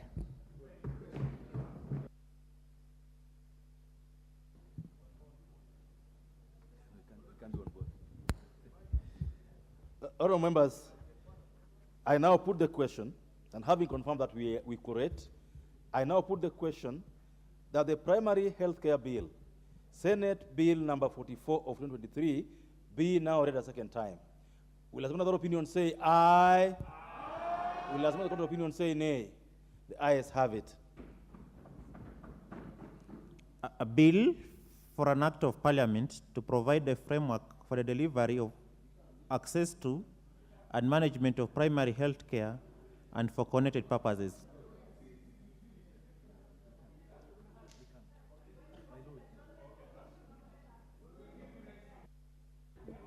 Honourable members, be upstanding.